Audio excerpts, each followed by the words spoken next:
WOW Dünya Kadınlar Festivali İstanbul'dan herkese merhaba. Ben Zeynep Miraç, gazeteciyim ve British Council ve Sabancı Vakfı İşbirliği ile 5 Mart'tan beri dijital olarak düzenlenmekte olan WOW İstanbul Festivali'nin 3. ve son gününde sizlerle birlikte olmaktan çok mutluyum. Festivalimizi ancak bugün seyretmeye başlayanlar için kısa bir bilgi vermem gerekirse, Dünya Kadınlar Festivali, orijinal ismiyle Women of the World Festival yani WOW, 10 yıl önce İngiltere'de düzenlenmeye başladı. Bugüne kadar dünyanın 6 kıtasında 2 milyondan fazla kişiyi ağırladı. Bu yıl ilk kez Birleşik Krallığın kültürel ilişkiler ve eğitim fırsatlarından sorumlu kuruluşu British Council ve Sabancı Vakfı İşbirliği'nde Türkiye'de, İstanbul'da düzenleniyor. Pandemi koşulları nedeniyle festivalimizi dijital bir platformda düzenliyoruz. Bu sayede tüm Türkiye'den geniş bir izleyici kitlesiyle birlikte olabilmek bizler için heyecan verici. Şu anda festival boyunca bulunduğumuz Sabancı Center'dayım. Üzerinde Dünya Kadınlar Festivali, British Council ve Sabancı Vakfı logoları bulunan bir ekranın önünden sizlere sesleniyorum. Kısa kahverengi saçlarım var. Üzerimde gri bir ceket ve siyah bir pantolon bulunuyor. Yakamda ise gökkuşağı renklerinde kalp şeklinde bir broş taşıyorum. 2 gün boyunca soluksuz geçen bir programın parçası olduk. Bugün de bizleri heyecan verici karşılaşmalar bekliyor. Önceki günlerdeki gibi birbirinden farklı kadınların hikayelerini dinlemeye devam edeceğiz. Festivalimizin herkes için erişilebilir olması için bugünkü yayınımızda da simultane Türk işaret dili çevirisi, Türkçe ve İngilizce altyazı çeviriler ve simultane Türkçe sesli çeviri yapılıyor. Günün programı ile ilgili bütün detaylara wowistanbul.org adresinden ulaşabilirsiniz. Sosyal medyada da bizi birlikteyiz ve WOW İstanbul hashtagleriyle takip edebilirsiniz. Şimdi sözü günün açılışını yapacak olan Deborah Frances White'a bırakıyorum. Deborah'ın The Guilty Feminist, Suçlu Feminist adlı podcast'i son dönemde epey konuşuldu. Komedyen yazar ve senarist olan Deborah, kıvrak zekasıyla ve espri anlayışıyla hepimizi etkiliyor. Bir WOW Festivali katılımcısı olan Deborah, WOW Londra'dan sonra ilk kez WOW İstanbul ile Türkiye'de.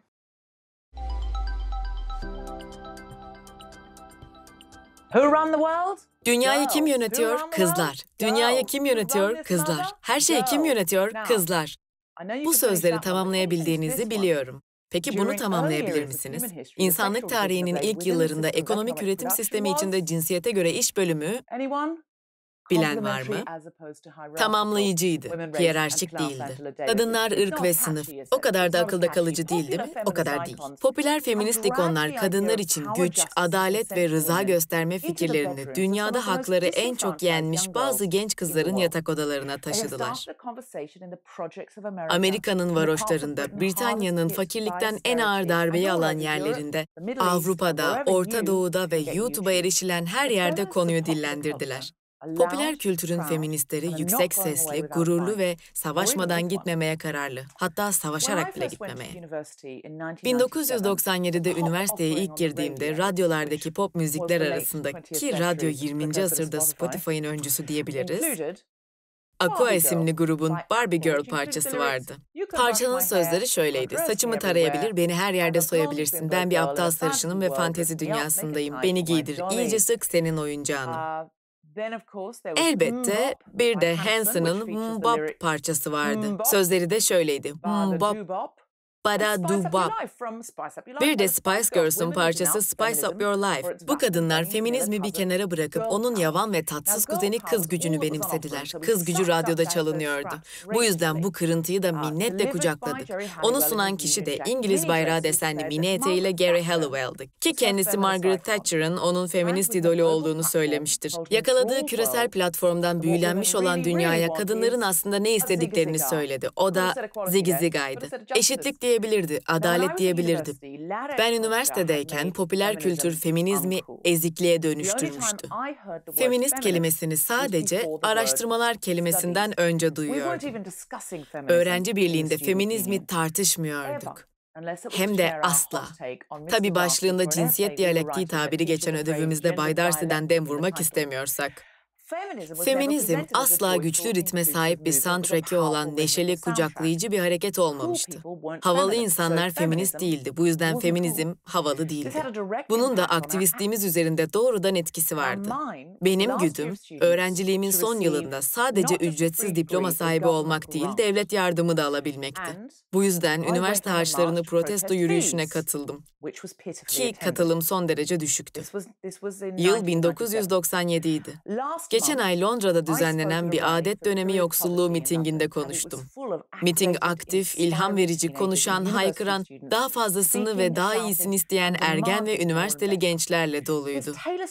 Taylor Swift zamanımızın en entelektüel feminist zihni mi? Bariz bir şekilde değil.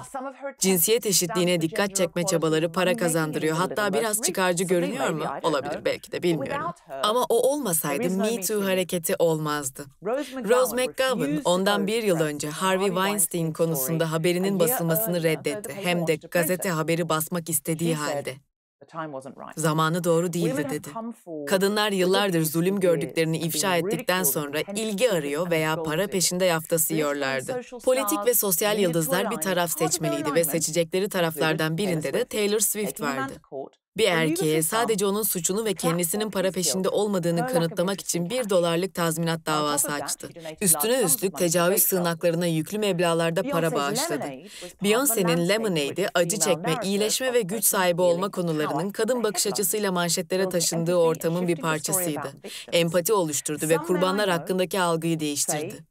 Tanıdığım bazı erkekler Lemonade'i izledikten sonra kadın deneyimleri konusundaki algılarının değiştiğini söylüyor. Beyoncé, Emma Watson, Taylor Swift, Lady Gaga, Lizzo. Bu kadınlar böyle bir sektörde başarılı olabilecek kadar gözü peklerdi. Şöhret ve küresel platform bunun bir parçası. Bazıları yoklukla dolu geçmişlere sahip, kimilerinin adi gösterileriyle feminizmi mahvettiklerini ileri sürdüğü bu hırslı kadınların ne yapmalarını isterdiniz? Bana soracak olursanız 3 seçenekleri var. Birincisi, feminizmi reddedip eşitliği, insanseverliği savunmak veya tüm cinsiyetler önemlidir demek. Diğer adıyla Kelly Clarkson yolu. Şöyle dedi, bir feminist olduğumu söyleyemem, bu çok sert bir tabir. İnsanlar feminist lafını duyunca yolumdan çekil, kimseye ihtiyacım yok denildiğini düşünüyorlar. Birinin bana bakmasını ve bir erkeğin bana liderlik etmesini seviyorum. Bu açıdan feminist değilim. Hatta hiçbir açıdan değilsin Kelly Clarkson, gerçekçi olalım.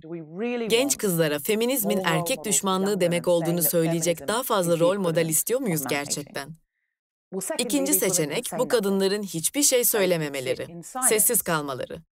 Yanlış bir şey söylerim korkusuyla konuşmaya cüret edememeleri, konuşma işini erkeklere bırakmaları ki bunlar toplum tarafından kamunun beğenisine sunulacak kadar akıllı olarak görülen kadınlar.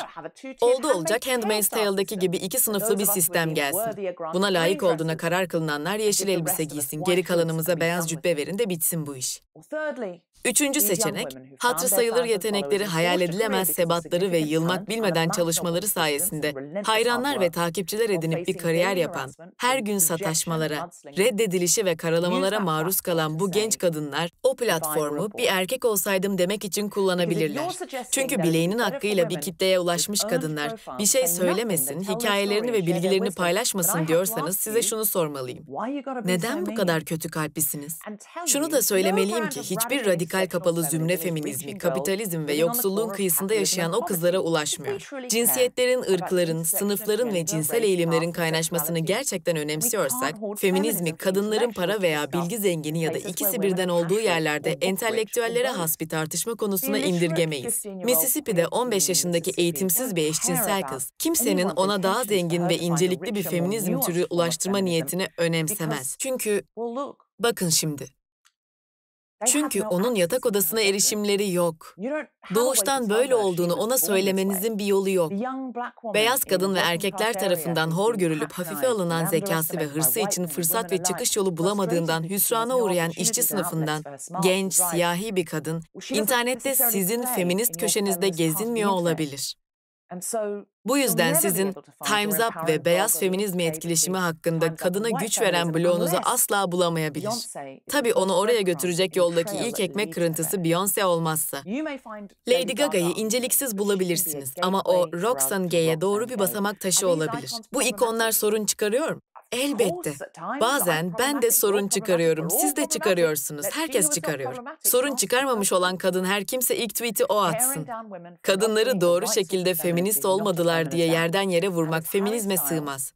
Daha az tanınan bir feminist ikon olan Harry Styles'ın dediği üzere, genç kızların bir şeyi sevmesi onu otomatikman geçersiz kılmaz. Bence Harry Styles son derece iyi bir feminist. İşte o, erkek egemenliğin dilindeki türküdür. Single Ladies kadar akılda kalıcı da değil. Podcast'imin adı Suçlu Feminist. Bana birçok genç kadın yazıyor ve beni dinleyene kadar kendine feminist deme hakkını kendinde görmediğini belirtiyor. Podcast dünyasının Beyoncé'si benim demiyorum. Çünkü o elbette Two Dope Queens'ten Jessica Williams'tır.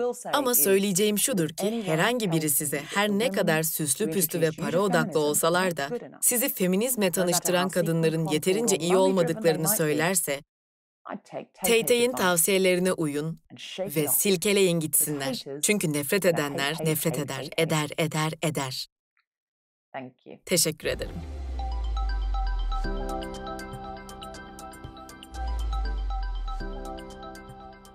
Deborah Frances White'a ilham veren konuşması için çok teşekkür ederiz. Şimdi sıra panelimizde.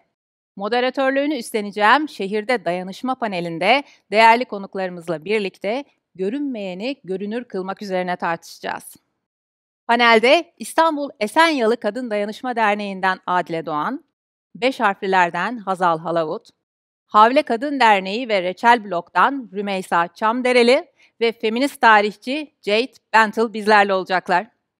Türkiye'deki konuklarımızı şimdi sahneye davet ediyorum. Sevgili Jade Bentle ise bizlere ekran aracılığıyla katılacak.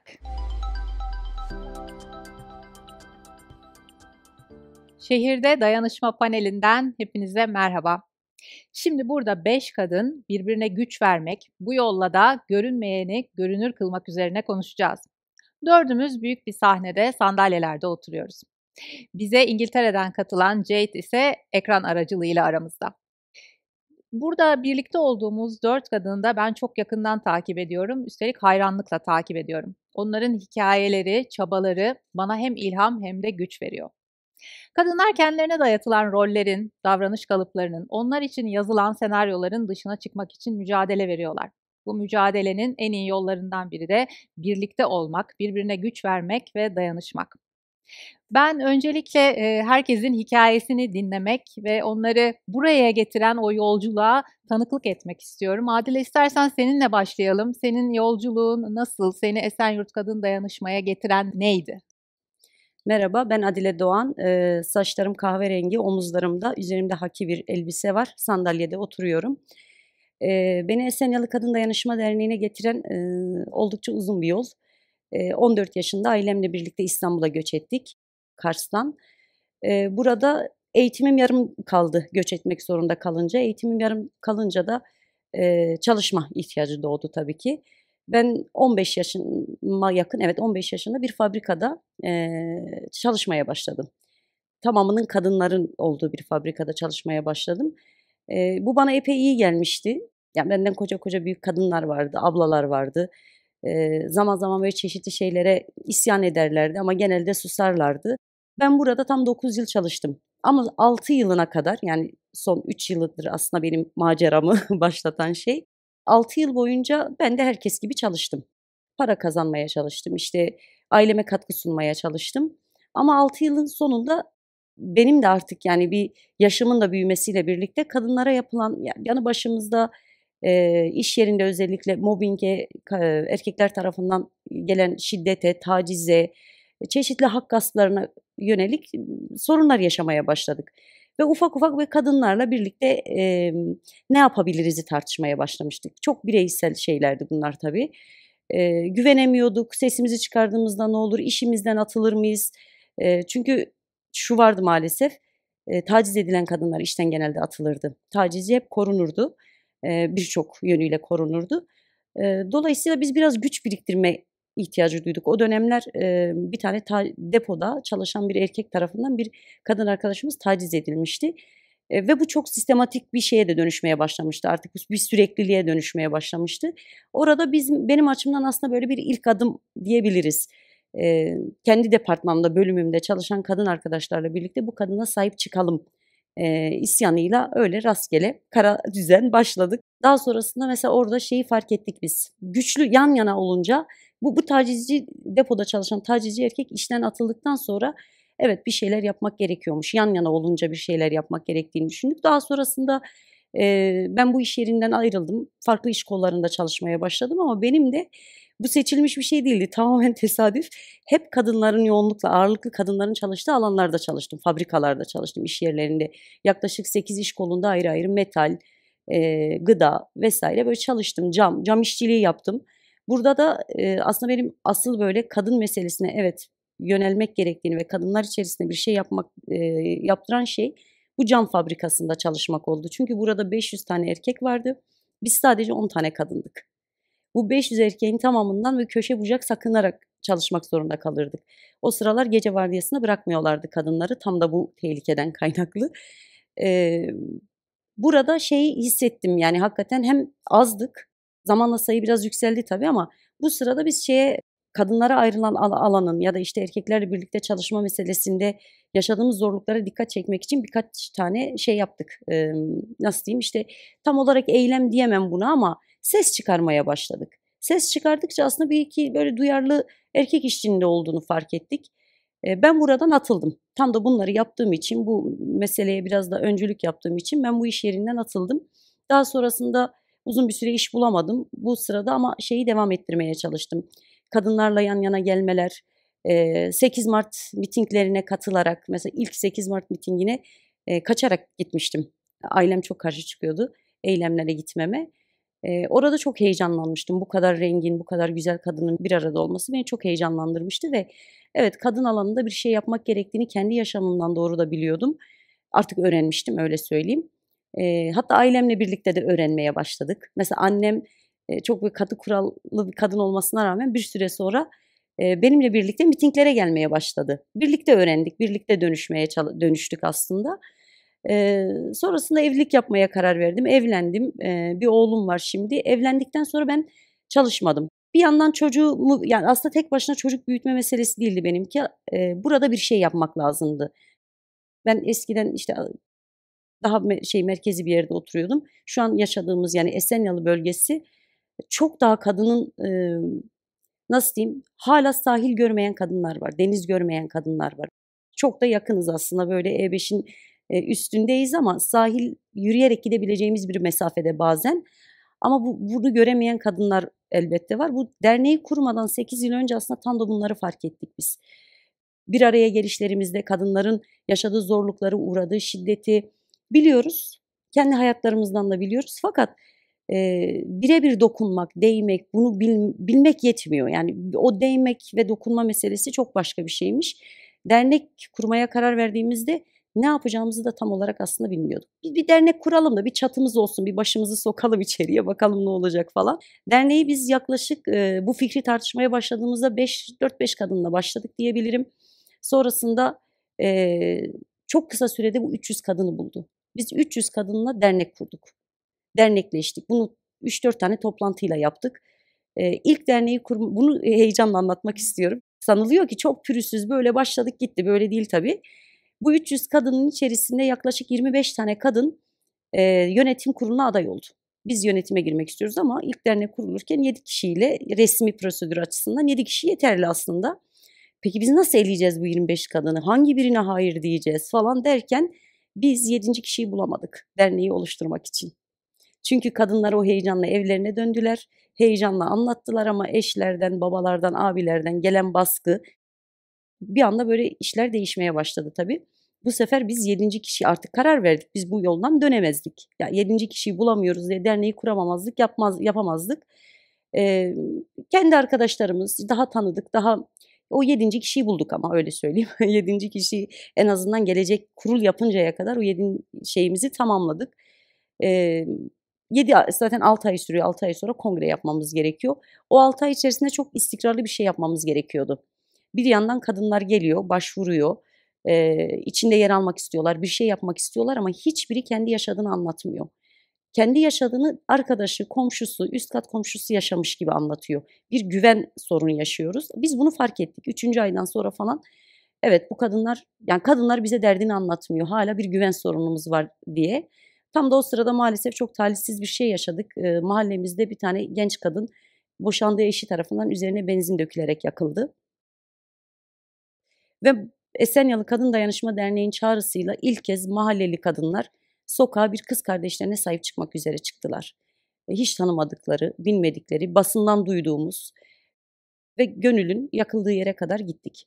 Yürüyüş yaptık. Bu yürüyüşümüz epey mahallede yankı yapmaya başladı. O yankıdan hemen sonra kadınlar artık başına ne gelirse gelsin derneğe gelmeye başladılar ve bizim artık o 4. aydan sonra yoğun bir şekilde başvurular almaya başladık. En yoğun yaşadığımız ilk zamanlar maalesef çocuk istismarıydı. Bir anda böyle bir patladı, aldı başını gitti. Çünkü burada kadınlar susmuyor. Bu çok geçmiş bir taciz de, istismar da olmuş oldu. O an yaşanmış bir şeydi.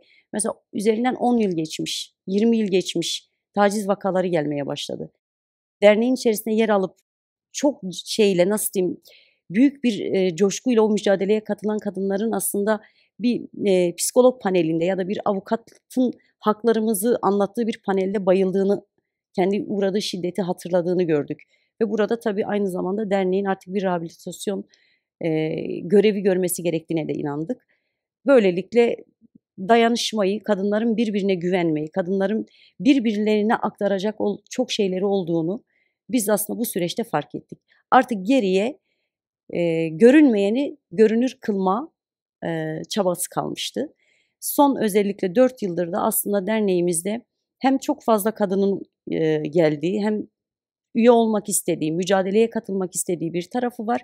Bir yandan da aslında var olma mücadelesi sürdürüyor kadınlar. Çünkü Esenyalı'yı biraz anlatmak gerekirse, demin de başta söylediğim gibi kadınların deniz göremediği bir yer. Bu kadınların beceriksizliğinden falan değil.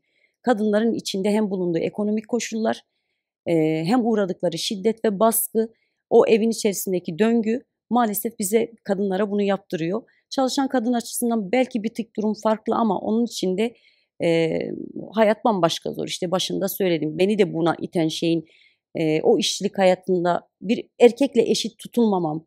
Yanı başımda birlikte aslında aynı maaşı aldım, aynı üretimi yaptığım erkekle aynı haklara sahip olamamam aslında bir yandan, evet, burada kadınları bizim kendimizi görünür kılmak zorundayız dedirten şeyin tam kendisinin aslında artık bu 8 yıllık süre içerisinde yaşamaya başladık. Daha net görmeye başladık. Bazen soruyor tabii insanlar, ya siz nasıl yapıyorsunuz, kendinizi nasıl rehabilite ediyorsunuz? Gece 2'lerde 3'lerde kadına yönelik bir kadın şiddete uğradığında evinizden fırlayıp gidiyorsunuz falan ama ya elbette çok zor. Elbette o an onu bir iş olarak görmüyoruz. Kadınların uğradığı şiddeti birebir içimizde, ruhumuzda hissediyoruz. Ama bizi rehabilite eden tek şeyin aslında bu dayanışmanın büyüğü olması. Kadınların birbirine omuz veriyor olması. Çok fazla şiddete uğramış aslında, baktığında hakikaten ya kendimin bile bazen düşündüğünde ya ne yapabilir? Yani hakikaten artık bu kadın kendisi için, toplum için, toplumsal mücadele için, eşitlik meselesi için o kadar vazgeçmiş olarak geliyor ki. Ama etrafında o dayanışma ağını görünce birbirini tanımayan, alakasız, farklı farklı memleketten kadınlar ona yardım ediyor. Onun için hatta bu kadın için başı derde giriyor diğer kadınların. Tehdit alıyor. Sokağa çıktığında horlanıyor ve buna rağmen vazgeçmiyor. Bu kadınlar dediğimizde de bahsettiğim kadınların işte bugün dernek yönetiminde yer aldığını çok rahatlıkla, gönül rahatlığıyla söyleyebiliriz. Mücadelenin en önünde gelen kadınlara dönüşüyorlar. Bunun toplamında söyleyebileceğim şeyin kadınları iyileştiren, kadınları tedavi eden, kadınların gerçekten ruhuna dokunan şeyin kadın dayanışması olduğunu bu 8 yıllık süreçte ve özellikle pandemi koşullarında çok deneyimlediğimizi düşünüyorum ben. Esenyalı Kadın Dayanışma Derneği özetle hayat kurtarıyor. Kadınların hayatını kurtarıyor. Son 3 ayda özellikle, yani devamında böyle ama son 3 ay daha canlı bir şey olduğundan kaynaklı 8 tane kadının hayatını kurtardık. 8 tane kadın ölümden kurtuldu. Öldürülmekten kurtuldu. Müthiş. Yani nefesimi tutarak dinledim. Bir kez daha görüyorum ki dayanışma da mücadele de aslında tuğla tuğla örülen, öğrenilen, birbirine eklenerek daha da güçlenen bir şey ve toz pembe de değil. Şimdi Rümeysa, sana dönmek istiyorum. Aslında yıllardır yine görünmez kılınmaya çalışılan bir kadın grubunun kendini ben de buradayım, biz de buradayız dediği 2 farklı oluşumun içindesin. Biri Havle Kadın Derneği, biri Reçel Blok. Seni bu oluşumlara taşıyan hikayenin yolculuğunu merak ediyorum. Bugün açık kahverengi elbisem ve mor başörtümle, genelde böyle etkinliklere katıldığım mor başörtümle burada bir sandalyede oturuyorum. Ben aslında beni buraya iten çok katmanlı bir şey var. Kendi kişisel hikâyem var. Biraz o kendi kişisel hikâyemin de zaman içerisinde reçelde herkesin kendi kişisel hikâyelerini anlattığı ve o küçük resimlere bakma çabasına girdiğimiz bir sürece doğru götürdüğü bir şey oldu. Beni aktivizme iten, kendimle ilgili dışarıya doğru bir şey söyleme ihtiyacı hissettiren ilk şey aslında başörtülü olmaktı. 12 yaşımdan beri başımı örtüyorum, her gün. O da aslında her gün performe edilen, hani, nasıl cinsiyet, performatifse aslında bu da böyle bir kimlik olarak her gün bir şekilde, kendimde barındırdığım bir şey ve o zamandan beri aslında ona dair yaşadığım ayrımcılıklar, beni bir nebze, bir şeylerin ters gittiğinde cevap vermeye, söylemeye ve, en azından kendimi var etmeye dair bir şeyler yapmaya çalışmama neden oldu. Üniversiteye gittiğimde de aynı şekilde devam etti. Boğaziçi'nde okuduğum esnada bir de müzik yapmaya başladığımda, aslında lisede başlamıştım ama sahneye çıkıp başörtülü biri olarak sahneye çıkmam benim kırılma noktam oldu. Çünkü o günden sonra gerçekten, işte, bir gazete haberleri, bir şeyler, böyle bir benim etrafımda benim kontrol edemediğim bir şey oluşmaya başladı ve ben de onu biraz aktivizme doğru yönlendirdiğimi fark ettim zaman içerisinde. Ve feminist kadınlarla dayanıştım. O zaman işte sahneye çıkarken hem çok kültürlülük hem farklı kültürlerin görünürlüğü gibi temaları olan bir kulüpte çalışıyordum. Ve 2008'de de bir başörtüsü yasağı, Boğaziçi'nde normalde çok görünür şekilde uygulanmayan bir yasağı çok net bir şekilde yaşama durumumuz oldu. Ve biz de tam o esnada bir dans tiyatrosu çıkartıyorduk arkadaşlarla. Ve tam bu konuları konuşuyorduk aslında ve o dönemde feministlerle bunu konuşma, tartışma ve anlama, şansım oldu. Aslında başörtüsü meselesinin bir kadın meselesi olduğu ve her gün bize başımızı açmamız söylendiğinde her gün o kişinin ya da devletin bir şekilde bu, şiddete, vesile olduğunu görmüş oldum aslında. O bir aydınlanmaydı benim adıma ve feministlerle örgütlenmeye başladım. Feminist kadın çevresinde ilk olarak örgütlendim. Ama bir yerden sonra da, orası da yetmemeye başladı bana. Çünkü, her ne kadar feminist kimliğim birçok konuda, birçok sözü birlikte çıkarmak konusunda yeterli gelse de özellikle dini aidiyetlerim, başörtüsü ve bunun etrafında erkeklerin söylemekten çekinmediği çok hadsizce sözler, beni inanılmaz sinirlendirse, bir şeyler söyleme ihtiyacı hissetsem de yanımda, yamacımdaki kadınların böyle bir, en azından benzer bir motivasyonla, yani daha içeriden bir motivasyonla buna söz söyleme ihtiyacı hissetmemesi beni biraz arayışa soktu. Ve o dönemde, Kadına Şiddete Karşı Müslümanlar İnisiyatifi 2013'te kuruluyordu tam o esnada. Oraya dâhil oldum. Orada benim gibi insanları görmek, yalnız olmadığımı görmek gibi bir şansım oldu. Sonrasında da orada da cevap vermeye çalıştığımız, konuşmaya çalıştığımız, işte, şiddet, kadınlara sığınmaya açalım vs. çok fazla şey konuşurken bir yandan da gündelik hayatlarımızdaki meselelerimizi fark etmeye başladık ve yani bir toplantıya geliyoruz ama kafamızda onlarca yükle daha geliyoruz. İşte evde kavga ettiğimiz bir eş, birilerine bıraktığımız ve o yüzden toplantıdan erken çıkmamıza neden olacak bir çocuk gibi böyle aslında gündelik meselelerde çok fazla şeyin bizim o toplantıya taşıdığımızı ve bunu biraz sağaltabileceğimizi konuştuk ve o dönemde böyle aslında 5 harflerin ve onun gibi birçok şeyin de ortamında olduğu bir yerde kendimiz gibi olan ama bir yandan da çok farklı tecrübeleri olan kadınların hikâyelerini dinleyebilir miyiz diye bir heyecana gark olup reçeli kurduk. Ve 6 kadın olarak kurduk. Ve biz aslında kendi kendimize yazarız. Böyle birkaç ay sonra da sönümlenir diye düşünüyorduk. Daha logoyu koyarken bile inanılmaz bir heyecan ve merak uyandırdı blog. Ve hâlâ devam ediyor hayatına. 2014'te kurduk blogu. Bazen yavaşlıyor, bazen daha hızlı oluyor ama hayatına devam ediyor. Ve yalnız olmadığımızı gerçekten hissettik orada.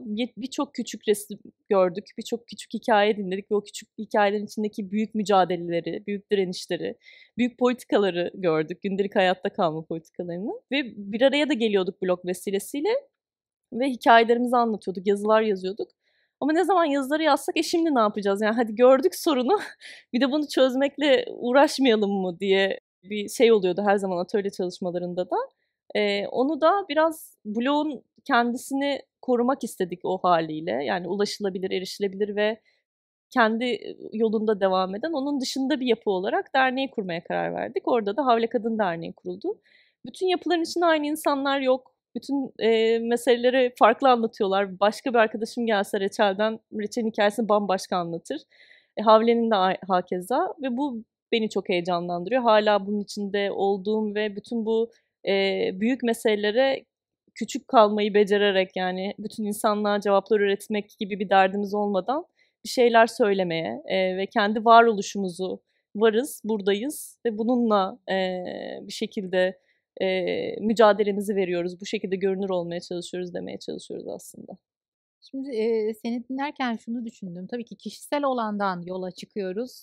Bugünü konuşuyoruz ama hep geçmişten birikmiş olan, dertlerin üzerine konuşuyoruz. O geçmişi, yeniden bir okuma yaratmadan o geçmişe belki bugünü çözmemiz de gittikçe zorlaşıyor. Şimdi o geçmişe, yeni bir bakışla bakan Jade'e dönmek istiyorum. Çünkü, o tarihe, yeniden okuma yapan bir feminist. Jade, senin hikayen nasıl başlıyor? Tarihi yeniden okumaya giden yolculuğu bize anlatır mısın? Kesinlikle. Bugün burada herkesle sohbet etmek çok güzel. Merhaba, benim adım Jade. 28 yaşında bir kadınım. Açık kahverengi bir odada, masamın önünde, 2 kitaplığın önünde oturuyorum. Koyu kahverengi derim, uzun, siyah örgülü saçlarım var ve beyaz bir gömlek giyiyorum. Hikayemi anlatmaktan hep keyif almışımdır. Çünkü bu tecrübe bana geçmiş birkaç yılımı tekrar yaşatıyor. Tekrar hatıralarıma yolculuk yapıyorum. Her şeyin nerede başladığını hatırlıyorum. Ben Londralı, siyah bir feminist tarihçiyim. Çalışmam, sözlü tarih metodolojilerinin kullanımı için siyah kadınların deneyimlerini inceliyor. Her şey şöyle başladı. Leeds Üniversitesi'nde İngiliz Edebiyatı ve İspanyolca lisans eğitimimin sonundaydım. Ve bilirsiniz, pek çok kenara itilmiş kişi gibi ben de bana benzeyen kadınların, benim gibi yaşamış kadınların hikayelerini aradım. Ve üniversitemdeki danışmanla görüştüm ve bana harika bir yüksek lisans programı var. Adı da Irk ve Direniş. Burada siyah direnişin, isyanın tarihini inceliyoruz. Bence tam sana göre, dedi. İnanılmaz heyecanlanmıştım. Çalışmaya başlamayı iple çekiyordum. Ve o lisans programına başladım. Güzeldi, çok şey öğrendim. Fakat özellikle Britanya'daki siyah kadınlar isyanın, reddin ve direnişin hikayelerinden siliniyordu. Bir kitap açıyordum, tek konuşulan Amerika'daki ırkçılık oluyordu. Düşündüm, iyi de ben Britanya'daki bir siyah kadınım. Annem Britanya'daki bir siyah kadın. Büyükannem Britanya'daki bir siyah kadın. Bizim seslerimiz, bizim hikayelerimiz nerede? Derken bir kitaba denk geldim. Yani birçok kitaba. Britanya'daki siyah feminist hareketten bahsediyorlardı. 70'ler ve 80'lerde olmuş. Bu hareketi hiç duymamıştım. Birleşik Krallık'ta 23 yıl geçirmiştim ama bunu hiç bilmiyordum. Londra'da doğdum. Polis vahşeti, göç kontrolleri, barınma eşitsizlikleri ve kaynakların adaletsiz dağıtılması gibi gerçekten acil şeylere karşı baskı yapan bir tür organize siyah kadın hareketi olduğunu bilmiyordum. Hakkında daha fazla şey öğrenmeye başladım ve böyle bir tarihe sahip olmamıza ve öğrenecek şeyler olmasına resmen büyülendim. Ben de 70'lerde ve 80'lerdeki siyah kadın hareketine dahil olan kadınlarla bir sözlü tarih projesi başlatmaya karar verdim. Başlamak için hırslanıyordum. Gerçekten çok heyecanlıydım. Böylece isimler aramaya başladım. İnsanlar bulmaya çalıştım ama internette onlara nasıl ulaşacağımla ilgili bir bilgi bulamadım. Önümüzdeki birkaç ay içinde bu araştırmayı teslim etmem gerekiyordu. Paniklemeye başladım. Nasıl olacak bu sözlü tarih projesi diye düşünüp duruyordum. Sonra inanılmaz bir an yaşadım. Projenin teslim tarihinden birkaç ay önce başıma bir şey geldi. Şeydeydi, hatta South Bank'taki bir WOW Festivali'ydi.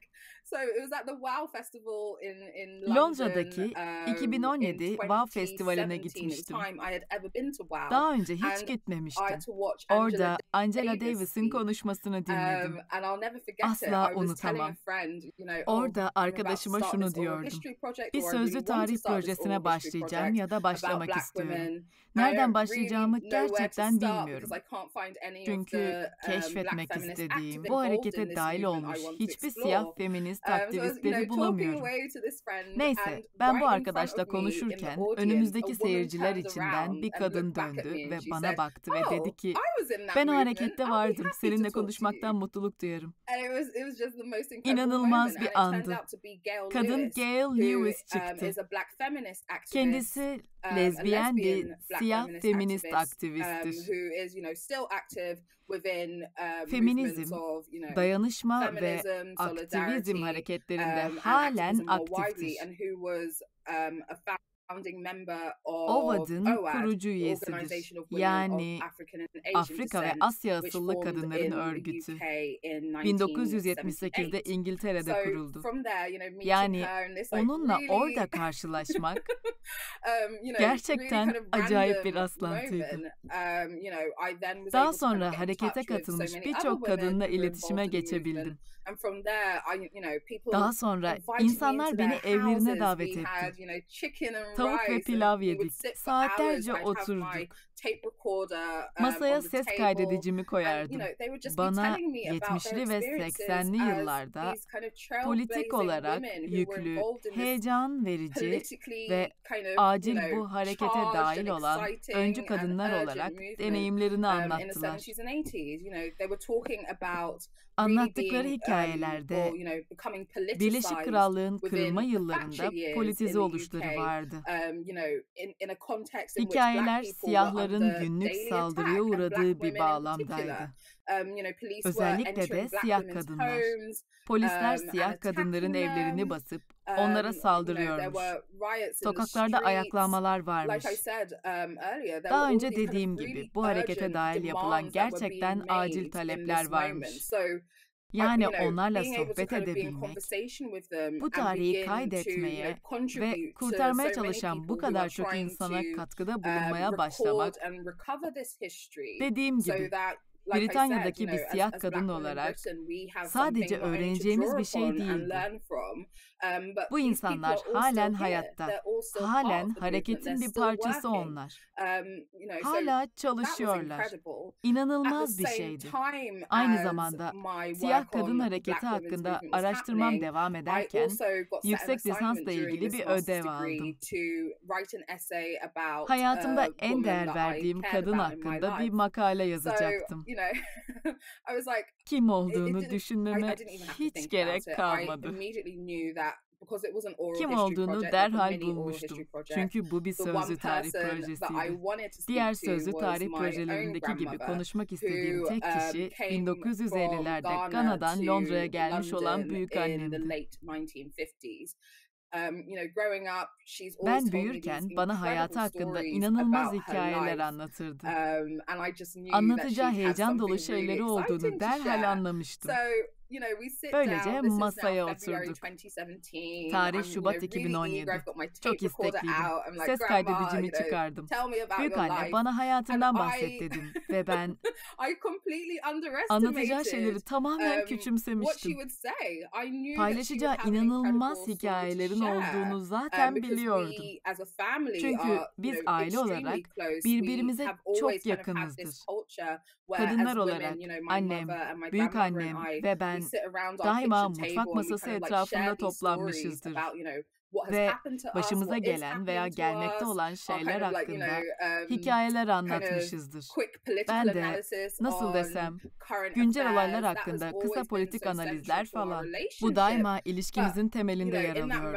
Ama ses kaydedicisiyle o masaya oturup anlattıklarını dinlemeye başlayınca fark ettim ki hakkında bilmediğim çok şey varmış.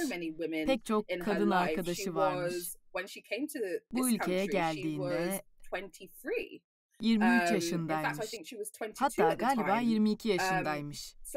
Anlayacağınız genç ve siyah bir kadın, gelen siyahlara son derece düşmanca yaklaşan bir Britanya döneminde buraya geliyor. Hatta bir bakıma bağımsızlığı bırakıp buraya gelmiş. Gana tarafından başarılmış bir şey diyebiliriz buna. Britanya Krallığından Gana'nın bağımsızlığı. Neyse, hikayelerini dinledim. Buraya geliş hatıraları, her gün günlük yaşamında vermek zorunda olduğu isyan hikayeleri. Mesela Gana'dan buraya geldiğinde ona kötü davranan kocasını orada bırakmış. Dedemle burada tanışmış. Onunla beraber evlenmeden yaşamış. Ki bu da bu ülkede 50'ler sonu, 60'lar başında tamamen bir sosyal tabuydu. Neyse, onunla konuştuktan sonra vay be dedim. Büyük annem, bu inanılmaz hikayeler, inanılmaz hatıraları var. Direniş olarak anladığımız şeylere dair, fikirlere pek de uymayan bir isyan, reddetme ve direniş geçmişine sahipti. Politik direnişi biz daima işte sokaklardaki protestolar gibi falan anlarız. Halka açık türden isyan gösterileri. Onunla bu ülkedeki siyah kadınların tarihsel olarak dahil olduğu daha günlük ve sıradan direniş biçimleri hakkında konuştuktan sonra bu konuyla ilgilenmeye başladım. Orada da şu an yazmakta olduğum Asi Vatandaş adlı kitabın esas fikirleri ortaya çıktı. Bu da yine temelinde bir sözlü tarih projesi.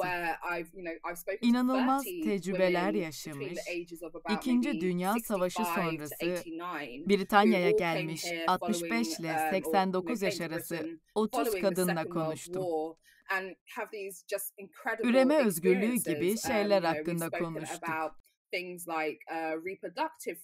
Annelik, evliliğe karşı direniş, seks işçiliği gibi şeyler hakkında. Tüm bunlar, yani bunlara gizli şeyler diyeceğim ama aynı zamanda bu hikayeleri hem birinin anlatmak istemesi hem de sizin sormanız gerekir. Anlayacağınız şu an üzerinde çalıştığım böyle bir proje. İkisine de çalışıyorum. Halen 70'ler ve 80'lerdeki siyah kadın hareketinin daha resmi hayatlarını kayıt altına alıyorum. Kitap projem de bitiyor. Kitabımda bu ülkedeki siyah kadınların günlük direnişini ele alıyorum. Jade, senin anlattıkların aslında bir anda dinlerken 5 harflerle birçok şeyi de çok örtüştürdü. Hazal'a sormak istiyorum. Bu yani şu gündelik hayatın içindeki direnişle galiba 5 harfler ve Jade hikayesi birbirine bir şekilde yaklaştı. Ne dersin? Sizin hikayeniz nasıl? Bizim de 5 harfler olarak gündelik hayat ve direniş herhalde en önemli iki alanımız diyebiliriz. Burada ben Hazal, üzerimde çizgili bir pantolon ve kiremit rengi bordomsu bir bluz var. Kıvırcık saçlarım var. Yani 5 harfler 2012'de kurulduğundan bu yana temel amaçlarından biri, hedeflerinden biri aslında gündelik dilde bir değişiklik yaratmaktı. Hatta Asil'in kuruluş yıllarında belki bu daha öncelikli hedeflerden biriydi diyebiliriz. Çünkü başladığımız dönemde yani 2012'yi de biraz hatırlarsak işte 8 Mart adına işte ana akım medyada gördüğümüz falan hani kadınlar için yapılan iyi, olumlu kampanyaların görsellerinde işte morarmış gözlü kadınları kullanarak, tecavüz haberlerinde kullandıkları görsellerden kullandıkları dile kadar bir ana akım medyada kadınlarla ilgili haberlerin, kadınlara yönelik şiddetle ilgili haberlerin nasıl yapıldığıyla ilgili bir derdimiz vardı. Ama bir de daha belki de hani 5 harflerin yola çıkışını hızlandıran etkenlerden biri kadın gündemi denilen şeyin çok belirli, sınırlı bir yapısı vardı. İşte kadın gündemi nedir? magazin, sağlık, diyet, güzellik, biraz kozmetik, estetik öneriler. Dolayısıyla biz 5 harfler olarak hayır, kadın gündeminin bir kadının ilgilendiği her şey ama her şey. Dolayısıyla sınırsız sayıda konu ve ilgi alanı olduğu gerçeğiyle yola çıktık. 5 harfleri de biraz bunu gösterebileceğimiz, hem bunu öncelikle kendimiz için yaratabileceğimiz, kendimiz için bu alanı, sınırsız alanı yaratabileceğimiz, hem de kadın gündeminin de ne kadar sınırsız bir alan olduğunu gösterebileceğimiz bir yer olarak hayal ettik aslında. Ben 5 harflere katılmadan önce uzun yıllardır diyebilirim herhalde, yani yaklaşık 20 yaşlarımın başından beri hem feminist harekette örgütlüydüm, çeşitli feminist örgütlerde, yapılarda, platformlarda yer aldım. Hem de yazı çiziyle ilgiliydim. Birçok dergide yazıyordum ama bu iki alan ayrı alanlardı biraz. Yani feminizmle yazıyı nasıl bir araya getireceğimiz ve bunda nasıl eğlenceli bir dille yapabileceğimiz, biraz da dalgasını da geçirerek de yapabileceğimiz neşeli dil en önemli şeylerden biriydi. Bir yandan da tabii hani belli bir feminist söylemin, feminist sözün, yani kadınlar bir şeye müdahale edince bunun nasıl olduğuyla ilgili bir takım ön yargılar da vardı. Dolayısıyla 5 harflerin buna da bir müdahalesi vardı. Ve yani 2012'de kurulduğundan beri ben 2013'te katıldım 5 harflere. İşte yaklaşık 8 yılda sadece hani küçük bir blok olarak başlayıp popüler kültürü de ama işin içine kattığı için büyüyen, bugün işte 3000'den fazla yazı, 300'den fazla yazar. Bu yazarların birçoğunu yani ilk yazısını bize gönderip sonra adım adım her yazısında birlikte çalışarak düzenli yazarlığa sonra adım atan, oradan düzenli yazarlıktan editörlüğe geçen, neredeyse yani bizim için de yazarlarımız için de böyle bir kadın yazımıyla ilgili, feminist yazımla ilgili bir okula da dönüşen bir yer oldu 5 harfliler. Şimdi düşünüyorum ki yani her şey galiba hep bir kırıntıyla başlıyor. Sonra bir başkasının koyduğu kırıntı ve sonra onları takip ederek eve ulaşmak mümkün oluyor. Ama tabii önce itirazla, bir mevcut yapıyı yıkmakla başlıyor her şey ki yeni bir yapı onun üzerine inşa edilebilsin. Ama tabii bu mevcut yapıyı yıkmak çok kolay değil. Çok karşıda çok direniş var. Şunu merak ediyorum, yani bu görünür olma, kendini görünür kılma hikayesinde karşılaştığınız o direnişlerde dayanışma size hangi noktalarda yardımcı oldu? Nerelerde elinizi tuttu Adile? Neredeyse noktasından virgülüne öyle bir tarif ettiğim ben. Bir kere şu oluyor, mesela kadınlar biz tek tek bir şey yapamıyoruz. Yani kırıntı diye demin bahsettiğin şey var ya, o kırıntının toplaya yan yana elbette birileri başlatıyor, birileri öncülük yapıyor. Deminki bahsettiğimiz o engeli, o düşmanı kafasında oturttuğu yeri biliyor ve başlıyor. Dolayısıyla şeyin farkına varıyoruz mesela, bunu yaparken de o güç olma meselesi var ya, dayanışma nereden önemli? Güç olduğunun farkına vardığı an o güce yapışıyor. Yapışınca da o tek tek birinin gücü değil. Yani ya da bir kalabalık var. O kalabalığa işte güçlü olana yaslanayım. Öyle bir şey de değil kadınların yarattığı güç. Çünkü kadınlar güç olmaya başladıklarında aynı dilden konuşmaya başlıyorlar. Aynı yere nüfuz etmeye başlıyorlar. O direnci her alanda göstermeye başlıyorlar. Bu sadece şeyde olmuyor, onu da söyleyeyim mesela. Sadece kadın meselesi de olarak da kalmıyor kendisinde. Topluma, çevreye, hayvana, çocuklara, yelpazeyi oralara kadar genişletiyor. Hak gaspına uğramış bir alanda sesini çıkarmaya başlıyor. Yani öğrenmeye başladığında, dayanışmayı öğrenmeye başladığında dayanışmanın kendisine kattığı şeyin aslında toplumun tamamına yayıldığını görebiliyoruz. O yüzden yani dayanışmanın en önemli herhalde noktası burası. Galiba o birlikte değişebilmek hali. Ceyit, mesela ben şunu sormak istiyorum. Annenle ve büyükannenle yaptığın konuşmalardan söz ettin. Şimdi senin bu çalışmalarınla, odaklanan bakış açınla onların da kendi hikayelerine bakışları değişti mi? I think their perspective really changed during our talk. Şimdi bile annem, büyük annemle yaptığım resmi sayılan röportajların çoğunda büyük annemle yalnızdık. Daha sonrasında bunlar hakkında annemle konuştum. Büyük annemin evinde mutfak masası etrafında oturuyoruz hep. Biraz da Covid yüzünden tabii. Büyük annemin ele aldığı şeyleri tartışıyoruz. Bahsettiği hatıralarını ele alıyoruz. Çok ilginç, çünkü gördüğüm kadarıyla hem büyük annem hem annem belirli bir tür siyah feminist bilince sahip ki bu çok heyecan verici. Hayatları boyunca feminizmin siyasetine çok farklı şekillerde bağlı kaldıklarını her zaman söylerdim. Ama bunun böyle olduğunu iddia ettiklerini veya böyle adlandırdıklarını sanmıyorum. Her neyse, bunlar kaynaklara erişim konuları ile ilgili. Büyük annemle ve annemle bu tarz sohbetleri yapabilmek. Bazen annem bana geliyor, ırkçılık veya kadın düşmanlığıyla ilgili bir konu hakkında konuşuyor ve bir tür yapısal analizde bulunabiliyor ve cidden gelişiyor. Bunu görmek çok güzel. Bu sohbetleri yaptığımızda birbirimizden çok şey öğreniyoruz. Annem bile annesi hakkında bilmediği şeyler öğreniyor. Ama aynı zamanda kendimiz hakkında da bilgileniyoruz. Ve bence bu yüzden tarihsel olarak mutfak masası kadınlar için daima önemli bir yer olmuştur.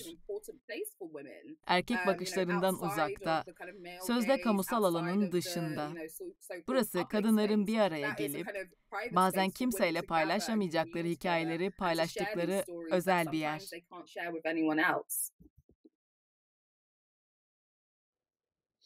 Galiba bloklar da böyle bir mutfak masası değil mi?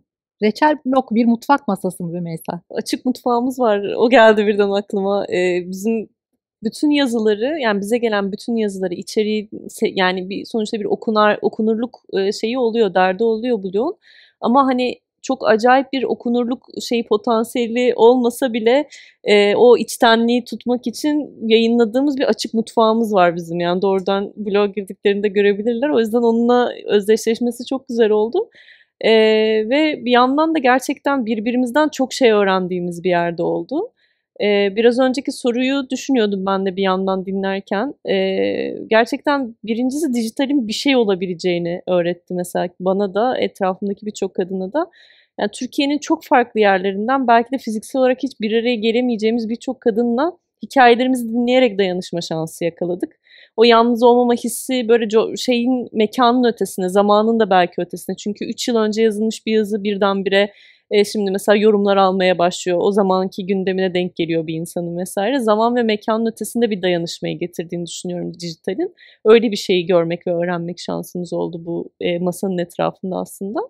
Bir yandan da biz en başından itibaren, yani Müslüman kadınlar diyorsunuz, hatta sadece başörtüleri kastediyorsunuz başlangıcında, ama burada daha fazlası var. Homojen bir grup değil. Çok farklı tecrübeleri var bu kadınların diyerek yola çıkmıştık ama biz de bu kadarını bilmiyorduk. Yani gerçekten de her şeyin bir kere zaten ifadesinin kendisi, yani herkesin kendi yaşama şekli aynı olayı bile çok farklıydı. Ve bir yandan da bizden beklenmeyen şeyler, yani o işte aynı şekilde nefes aldığı, aynı şekilde şeylere heyecanlandığı düşünen bir kadın grubunun aslında ne kadar farklı şeylerden heyecanlanabildiği, ne kadar farklı şeylere üzülebildiği ve ne kadar böyle sınırları farklı şekillerde zorlayabildiğini gördük. İlk zamanlarda mesela annelikle ilgili çok fazla tartışma vardı.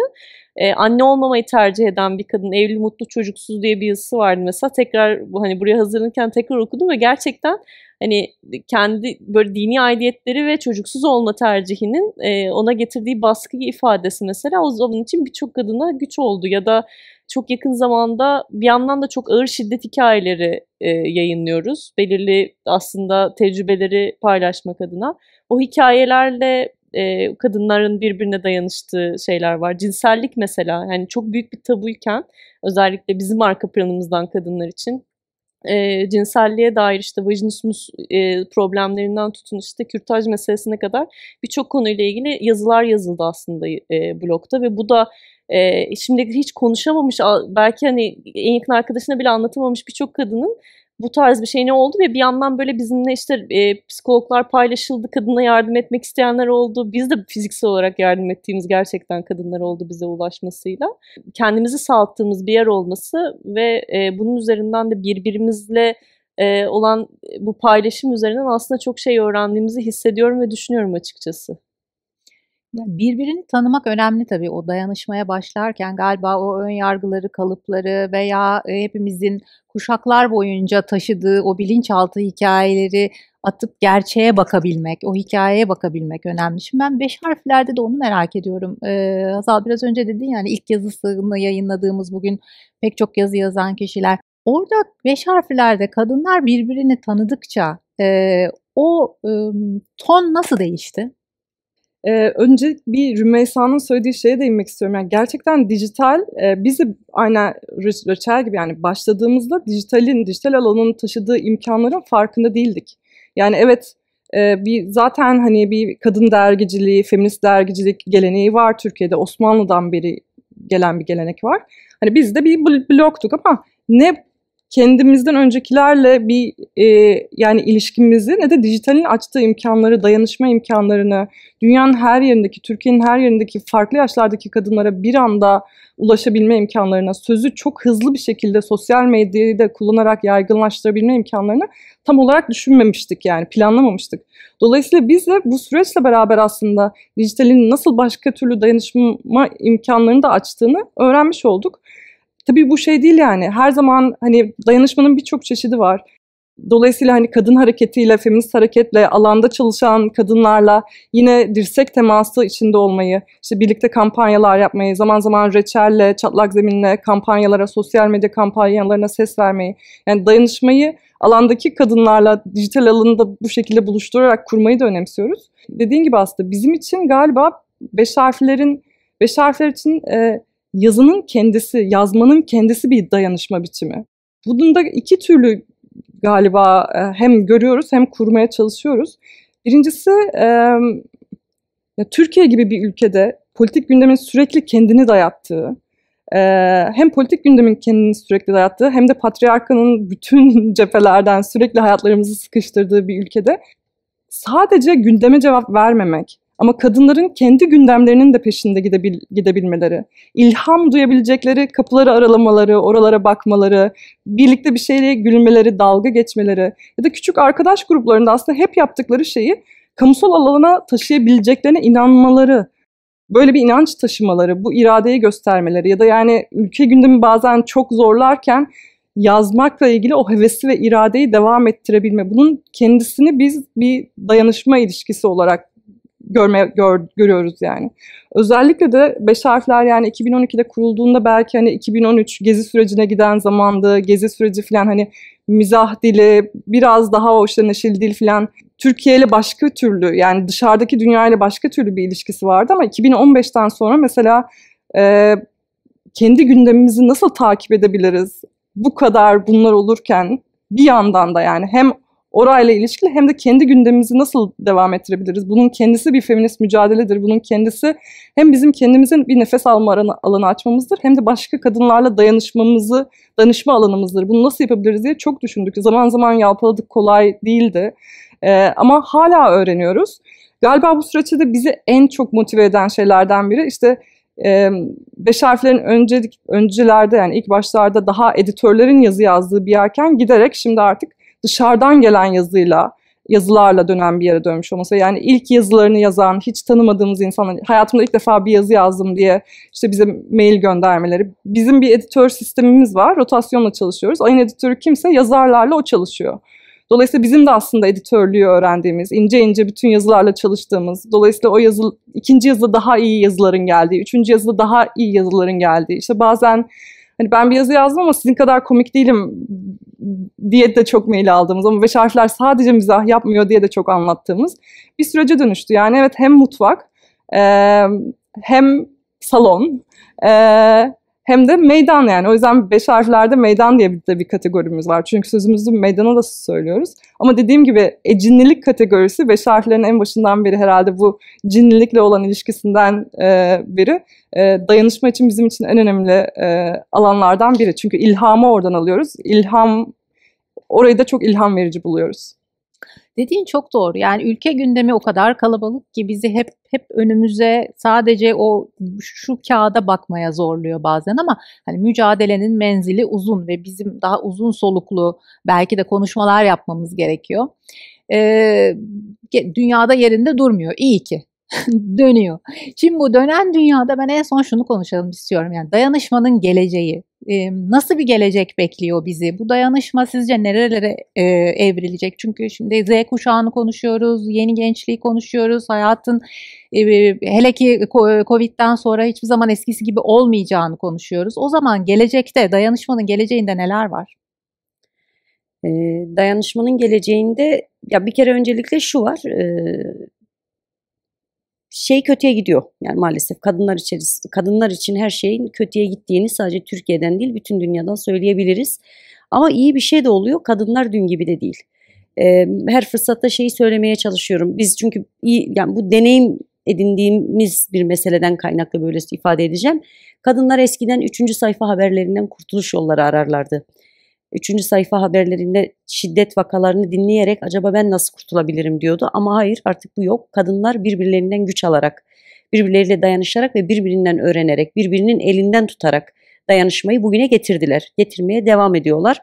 Son 10 yılda herhalde Türkiye açısından çok şey söylenebilir. Gelecek açısından da ben bunun daha çok güçleneceğine inanıyorum. Hem kendi pratiğimizden hem birlikte çeşitli işler yaptığımız, dayanışma gösterdiğimiz, alanlara çıktığımız, İstanbul Sözleşmesi bizim en pratiğimiz oldu bu dönem açısından. Birlikte müdahale noktalarımız açısından, diğer kadın platformlarıyla vesaire. Dolayısıyla bunun mücadeleyi, kadınların dayanışmasını geleceğe çok daha güçlü taşıyacağını düşünüyorum. Katılıyor musun Rümeysa?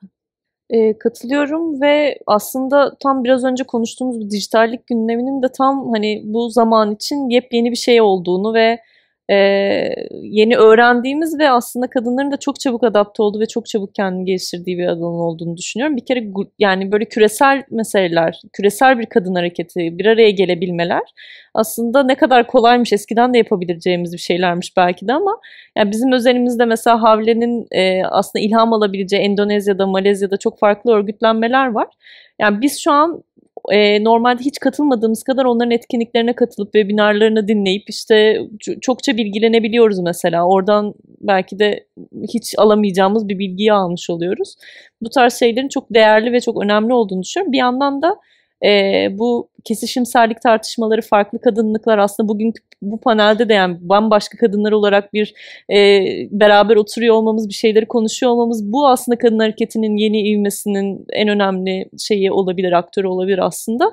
Çünkü artık kadın dediğimiz şeyin de tek olmadığı, nasıl hani ben biraz önce Reçel'de Müslüman kadınlar üzerinden konuşmuşken işte hani başörtüsü var, başörtüsü var, şusu var, busu var, böylesi var, şöyle seveni var gibi diyor biliyorsam aslında kadın hareketinin tamamı içinde farklı kadınlıkların bu kadar görünür olduğu ve kapsandığı bir hareketin güçlendirici, yani bölücü değil de güçlendirici bir şey olduğunu ilk kadınlar fark edebilirdi. Yani bu hareketin kendi içinde böyle bir büyüme potansiyeli, bir kendini bakma, eleştirme ve tekrar sıfırdan belki de bazı noktalarda başlama potansiyeli var hem Türkiye hem dünya için.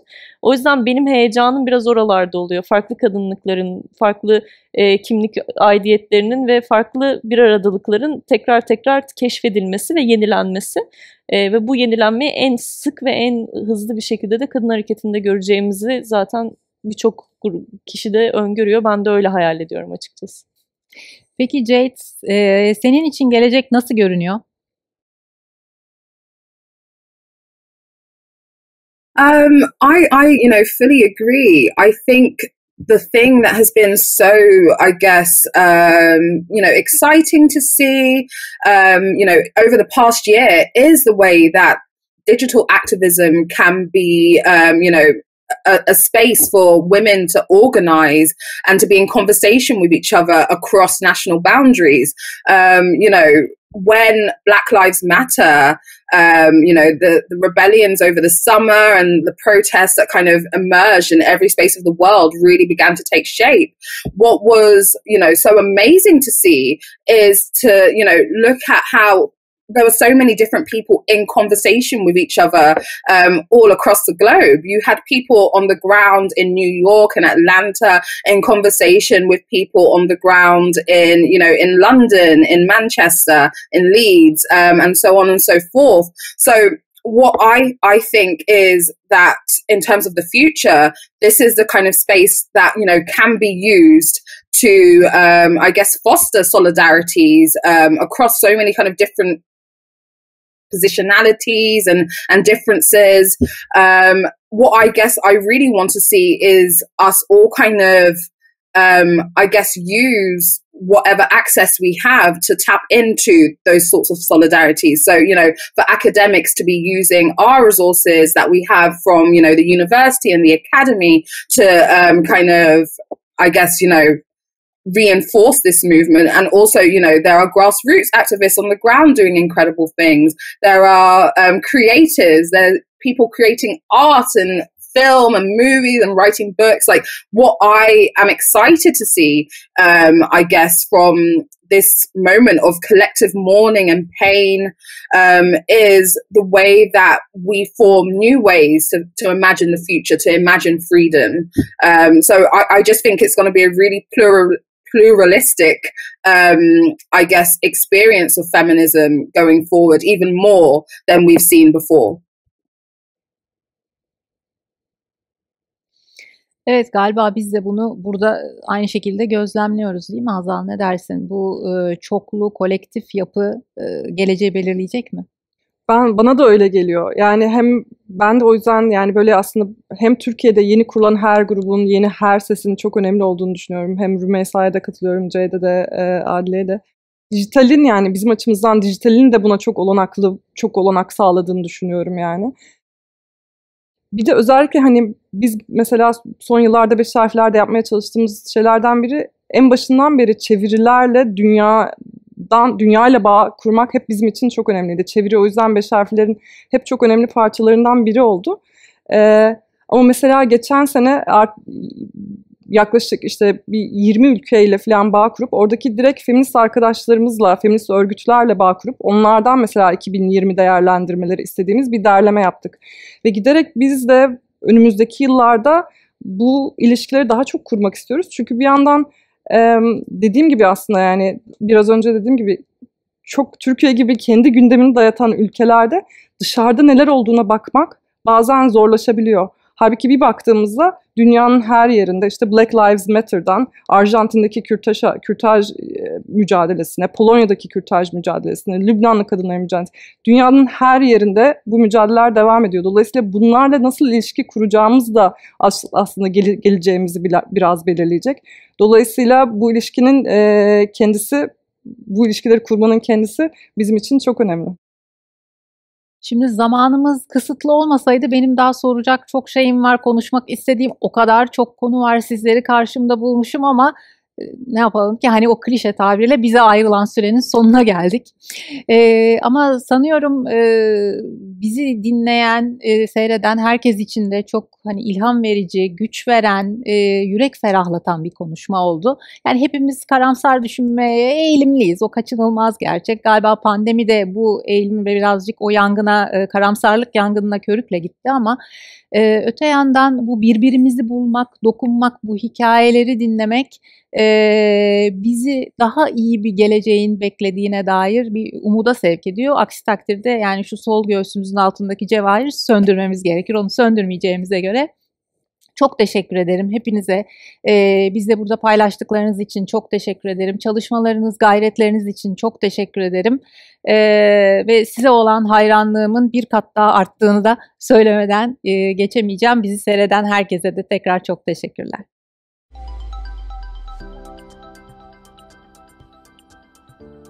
Dayanışmanın bizler için ne kadar önemli olduğunu, bu dayanışmanın içinde olan ilham verici kadınlardan dinlemek gerçekten muhteşemdi. Şimdi sizleri Ebru Atilla'nın Derin Bir Nefes Al performansıyla baş başa bırakıyorum. Bir camın önünde oturuyorum. Uzun kumral saçlarım ve yeşil gözlerim var. 46 yaşındayım. Üzerimdeki kırmızı sweatshirtte Just Equal yazıyor. Ben Ebru Atilla.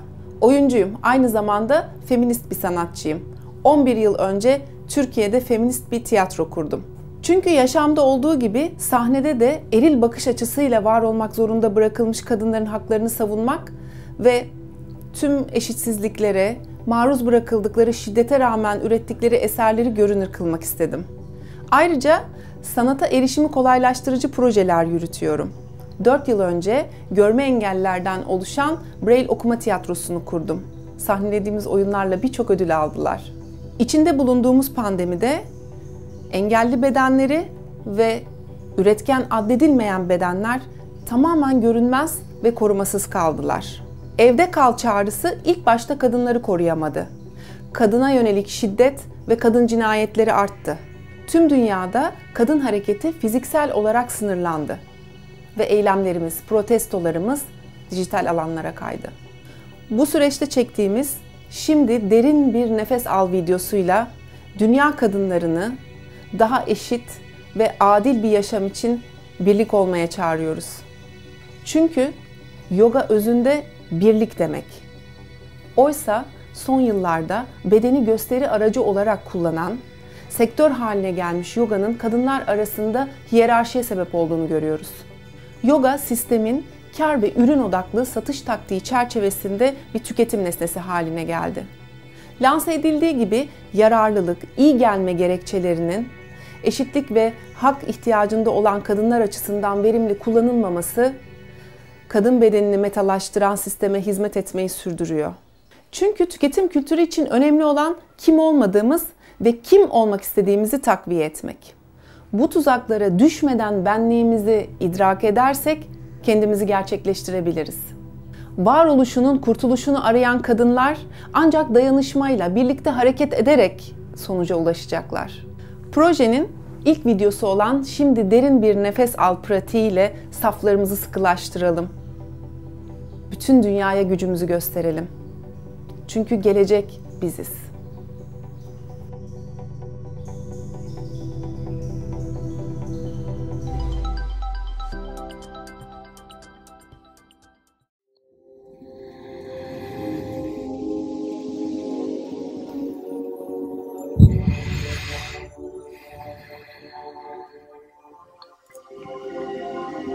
Derin bir nefes al.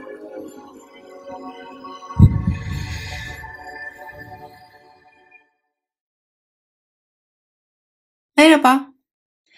Tüm pratik boyunca nefesimizi burnumuzdan alıp vereceğiz. Şimdi ayaklarımızı birleştiriyoruz.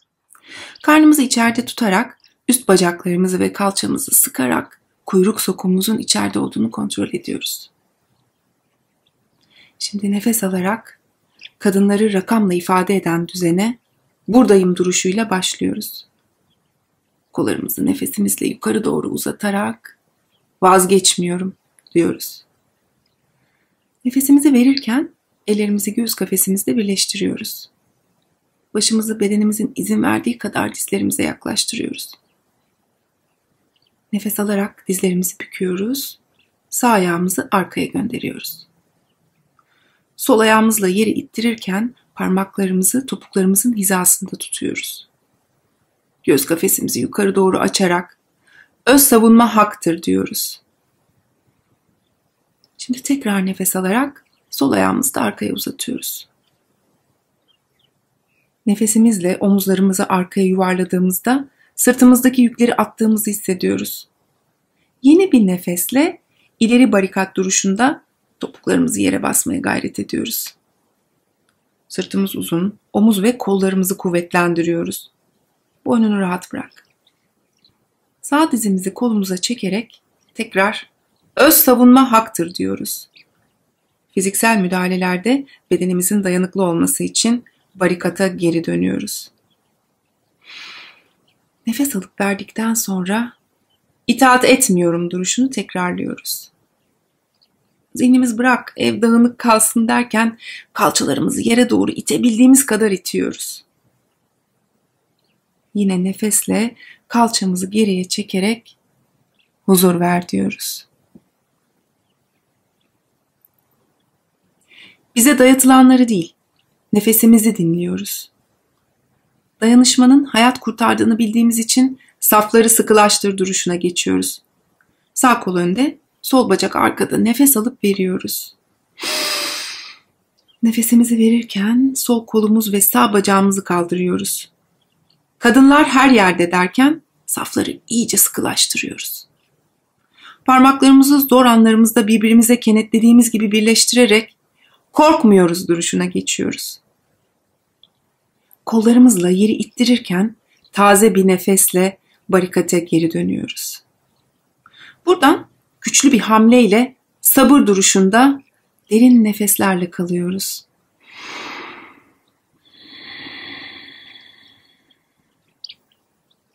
Düşünerek iç değiştirme kabini gibi düşünelim sabrı.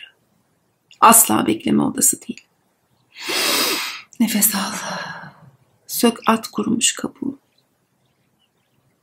Şimdi yumruklarımızı yere koyarak güç bende artık diyoruz.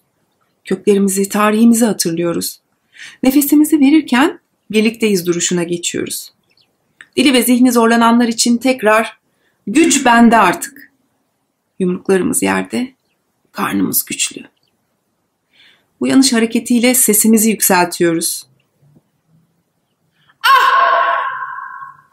Aldığımız nefesle bizi sindirmek, cezalandırmak, yaralamak amacı güden edinimlere direnç gösteriyoruz. Kadın cinayetlerini durduracağız duruşu için sol ayağımızı da arkaya uzatıyoruz. Kollarımızı kaldırıp sufrajetlerin pankart tutuşu duruşuna geçiyoruz. Beden ve zihin gücümüz pankartlarla birlikte parmak uçlarımızda. Zincirin halkası ol, zinciri koparma diyoruz.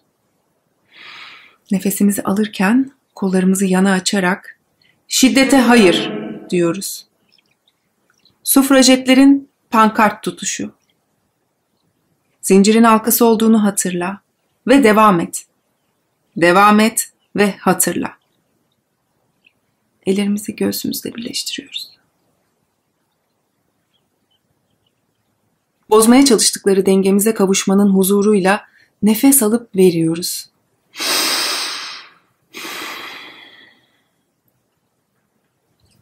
Benim bedenim.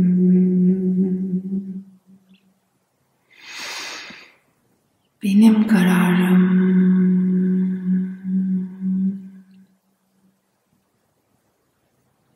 Şimdi yavaşça yere uzanıyoruz. Ceset pozisyonunda. Sırt yerin sesini duysun. Kalçalar toprağa basıncını bıraksın. Yerle bütünleşiyoruz.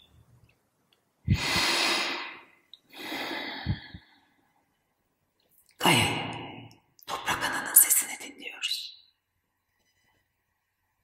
Kalbimizi, nabzımızı duyuyoruz. Nefesimiz yavaşlıyor. Gözlerimizi kapatıyoruz. Göz kapaklarımızdan topuklarımıza hafiflik yayılıyor. Bedeni unut. Ondan çık ve ona yukarıdan bak. Yeniden uyandıracağın şeyi tanı.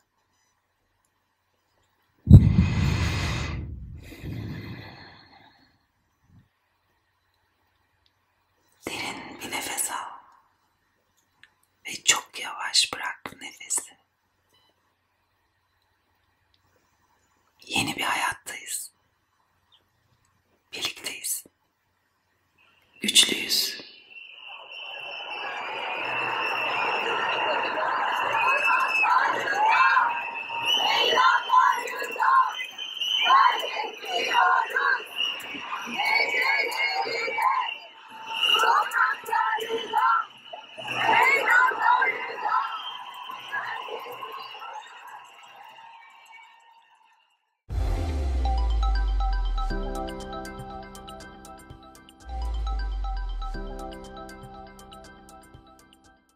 Umarım feminist yoga hepimize iyi gelmiştir. Şimdi de şehirde ekolojik üretime bakmak istiyoruz biraz da. Gelin Ek Biç Ye İç ekibinin İstanbul'da Akmerkez Teras'ta kurduğu seraya geçelim ve bizlerle paylaşacakları hikayeleri ve tabii ki tariflerini izleyelim.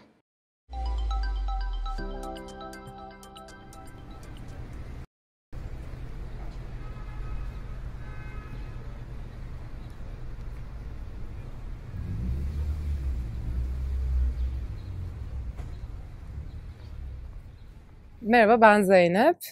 Şu anda Akmerkez'in teraslı tarım alanında bir seranın içerisindeyiz. Kahverengi açık dalgalı saçlarım var, kahverengi gözlerim var. Boğazlı siyah bir kazak giyiyorum, bir bankın üzerinde oturuyorum. Arkamda lavantalardan ve ıtırlardan yaptığımız tütsüler asılı. Ayrıca biyollerin içerisinde şu an filizlenmekte olan bitkilerimiz var. Merhaba, ben Dilek. Zeynep'in hemen solunda oturuyorum aynı bankta. Kahverengi saçlarım var, düz. Gri bir sweatshirt'üm var. Seranın içinde beraberiz. Ben peyzaj mimarıyım. Permakültür tasarımcısı olarak Ekbiçiğiç ekibinde çalışmaya başladım 1 yıldır. Bizim amacımız şehirde tarım konusunda farkındalık yaratmak. Aslında şehir dediğimiz şeyin yaşanabilir bir yer olma hali, burada da üretim yapılabilmesi ve bütün bu atıl alanların tarım alanlarına dönüştürülmesiyle ilgili bütün projelerimiz. Benim peyzaj mimarlığı geçmişimin burasıyla kesişmesi aslında kişisel bazı huzursuzluklar ve rahatsızlıklar sonucunda oldu. Hakikaten kırsal ve doğa dediğimiz şeyin sadece şehrin dışında olma hali değil, şehrin içinde burada yaşarken tüm bunlara erişebilme imkanlarının da şehirlilere sunulması, onların da fark etmesi gerektiğini düşündüğümden dolayı Ekbiçiğiç içerisinde çalışmaya başladım. Şimdi de devam ediyoruz.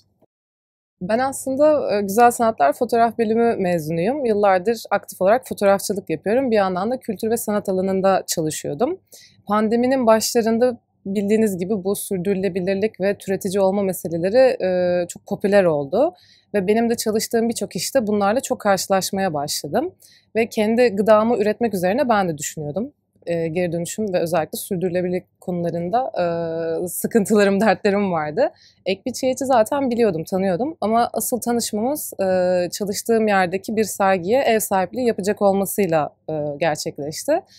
Daha sonra ekibe Paylaş grubuna katıldım. Paylaş grubunda da biz aslında bir sosyal girişim olarak deneyimlerimizi, öğrendiklerimizi hem kendi içimizde nasıl çoğaltabiliriz, geliştirebiliriz hem de başkalarıyla nasıl paylaşabiliriz'i arıyoruz. Burada ben hem halkla ilişkiler, iletişim yapıyorum. Bir yandan sosyal medya ile bir yandan da fotoğraf çekimleriyle ilgileniyorum. Ekbiçiğiç sosyal bir girişim. Burada şunu özellikle biz ön plana çıkartmaya çalışıyoruz. Kentin içerisindeki bu atıl alanlar ve kentsel tarım kavramlarının pek çok farklı yerde ve biçimde gerçekleştirilmesi üzerine. Benim buradaki tasarımcı kimliğim de aslında bunu sağlamak için. Bizim ekipte şöyle söyleyebilirim, mesleki ayrımlar söz konusu değil. İnsanlar buraya geldikten sonra ve bu çatının altında çalışmaya başladıktan sonra herkes birbirinin işini, birbirinin yaptığı görevi bir şekilde sahiplenerek, birleştirerek işleri tamamlıyor. Bunun içinde bu teraslı tarım projesi de var. Bunun içinde okullarla ilgili yaptığımız projeler de var. Özel işlerimiz de var. Daha çok benim buradaki yer aldığım görev tasarımla alakalı olan kısım. Çünkü permakültür denilen bir tasarım bilimini kendimize yol gösterici olarak kabul ediyoruz. Permakültür, bitki, hayvan ve insanların bir araya gelerek sürdürülebilir ve etik temelli alanlar yaratmasını sağlıyor. Bu demek oluyor ki aslında yaptığımız tüm ölçeklerde bu etik ve sürdürülebilir olma hedefi bizim için çok kıymetli. Bunun içinde atalık tohumlar var, bunun içinde yağmur suyunu depolamak var, bunun içinde bütün kullanılmayan alanların aslında bir üretim alanına dönüştürülme hikayesi var. Burada dediğim gibi tüm o meslekler eriyor ve kayboluyor içimizde ve herkes bir bütünün parçası olmak idealinde projelere el veriyor. Akmerkez'de terasındaki atıl bir alanı bir bostana çevirerek aslında burada gönüllülerle beraber yürütülen bir teraslı tarım projesi oluşturdu. Biz de 4 yıldır bu projede gönüllülerle birlikte ekip biçiyoruz. Kentsel bahçeciliği öğreniyoruz. Her zaman için biz permakültür prensiplerini takip ediyoruz. Ekip arkadaşım Dilek'in de bahsettiği gibi biz bir sosyal girişimiz ve buradaki bahçe, bu gönüllü projesi herkes için, herkes katılabilir, her yaştan, her cinsiyetten, herkesin katılımına açık bir proje. Gönüllülük projesinde kadın katılımının daha yüksek olduğunu fark ettik ve bu bizi çok mutlu etti. Çünkü biz de ekip olarak aslında kadın emeğini ön plana çıkaran bir ekibiz. Dolayısıyla kadınların, özellikle çocuklarıyla gelen kadınların olduğunu görmek bizi çok mutlu etti. Erkek egemenliğinin yoğun olduğu bir alan olarak, fiziksel güç gerektirdiği için erkek işi olarak görülebilen bahçeciliğin kadınlar tarafından bu kadar başarıyla ve hevesle yapılabilir olduğunu görmek ve göstermek bizi çok mutlu ediyor. Buradaki gönüllülerimizin kadın yoğunlukta olması aslında bu geçmişten de gelen bir durum. Çok kadim bilgiler kadınlar tarafından çok uzun zamanlar taşınmış. Tohumlar gibi. Bir kadın evlendiğinde çeyiz sandığının içinde kendi evinden tohumlar götürürmüş yeni yaşayacağı yere. Onları kollar, korur, orada büyütür, yeni bir coğrafyaya hazırlarmış. Baktığınızda bu çok kıymetli. Kadının o tohuma sahip çıkma hali, bütün o tohum hafızasının yeniden tazelenirken bir kadının himayesi altında başka bir yerde tekrar canlanıyor olma hali bizi çok etkiliyor. Biz aslında kendimizi bir ekofeminist oluşum olarak da tanımlayabiliriz bu anlamda. Tüm o geçmişten gelen kadınların getirdiği kadın bilgiyi şehrin ortasında yine aynı heyecanla, aynı hevesle devam ettirmeye çalışmak bizim yapmaya çalıştığımız işlerden biri. Zeynep'in dediği gibi 4 yıldır buradayız ve 4 yıl boyunca biz kendi tohumlarımızı yetiştirdik. O tohumlarla yeni bitkiler ürettik. O tohumlar belki de Türkiye'nin her yerine gitti. Buraya gelen gönüllülerimiz sayesinde. O nedenle çok küçücük gibi görünen şeyler aslında çok büyük halkalar halinde oluşuyor ve sonuçlarını izlemek bizim için en büyük keyif, ilham verici olmasını diliyoruz herkes için.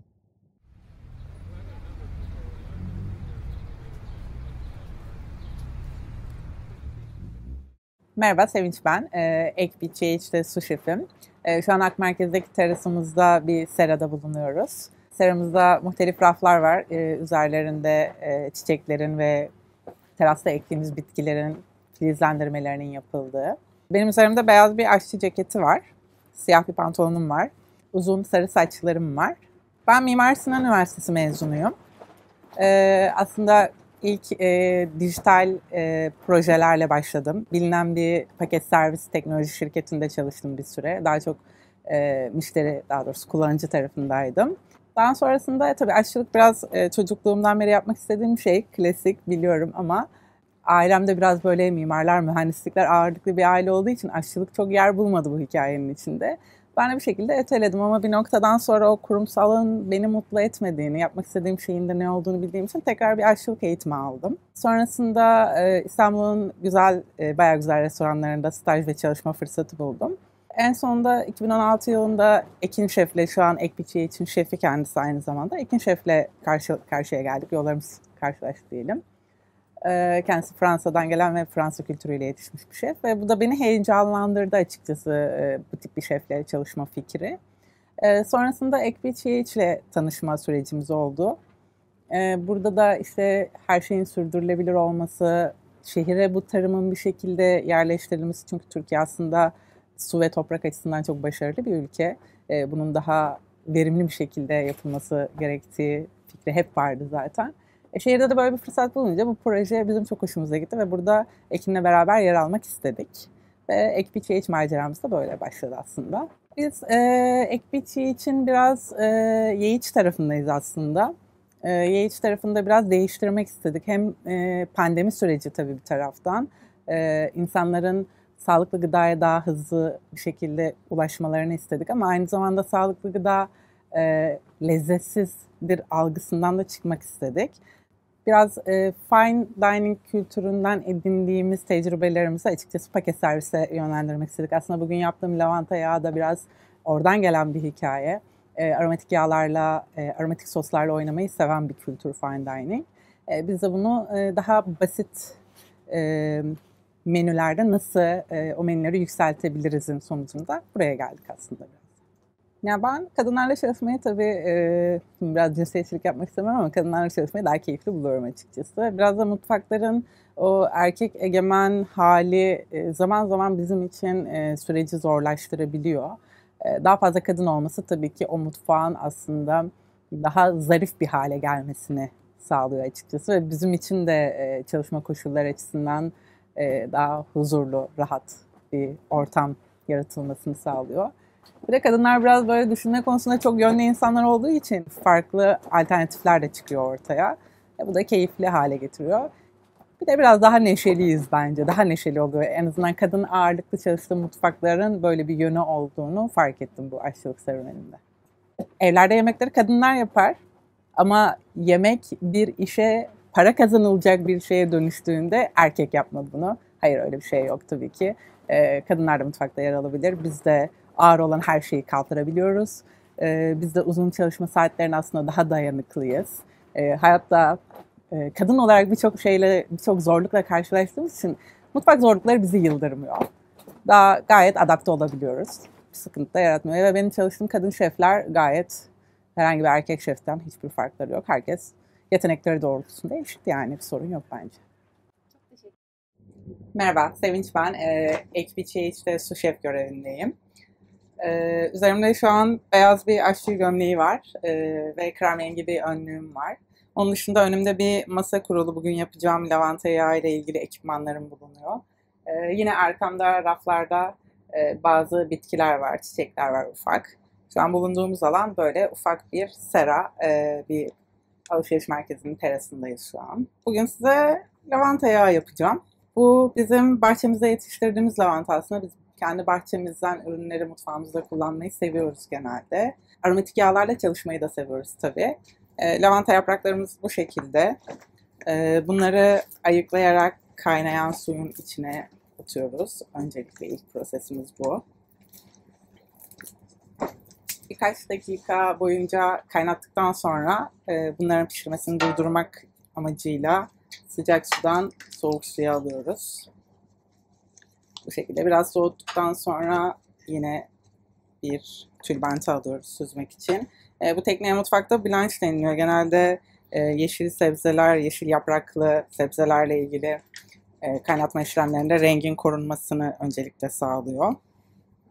İyice kuruttuktan sonra, çünkü bir yağ yapacağımız için su olmasını istemiyoruz ürünün içinde. Sonra bir blender var önümde. Blenderın içine yerleştiriyoruz. Daha sonra burada bir zeytinyağımız var. Yine Manisa'daki yerel bir üreticimizden temin ettiğimiz bir zeytinyağı. Bunu ekliyoruz lavantalarımızın içine. Zeytinyağı eğer çok aromatikse daha, yani ayçiçek yağıyla da karıştırabilirsiniz. Böylece lavantanın aroması daha da belirgin olacaktır. Çünkü çok kaliteli zeytinyağlarında biraz zeytinyağı ezebiliyor lavantanın tadını.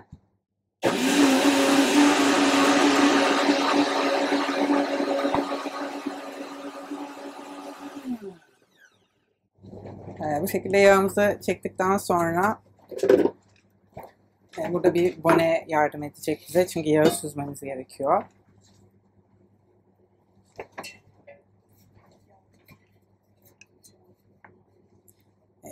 Daha katlı bir bone de kullanabilirsiniz ya da tülbent kullanabilirsiniz bu işlem için.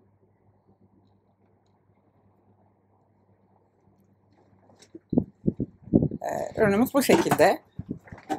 Yaklaşık 48 saat buzdolabında bunu süzmeye bırakıyoruz ve en sonunda şöyle bir yağ elde edeceğiz. Biz bu yağı aromalandırmak için genelde kendi kaselerimizde kullanıyoruz. Lavantanın dışında ıtır yağı, portakal yağı gibi farklı bitki ve meyvelerin yağlarını da kullanıyoruz. Ben size sıkça tercih edilen bir vegan kasemizi yapacağım bugün.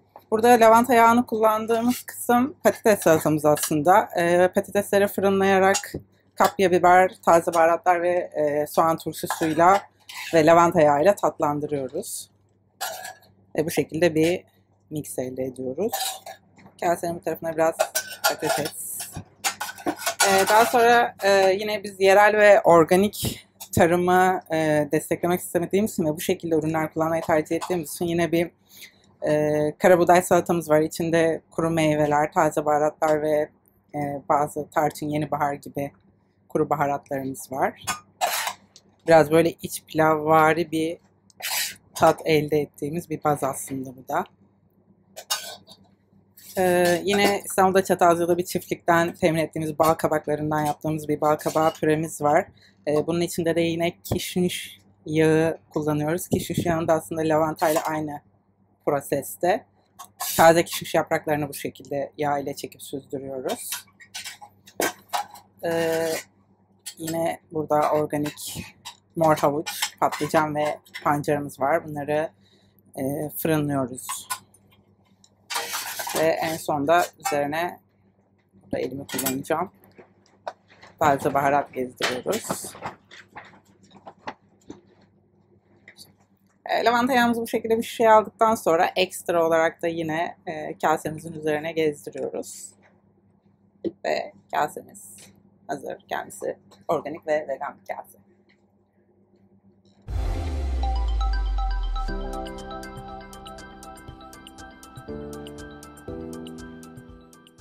Merhaba, Wow İstanbul Dünya Kadınlar Festivali'nde bir arada olduğumuz için çok mutluyum.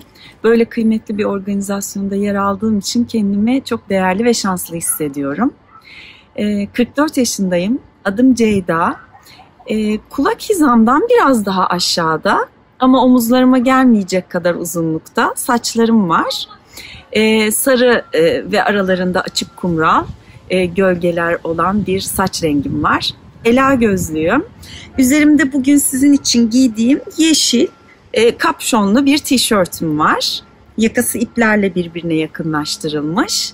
Sizin için biraz süslenmeyi tercih ettiğimden ötürü çok sevdiğim altın renginde yuvarlak küpelerim var.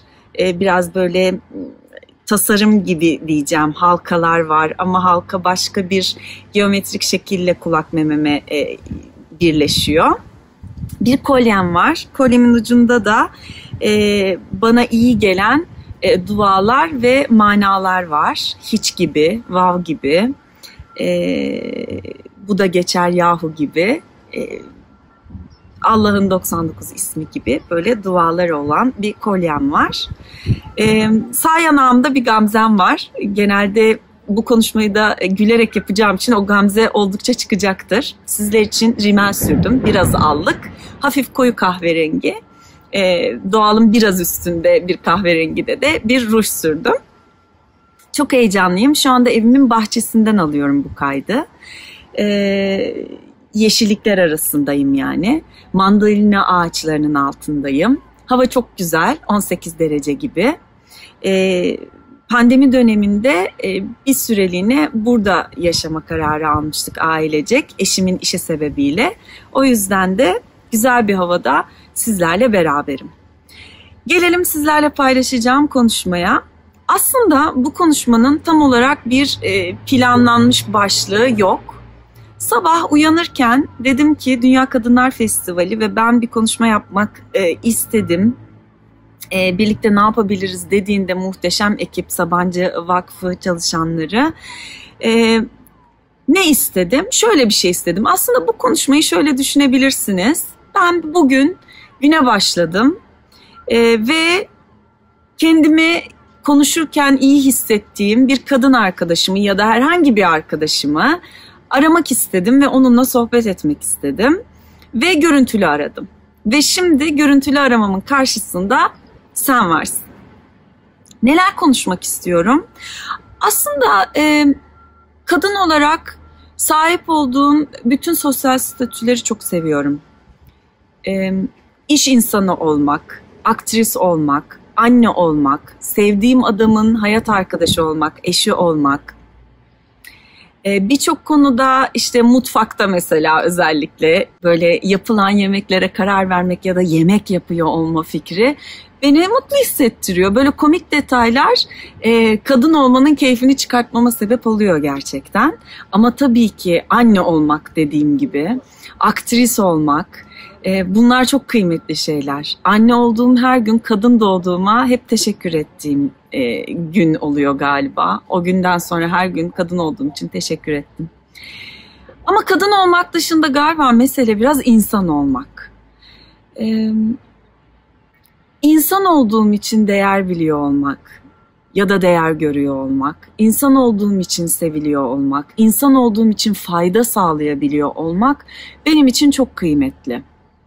O yüzden galiba hayat tercihleriniz ne olursa olsun, yönelimleriniz ne olursa olsun, inançlarınız ne olursa olsun, doğuştan belirlenen cinsiyetiniz ne olursa olsun aslında, İnsan olarak hayatın içinde ne kadar kıymetli bir yer edindiğiniz, doğru nefes alıp verdiğiniz, güzel şeyler konuşup güzel şeyler biriktirdiğiniz ve gerçekten çevrenize, önce kendinize, sonra çevrenize gerçek faydalar sağlayabildiğiniz bir hayat, kıymetli bir hayatmış gibi geliyor bana. Evet, aslında eleştireceğimiz, konuşacağımız 1001 tane konu var ki zaten bu şahane festivalde bunların hepsinin dile geldiğini düşünüyorum. Bu konu başlıklarında uzmanlar zaten gereken her şeyi bizlere anlatacak ve bizler dinleyeceğiz diye düşünüyorum. Bu anlamda da ben galiba sadece bir anne olarak konuşmak isteyeceğim. Ve hep şöyle bir yerden ifade edeceğim galiba kendimi bu anlamda da. Evlat yetiştirirken kendi hür iradeleriyle gerçek mutluluklarını bulabilen evlatlar yetiştirmenin, vicdanlı evlat yetiştirmenin, fikirlerini korkusuzca dile getirebilen evlat yetiştirmenin, tabii bu önce kendi yuvasında fikirlerini özgürce dile getirebilen çocuklarla mümkün. Kitap okuyan, gerçekten empatinin ne olduğunu bilen ve empati duygusuna sahip olan evlatlar yetiştirmenin, koşulsuz sevgi ve koşulsuz kabulle büyüyen evlatlar yetiştirmenin ve her şeyden önce büyürken şefkat görmüş ve şefkat göstermenin de nefes alıp vermek kadar doğal bir şey olduğunu öğrenen çocuklar yetiştirmenin önemli bir şey olduğunu düşünüyorum anne olarak. Hepimiz belli nesillerden geliyoruz. Dediğim gibi ben 44 yaşındayım ve yetiştirildiğim yerden yaralarımla, güçlendiğim yerlerle, mutlu olduğum, güvende hissettiğim yerlerle bugün ben oldum. Ama çok sevdiğim bir cümle vardır. Evet, kırık yerlerimiz var ama oralardan giren ışık çok kıymetli. Kırılan yerlerimizden güçlenip ayağa kalkmak çok kıymetli. Hayatın bize sunduğu, hiç hayalini kurmadığımız, planımızda, programımızda olmayan, tırnak içinde kötü yaşanmışlıklar ya da işte kötü sürprizler aslında yaş aldıkça görüyorum ki kötü değildi. Onlar bana bir şey öğretmek için oldu ve bana bir şeyler öğretti. Yani diyeceğim şu ki, bu da benim başıma mı gelecekti? Ben bunu yaşamak için ne yaptım, neyi yaptım da bunu hak ettim gibi bir yerden değil de, yaşadığımız her şeyi kadın olduğum için bu başıma geldi, kadınım diye bu bana yapılıyor demek yerine hayır, ben buradan nasıl güçlenebilirim? Ben kadınlığımı buradan nasıl güçlendirebilirim? Evet, bir şey oluyor ama ben bunu nasıl durdurabilirim gibi bir yerden yaklaşmanın da çok kıymetli bir şey olduğunu düşünüyorum. Ben daha doğrusu belki de hayata hep böyle tutundum diyelim. Bugün var olma sebebim, bugün çocuklarımı nasıl yetiştireceğimi anlamlandırma, şekillendirme, ifade etme şeklim belki de 44 yıldır yaşadıklarımdan. 44 yaşındaysam 44 yıldır bir şey yaşıyorum aslında. Bebekken de fark ediyorum, hissediyorum, biriktiriyorum bilinçaltımda. Dolayısıyla eskiden hep derdim ki 44 yaşındayım ama işte 18 yaşından beri bir şeyler yaşıyorum ben. Ama okudukça, öğrendikçe anladım ki hayır, doğduğum ilk günden beri bir şeyler yaşıyorum ben. Her konuşulanı duyuyorum ve bilinçaltıma koyuyorum ben. Böylelikle ben oluyorum ben aslında. Sadece hatalarımla ya da başarılarımla değil, bana yapılan davranışlarla, söylenen sözlerle, şefkatle, şefkatsizlikle, sevgiyle, sevgisizlikle, saygıyla, saygısızlıkla, anlayışla ya da anlayışsızlıkla ben oluyorum aslında.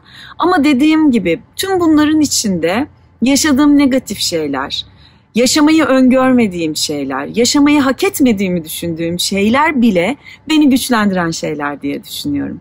Lütfen içinizdeki gücün farkına varın. İçinizdeki gücü hiçbir zaman unutmayın. Kendinizi hep şefkatle şifalandırın. Her gece yatağa kafanızı koyduğunuzda ben bugün neleri yanlış yaptım ya da neleri yapamadım cümlesinden vazgeçin ve deyin ki ben bugün neleri güzel yaptım. Her statünüzün karşılığında, iş insanı olarak, evdeki performansınızda, eş olarak, anne olarak, kız kardeş olarak, abla olarak ben neleri en iyi yaptım. Ben nelerin hakkını verdim. Neden iyi ki ben varım? Hep bu cümlelerin peşinden gitmek gerçekten sırtınızı daha da dikleştiriyor. Ve şuna inanıyorum. İnsanların size davranışı aslında sizin duruşunuzla belirleniyor.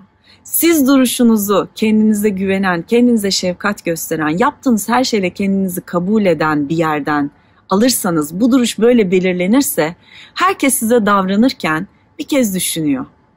Bunun önemli olduğuna çok inanıyorum. Lütfen kendinize şefkat göstermeyi, kendinizi sevmeyi ihmal etmeyin. Önce siz varsınız. Yaptığınız her şeyle biriciksiniz ve mükemmelsiniz. Olduğunuz halinizle olması gerekenin en iyisisiniz. Ve sevgili Doğan Cüceloğlu'nu da burada anarak veda etmek istiyorum. İnsan olarak doğduysak olabileceğimizin en iyisi olmalıyız. Bence bu hayatta yapmamız gereken en önemli şey bu.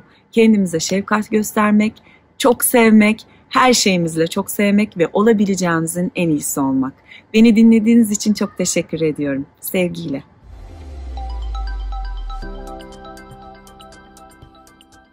Sırada büyük fikirler var. Geçtiğimiz 2 gün boyunca olduğu gibi bugün de sizleri birbirinden değerli kadınların dayanışmayı güçlendiren, umut veren çalışmalarıyla baş başa bırakıyorum.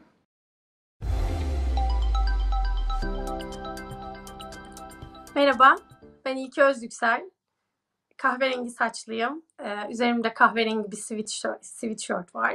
Arkamda televizyon var ve evimdeyim şu an. Modern pentatlon branşında ülkemizi olimpiyatlarda ilk kez temsil eden, dünya ve Avrupa şampiyonluğu olan, 7 tane dünya rekoruna sahip ve uluslararası arenada birçok madalyası olan milli bir modern pentatletim. Bugün size hayatımda yaşadığım bazı zorluklardan, hayat mücadelemden bahsetmek istiyorum. Hayatım aslında doğumumla birlikte zorlukla ve mücadeleyle başladı. Yüzümde hemanjiyom adı verilen, damar çokluğu olan bir hastalıkla doğdum. Ve bu hastalığı yenmek için, daha doğrusu hastalığın beni öldürmemesi için çok mücadele verdi ailem. Ben de aynı şekilde. Hastalığın ilerlemesi durduktan sonra hemanjiyomumla birlikte yaşamayı öğrenmem gerekiyordu. İlk kez ana sınıfımda topluma karışmaya başladıktan sonra bunun ne kadar zor ve mücadele gerektiren bir durum olduğunu öğrendim açıkçası. Toplumun bir kız çocuğu olarak ve kadın olarak toplumun oluşturduğu ve dayattığı bazı kurallara uymuyorsanız dışlanıyorsunuz. Bazı kalıplara uymanız gerekli kabul görmek için. Ben de bunu fark ettikten sonra ya evime özgüvenim içeri çekilmiş, özgüvensiz bir insan olarak evime sığınacaktım ya da bununla mücadele edip hayata karışacaktım. Ben mücadele etmeyi seçtim. Ardından annemin ve ailemin teşviğiyle 6 yaşımdan itibaren sporla tanıştım. Ve hayatım ondan sonrası tamamen spor oldu. 9 yaşından itibaren profesyonel sporculuğa başladım lisanslı olarak. Ve ilk kez 9 yaşından itibaren modern pentatlonla tanışıp ilk milli üniformamı giyip İtalya'da dünya şampiyonu oldum ve benim serüvenim başlamış oldu. Modern pentatlon dünyanın en zor spor dallarından birisi. Bu branşı hem yapmayı çok seviyorum hem yaparken çok zorlanıyorum. Ama mücadele etmeyi çok sevdiğim için galiba severek hala ve isteyerek devam ediyorum. Başarıyı da yakaladığım için benim için çok keyifli. Yani işim oldu şu anda ama hayatımı, hobimi işe çevirdim diyebilirim. Modern pentatlonda da aynı hayatta ilk kez tanıştığım gibi birçok zorlukla karşılaştım. Sadece sporda değil özel hayatımda da zorluklarım devam etti tabii ki. Ama böyle insanın kafasına dank eden dönüm noktaları olan anlar var. Bu anlardan bir tanesi de benim için 2015 Dünya Şampiyonası'ydı. 2015 Dünya Şampiyonası'ndan bir hafta önce İngiltere'de yapılan Büyükler Avrupa Şampiyonası'na katıldım ve orada attan düşerek parmağımı kırdım. Benim yaş kategorim yıldızlardı o zaman ve büyüklerde yarışmamı Macaristan'daki antrenörlerim istemiyorlardı. Macaristan'a tekrar döndüğümde hiç kimse benimle ilgilenmedi. Kimse yüzüme bakmadı. Parmağımın kırık olup olmadığı umurlarında bile değildi. Sadece çok sinirliler ve çok kızıyorlardı. Ben sadece üzülüp bana böyle davrandıkları için, bu halde olduğum için çok ağlıyordum. Ardından tek başıma Arjantin'e Dünya Şampiyonası'na gittim. Türkiye'den önceden çalıştığım bir hocam bana eşlik etti o yarışmada. Yarışmaya giderken moral motivasyonum çok düşüktü tabii ki. Ama o an kendi içimden yarışmadan önce konuşurken kendime şunu söyledim. İlke, yarışma sonucunun yanına parantez açıp da İlke'nin parmağı kırıktı o yüzden 4. oldu yazmayacaklar. Ne olursa olsun elinden gelenin en iyisini yap ve bu yarışmayı kazanmaya odaklan. Bu yarışmayı kazanmak zorundasın. Ardından başladı. Modern pentatlon 5 farklı branş. Koşu, yüzme, atış, eskrim ve binicilik. Ve hepsini tek günde yapmanız gerekiyor. Bütün puanlar toplandıktan sonra da tek bir madalya alıyorsunuz. Benim ilk 2 yarışım beklediğim gibi geçmedi. Biraz kötüydü ve tabii ki çok üzüldüm. Moral olarak ve puan olarak rakiplerimden çok gerideydim. Ama yarışma ısınmasında, son yarışmada koşu ve atış kombinasyonda kendime şunu söyledim. İlke, asla önüne bakma, yere bakarak koş, sadece kendini düşün. Son 800 metreye kadar kimseye bakma. Yarışmaya başladığımda rakiplerimle aramda 1 dakika vardı ve kapatmam çok zordu. Yarışmanın son 800 metresi, şampiyonluk için 3 kişi yarışıyorduk. O kadar yorulmuştum ki onlara yetişeceğim diye. Sadece koşuyordum. İlke hiçbir şey dinleme, sadece koş. Yarışın son 100 metresi 1. olduğumu fark edebildim. Yani yarışma boyunca bunu hiç fark edemediğimi fark ettim. Ne kadar konsantre olduysam. Yarışma bittiğinde dakikalarca yerden kalkamadım. Bacaklarım o kadar ağrıdı ki. Yani kısacası hayatta karşımıza hep zorluk çıkacak. Herkes zorluk yaşıyor. Önemli olan bunu nasıl çözümlediğimiz ve bunlarla nasıl başa çıkabildiğimiz. Hedefimize odaklanmamız, hayallerimize koşmamız ve bizi kimsenin engellemesine izin vermememiz gerekli. Hep konuşanlar, hep yapamayacağımızı söyleyenler, hep bizi desteklemeyenler olacak. Ama iç motivasyonla, kendinize olan inancınızla bir şeylere başarabildiğimizi kendimize dahi gösterebiliyoruz. Biz bize inanmasak da bazen doğa, hayat bunu bize gösteriyor. Kendinize inanın, çok çalışın, hayallerinizin peşinden koşun.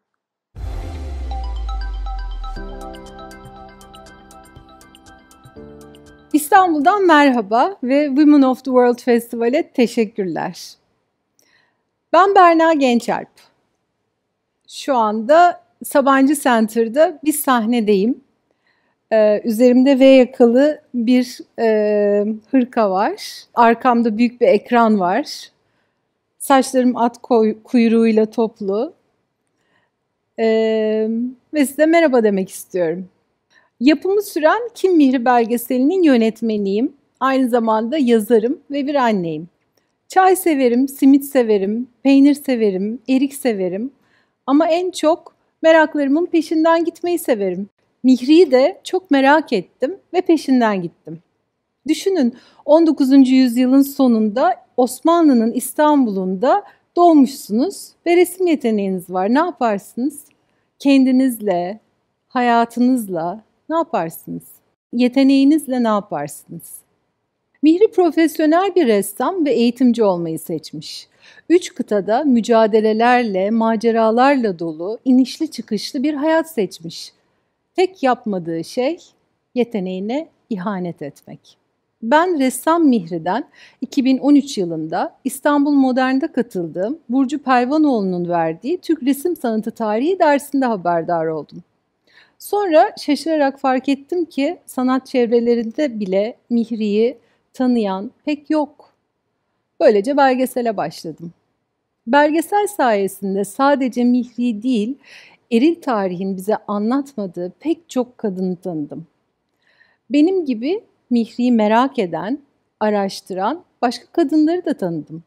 Hatta şu anda onlardan birisi sanat tarihçi Özlem Gül'ün Dağoğlu, Montreal'deki evinde Mihri ile ilgili çok kapsamlı bir kitap yazıyor. Belgesele Kültür Bakanlığı'nın desteği ve Antalya Film Forum'da kazandığımız ödüllerle başladık. United States Embassy'nin desteğiyle umuyorum ki bu sene tamamlayacağız. Filmin yanı sıra beni çok heyecanlandıran bir kardeş proje daha var. O da Moon and Stars Project desteğiyle hayata geçecek olan video arşiv projesi. Belgeselin yapım süreci benim için çok anlamlı bir öğrenme süreci oldu. Dönemi, kadın mücadelesini, Mihri'nin yaşadığı şehirleri uzmanlarla uzun uzun konuştum. Filmde süre kısıtlamasından dolayı yer veremediğim ve bana çok şey öğreten bu röportajları İngilizce altyazıları ile birlikte internete yükleyeceğim. Lütfen sosyal medyadan ve YouTube'dan Kim Mihri hesaplarını takip edin. 100 yıl önce Mihri'nin kuşağına İspanyol gribi salgını denk gelmişti. Bize bir başka virüs denk geldi. Bu zorlu zamanların üstesinden gelmek için benim bulabildiğim tek yol merak etmeye ve merak ettiklerimin peşinden gitmeye, üretmeye, paylaşmaya devam etmek. Kim ne der, garipser mi diye hiç düşünmeden. Mihri bir mektubunda şöyle yazmış. Sanatkarın yolu yürüdükçe uzar gider. Kadınların meraklarını diri tuttuğu, yeteneklerini işler tuttuğu, hayatı doya doya yaşadığı bir dünya istiyorum. Sadece kendim için değil, kızım için de. Yolumuz uzun, nefesimizi iyi ayarlayalım.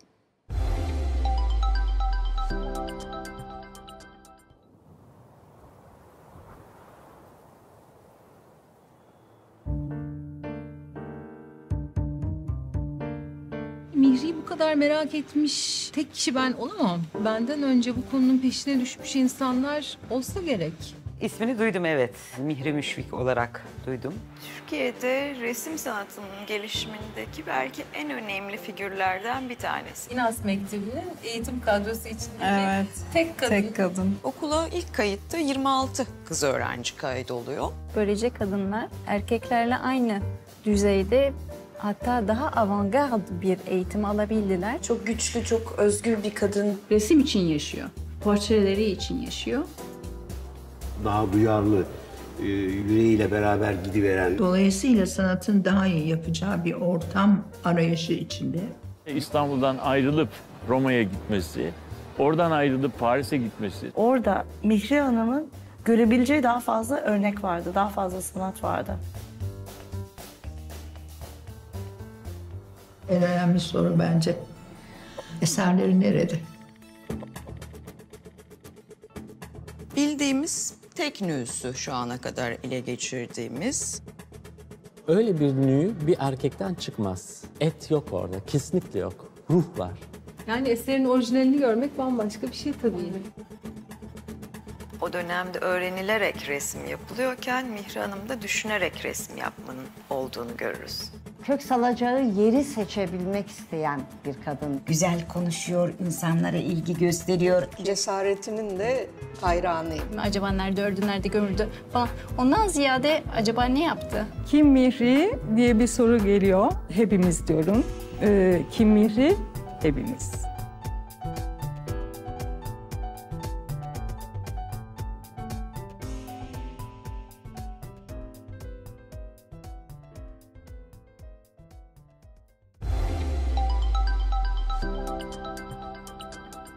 Merhaba, Hediye Yaşar ben. Gözlüklerim var, tek bir küpem, açık yakalı bir elbisem, arkada bir duvarım ve yaptığım çalışmalarım var. 1977 Diyarbakır doğumluyum. Akdeniz Üniversitesi Hemşirelik Bölümü mezunuyum. 2011 yılında yağlı boya resim atölyesi eğitimi aldım. 8 Mart Dünya Emekçi Kadınlar Günü'ne hitaben Epibese anısal heykel çalışmasında yer aldım. Ve yağlı boya tuval çalışmam Kürdistan sergisinde yer aldı. 2018 yılında ilk solo sergim olan Zamanın Alegorisi, 20 resim ve 12 heykel ile kadının dünya ile karşılaşmasındaki an belleklerini nesneye aktarmaya çalıştım. Solo sergimde ve Kadınlar adlı çalışmanın olumlu eleştirileri, iletişimde olduğum kadınlarla yeni bir koleksyonu ve birlikte üretim fikrini doğurdu. Farklı meslek gruplarından 38 kadının bir araya gelerek savaşların sürdüğü çağımızda göç ve kadına objektifleri çevirip toplumsal duyarlılık oluşturmak için 400 heykel çalışması gerçekleştirdik. Sanatın kadınların becerileri doğrultusunda yaptıkları üretimlere fikirlerini ve hislerini yansıttıkları ve bu yolla seslerini duyurdukları etkili bir alan sunan yönlerine odaklanıyoruz. Bireysel kaygılar ve güdüsel sürdürdüğümüz hayatın dışında bir alan ve duyarlılık geliştirmek istiyoruz. Şimdi videomuzu izleyebilirsiniz. Teşekkürler.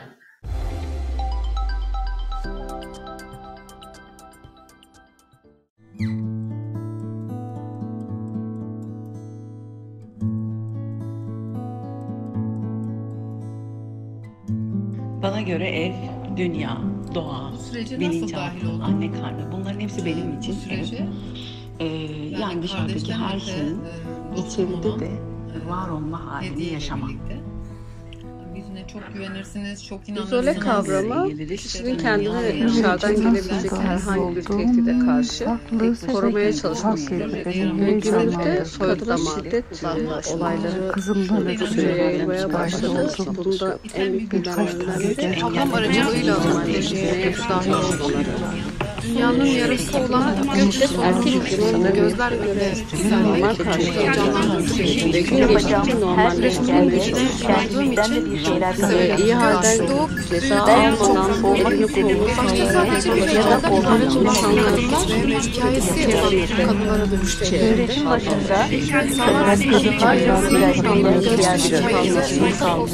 Göç etmek zorunda olan kadınlar için bu kadar duyarlı ve hissiyatlı değildim. Ama bunun da bir tatminsizlik, bir mutsuzluk duygusu da vardı. Çünkü hayat o kimliklerin ötesinde bir şey bence. Seni sürükleyen, devam eden, başka biri olmayı sağlayan, Ben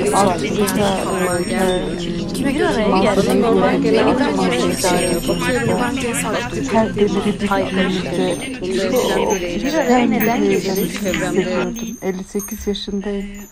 Artık hayatta çok az şey beni heyecanlandırıyor. Ama demirin üzerine hayat verilmesi kadınlar için farklı bir çığlık bence. Kendini yersiz hissettin mi? Sürecin başında çocukluğunu unutmuş ve bunun farkında olmayan biriydim. Süreç küs olduğum çocukluğumla barışmama ve çocuk Suzan'ı sevmeme neden oldu. Çünkü ben küçükken çamurdan tencereler, tabaklar yaparak büyümüştüm ve beni tekrar o zamanlara götürdü. Köprü oldu benim için ve bir kere daha bir şeylere can vermek ya da bir şeylere karakter kazandırmak benim çocukluğumla barışmama neden oldu. Farklı aynalaması var. O yüzden biz insanlar sürü halinde yaşarız. Güç alırız, güç kaybederiz. Ama bundan da vazgeçemeyiz. Bu bir araya geliş bize farkındalıklarımızı görünür kılabilme cesaretini verdi. Yaratmak görünür olmaktır. Sorumluluk, cesaret ve sevgi ister. Onaylama değil aslında. Bir ayağı eksik olmamalıdır. Olduğunda bence sanat eksik. Şeyi aynalıyorsun ve o bambaşka bir şeye dönüşüyor. Yani 2+2 5 ediyor. Bu süreci aidiyet normal. Ev benim kendimi en rahat ve en özgür hissettiğim yerdir. Ev benim için tamamıyla huzur demek. Kendime ait bir alan. Benim için ev düzendir. Bildiğim, tanıdığım insanlarla birlikte yaşamaktır. Benim için ev huzurdur. Kendime ait bir yer olması, o yeri hissettim. Kök milyarlarca yıllık insan olabilme çabasının tarihi yolculuğudur bence.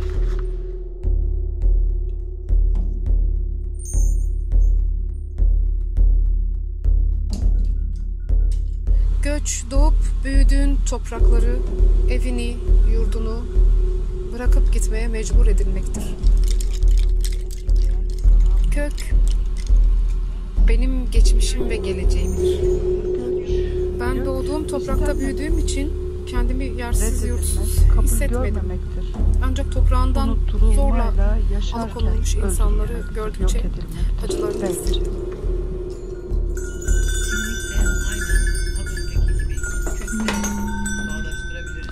Normal olan çoğuldur.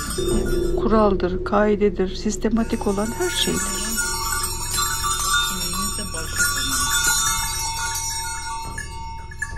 Göç. Bu sürecin benim için bir başlangıç noktası yoktur. Bu soruyu sanırım ortada bir yerden başladım. Son zaman çok yoğun bir tempoda çalıştığım bir yerdeyim. Sanırım tek bir parçaydım. Sürecin sonunda bir bütünün parçası oldum. Cansız nesnenin bizde uyandırdığı duygu bazen bizi değiştiriyor ve bizi bir oluşuma götürüyor. Bir araya gelmek yüzlerce, binlerce, milyonlarca farklı fikrin buluşması. Başta sadece bir heykelden ibaret olan kadınlar, hikayesi olan kadınlara dönüştü ellerimde. İnsanlar bizim bu hikayemizi görsün, hikayemize ortak olsun diye sabırsızlıkla bekliyorum. Birçok şey olabilir. O insan, her insana göre, her canlıya göre farklı şeyler. Kendin olabildiğiniz yer. O yüzden kök. Göç deyince aklıma ilk gelen yerinden yaşayabileceğimizi düşünmüyorum. Ama bu da belli bir yere sabit olmamız güvenlik anlamına kaygısını gelmiyor yoğun bir bence. şekilde Ben yaşatan öyle hissetmiyorum. siyasal ve sosyal nedenler yüzünden insanlar Neden bir araya geliriz? Var olduğumuzu hissetmek için. Tek başınayken görünmeyeni çoğunluklarla, birliktelikle görünür kılmak için. Kök güçtür, tutunmaktır, bağlanmaktır, yaşamdır. Normal olarak tanımlayabileceğim tek şey doğum, yaşam ve ölüm. Bunun farkında olmadan yaşamakta bence anormal olan.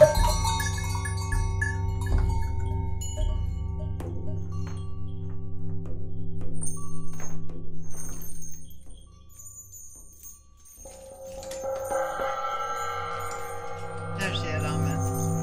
Göç aslında benim kafamda çok tartıştığım bir şey. Hani sadece zorunlu göçlerde maruz kaldığımız için sadece böyle hüzünlü bir şeymiş, hazin bir şeymiş gibi gelen bir kavramdı benim için ama sonrasındaki sorgulamalarım gösterdi ki göç aslında hazin bir şey olmayabilir. Evet. İnsan bir yerden bir yere kendi isteğiyle, kendini orada bulamadığı için ya da başka şeyler oluşturmak için gidebilir. İki anlamda göç. O da biraz zorunluluk değil mi bence? Yine sonuçta... Yok, zorunluluk değil. Göç hayatın bir parçası. Var olma mücadelenin içinde bir parça. Hani o yüzden olduğun yerde kendini var edemiyorsan, evet, var edemiyorsan şöyle her şey normal şartlar altında olsa bile sen orada kendi var etmeyi istemeyebilirsin. O yüzden göç edebilirsin. Bu da farklı bir boyut ama bizim daha çok %90 gördüğümüz şey zorunlu göç. Evet. Bu da yersiz yurtsuzlaştırma dediğimiz şey aslında. Bir yere mecburen her şeyini bırakarak, oradan bir parçasını bırakarak gitmek. Tercih ettiğin göçte oradan bir şeyler bırakırken bir şeyler koyabiliyorsun. Ama zorunlu göçte oradaki o parçanı bırakıp tıpkı bu Suriyeli kadınların saçlarının örüklerini kesip oradaki şeylere asıp gitmesi gibi. Kendinden büyük bir parçayı bırakıp zorunlu göçte gidiyorsun. Başka bir yere gidiyorsun ve o parça senin temel bir parçan. Çok sembolik ama bence çok kıymetli.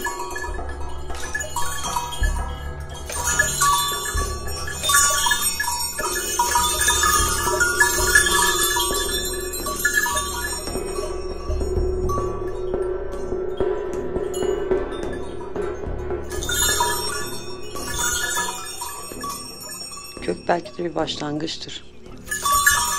Ama başlangıca gitmek çok zordur. Böyle bir göç de var. Kendini ifade edemediğin sıfır tanımına gitmek gibi. O ilişkiyi köke ulaşmak. Bundan da göç edebilirsin. Kök sanırım her şeydir. Bir şeyleri, Geçmişimizdir. benliğinden bir şeyleri bırakıp başka bir şekilde de devam edebilirsin. Bu illa fiziksel olmak 3 nesil önce belki de belirlenmiş kodlarla anarak dönüşeceğimiz zamandır.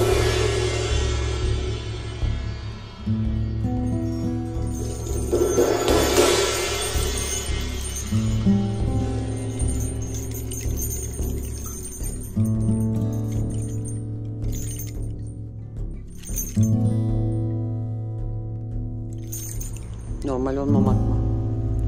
Bir hamam böceği gibi yaşıyor olmanın güzelliğini düşünebilmektir normal olmayan.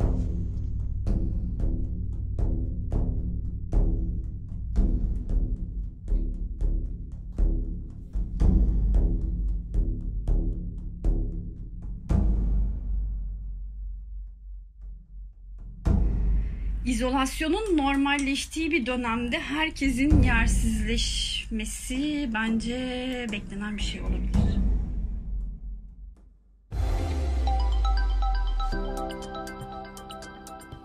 Toplumsal sorunlara sinema merceğinden bakan ve Sabancı Vakfı kısa film yarışmasında finale kalmış 3 kadın yönetmenin filmlerini seyredeceğiz şimdi. Bu çarpıcı seçkiyi bizlere sunması için sözü Sabancı Vakfı kısa film yarışmasının sanat yönetmeni Zeynep Atakan'a bırakıyorum. Merhaba, ben Sabancı Vakfı Kısa Film Yarışması sanat yönetmeni Zeynep Atakan. Sabancı Vakfı Kısa Film Yarışması bundan 5 yıl önce toplumsal sorunları sanat yoluyla ele almak üzere başladı. Temalara gösterilen özen ve aynı zamanda gördüğümüz büyük ilgiyle sanatın gücünü toplumsal sorunlarda kullanarak muhteşem sonuçlar aldık. Şimdi sizlere yarışmamızın 1. senesinde mülteci kadınlar temasıyla finale kalan 3 kadın yönetmenin filmlerinden oluşan bir seçki hazırladık. Umarım sizler için ilham verici olur. Sivil alan ve sanat dünyasının önemli isimlerini bir araya getiren WoW İstanbul Festivali'nde olmaktan mutluluk duyuyor ve hepinize iyi seyirler diliyorum.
Hanımefendi, lütfen sınırı aşmayın. Her anda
وقف حبيبي.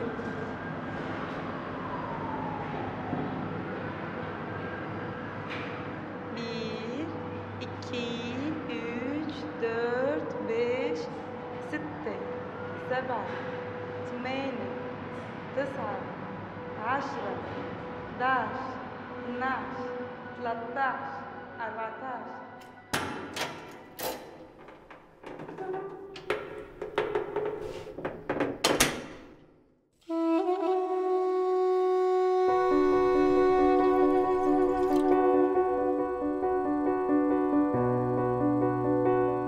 أنا اسمي ريما. قبل سنتين اجينا لتركيا أنا وابني.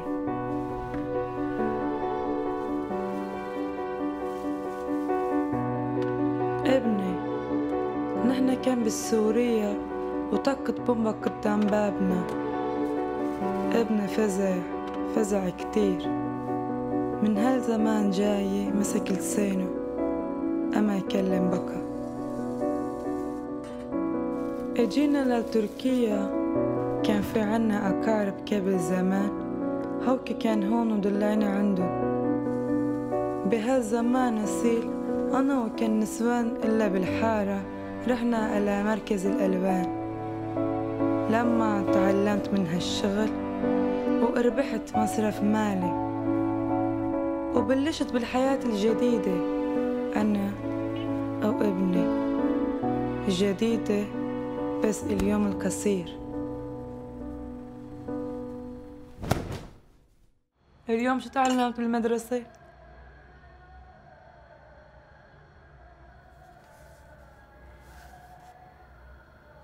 يعني ألوان ومعاني؟ عفا يلا فرجنا لون بياض.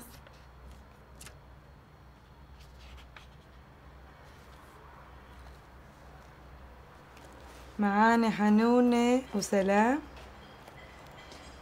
سارة،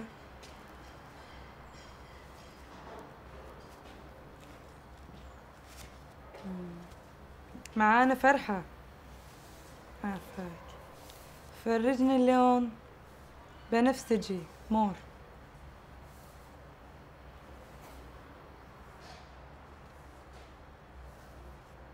معاني أصيلة. أيوة إلا من هالألوان نهو ما تحبين.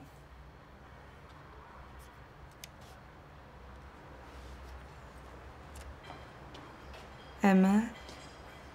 أنا اسمي ريما. أنا بحياتي ما كنت وقعة إني وأترك الوطني وأتعرف. مشان هيك ما عندي جواز سفري، بس جوزي أم يحارب مشان عرضه ووطنه سوريا، وهو بعدنا لهون. بس راح اجي يوم ونرجع ان شاء الله ان شاء الله يا الله. حتى لو حتيارت راح ارجع وبنعيش انا وجوزي امال.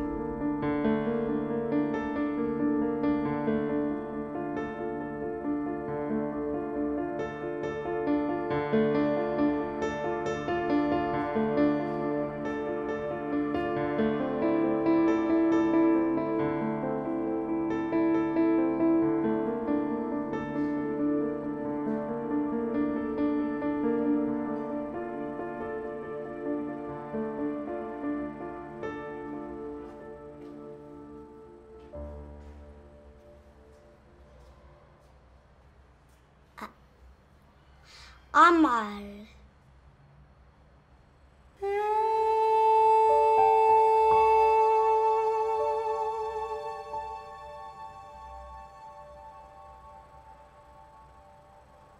نحن ألواننا الأمال.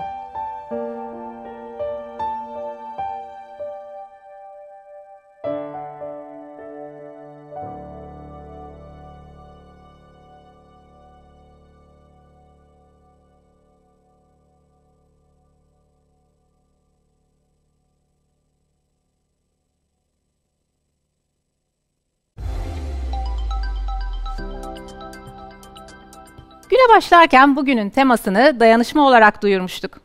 Bu bölümde Wow İstanbul Festivali'nde bizlerle bir araya gelerek çalışmalarını paylaşan sivil toplum kuruluşlarını izleyeceğiz.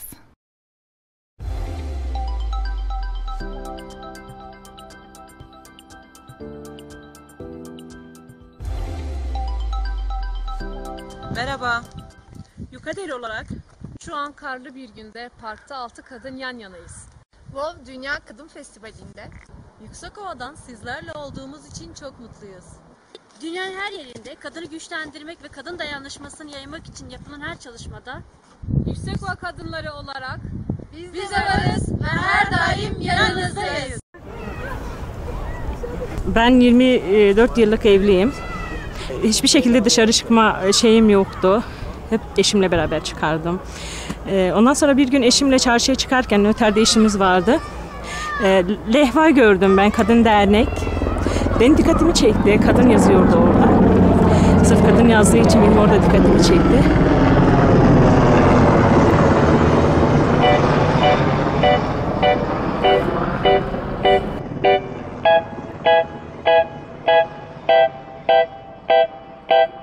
Aslında Yüksekova'da kadınlar konuştuğunuzda hiç kimsenin sıkıntısı yok. Hiç kimsenin sorunu yok.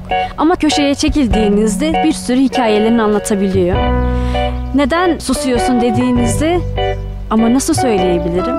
Yani ayıp, beni dışlarlar, beni yaşatmazlar diyen kadınları dahi duydum. Biz kadınların konuşabilecekleri bir ortam yaratmak ve hep birlikte biz varız burada demek için aslında derneği kurduk. Yüksekova'da kadın olmak nasıl bir şey? Onunla ilgili anket sorularımız var. Bu anket sorularımızı sizinle paylaşmak istiyoruz. Anketimize katılmak ister misiniz? Biz 9 kız kardeşiz, 2 tane erkek kardeşimiz var. Bir sürü arsamız var mesela. Hep 2 tane erkek kardeşimize kaldı. Biz 9 kız kardeş olarak hep bir kenarda kaldık. Babama diyorum niye bizi okumadı? Sadece ben 2 ablam okumadık. Ve ben çok üzüldüm. Yani hiçbir şekilde söz sahibi bir mecrada bir kadını göremiyorsunuz. Çünkü kadının görevi evde oturup çocuk beslemek veya ev işlerini yürütmek. Kadın tek başına bir yere çıkamıyorduk. Bir yere gitsen yan bir abin, yan eşin, yan babanla birlikte giderdik yani. Ve biz Yüksekova kadınları olarak hiçbir zaman kendimiz olmadık. Ya bunun kızı, bunun ablası, bunun kardeşi, bunun yeğeni, illa ki hep başkalarına ait olduk. Başkalarıyla etiketlendik. Mesela ben bir Hayat olamadım. Hatice Hanım bir Hatice olamadı. Sen sus, konuşamazsın. Sen kimsin konuşuyorsun, bana cevap veriyorsun denmesi bu beni çok rahatsız ediyor. Yok valla bir kadın da bir yere kadar artık sabredi. Şu ana kadar kadın sabretti ama şu anda bütün her yerde kadın başını kaldırmış. Kadın Derneği gerçekten Yüksekova'da bir nimet. Çünkü böyle bir şey daha önce hiç açılmadı. Hiç olmadı yani. İlk dernek açıldığında kimisi korkuyordu gelmeye. Ama şu anda herkes özgüveni olarak geliyor gidiyor. Sıkıldığında gidip orada bir kahvesini içip evine gidebiliyor. Değişik konuşmalar, değişik arkadaşlar yani. Her bir arkadaş da bir akıl alıyor, bir şey alıyor yani. Yani bence çok güzel bir şey o dernek. Benim Yüksekova'da yani hiçbir kadın arkadaşım da yoktu. Dernek vesilesiyle çevremiz oluşmaya başladı. Bence bu dünyayı kadınlar değiştirecek. Kadınlar çok daha güçlü. Kadınların elinden her şey gelir. Bence erkekler daha pasif tutuyor her işi. Şu an hani misalen şunu yapıyorum bizim köydekiler hani seni muhtar yapalım. Seni muhtar yapalım, sen muhtar gibisin. Çünkü ben kendimi geliştirdim.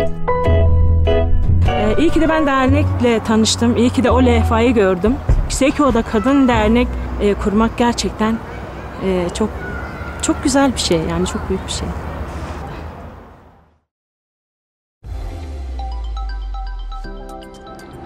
Merhaba, biz madenci kadınlar. Sizlere Eskişehir Tepepaşa ilçesinden maden ocağından sesleniyoruz. Dünya Kadınlar Festivali'nde İstanbul'da da sizlerle birlikte olmaktan çok mutluyuz. Yaşasın kadın dayanışması!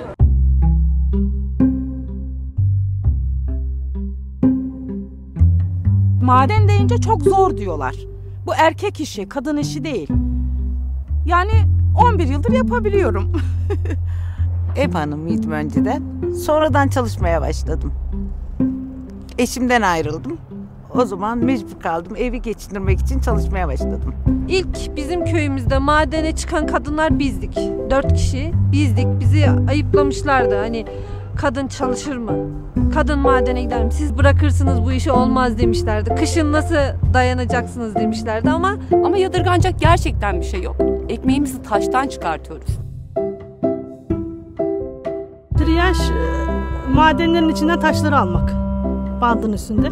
Çok uzun bir süre 7-8 saat sürekli aynı pozisyonda olduğumuz için çok şeyler düşünüyorsun ya. Aklımda neler geçiyor işte hep mesela iyilikler geçiyor. İlahi söylüyorum, türkü söylüyorum. Arkadaşlarımı eğlendiriyorum. Ben çok şenlikli bir bayanım yani. Hepimiz anlayabiliyoruz aslında birbirimizin gözlerine bakarak. Hani bugün üzüntülü mü, sevinçli mi? Böyle işte buraya geliyoruz. Çayımız, yemeğimiz hazır. Hiç bulaşık yıkamadan yemeğimizi yiyoruz, çayımızı içiyoruz. Rahat rahat. Eve gidince de zaten mecburen işler devam ediyor arkasından. Ama eşim sağ olsun beni hep destekledi. Yani benim evde yapamadığım işleri hep elimden tuttu, o yapmaya çalışıyor. Yani şimdi birlik beraber daha güzel oluyor her şey. Evet yapıyor. Çok güzel menemen yapar. Makarna pişirir. Erkeğin yaptığı ne kadar olur? Yani olmaz. Bir gün de çayı sen yap bakayım. Ben de işten geldim bak ben de çalışıyorum diyorum. Yaparız diye geçiştiriyorlar. Her kadın kendi ayaklarının üzerinde durabilmesi lazım. SSK'lı olması lazım. Erkeğine güvenmesin. Sonun ne getireceği belli olmuyor. Ben buraya girdim. Ben oğlumu üniversite okuttum. Şu an kızım da üniversite okuyor. Kendine güvenin oluyor. Bir şey yapacağın zaman param var, bunu yapabilirim diyebiliyorsun. Dostluklar kuruyoruz burada. Çevre ediniyoruz, arkadaş ediniyoruz. Burada herkes kenetleniyor bir şey olduğunda. Herkes birbirine yardım etmeye çalışıyor. Madenci Kadınlar Dayanışma Derneği çok güzel bir yerlere gelecek inşallah, umuyoruz. Kendimizi göstermek, bak başardık, çalışıyoruz. Derneğin amacı budur. Sesimizi duyurmak. Derneğimiz de çok güzel. Biz hiç daha ben mesela Anadolu Üniversitesi'ne gitmemiştim. Kapısından bile yani geçmemiştik. Üniversiteyi gördük. Dernekte o hukuk anlattılar. Şiddeti anlattılar. Avukatlar geldi, konuştuk. Haklarımız nelerdir onları öğrendik. Erkekler her işi yapabilir de kadınlar yapamaz mı? Hani onları tartıştık, konuştuk. Biz devamlı oturarak çalışıyoruz. Haliyle yani tutuluyor, boynumuz tutuluyor. Bunların eğitimini aldık. İşte şöyle yapın, işte şu egzersizleri yapın. Ne duyurmak istiyoruz? Mesaj ne? Kadınlar güçlüdür. Kadınlar çalışabilir. Kadınlar hiçbir şeyden korkmasın. Sadece maden ocaklarında değil, bütün yerlerde kadınların çalışması lazım. Niye evde kös kös oturalım ki? Erkeğe yani şey olmamaları lazım. Yani muhtaç olmamaları lazım. Yapamayacağı bir kadının hiçbir işte yoktur. Çalışmak iyi bir şey, kendine güvenmek, iradeli kadın olmak, güçlü kadın olmak her zaman çok güzel bir şey. Bu kadar.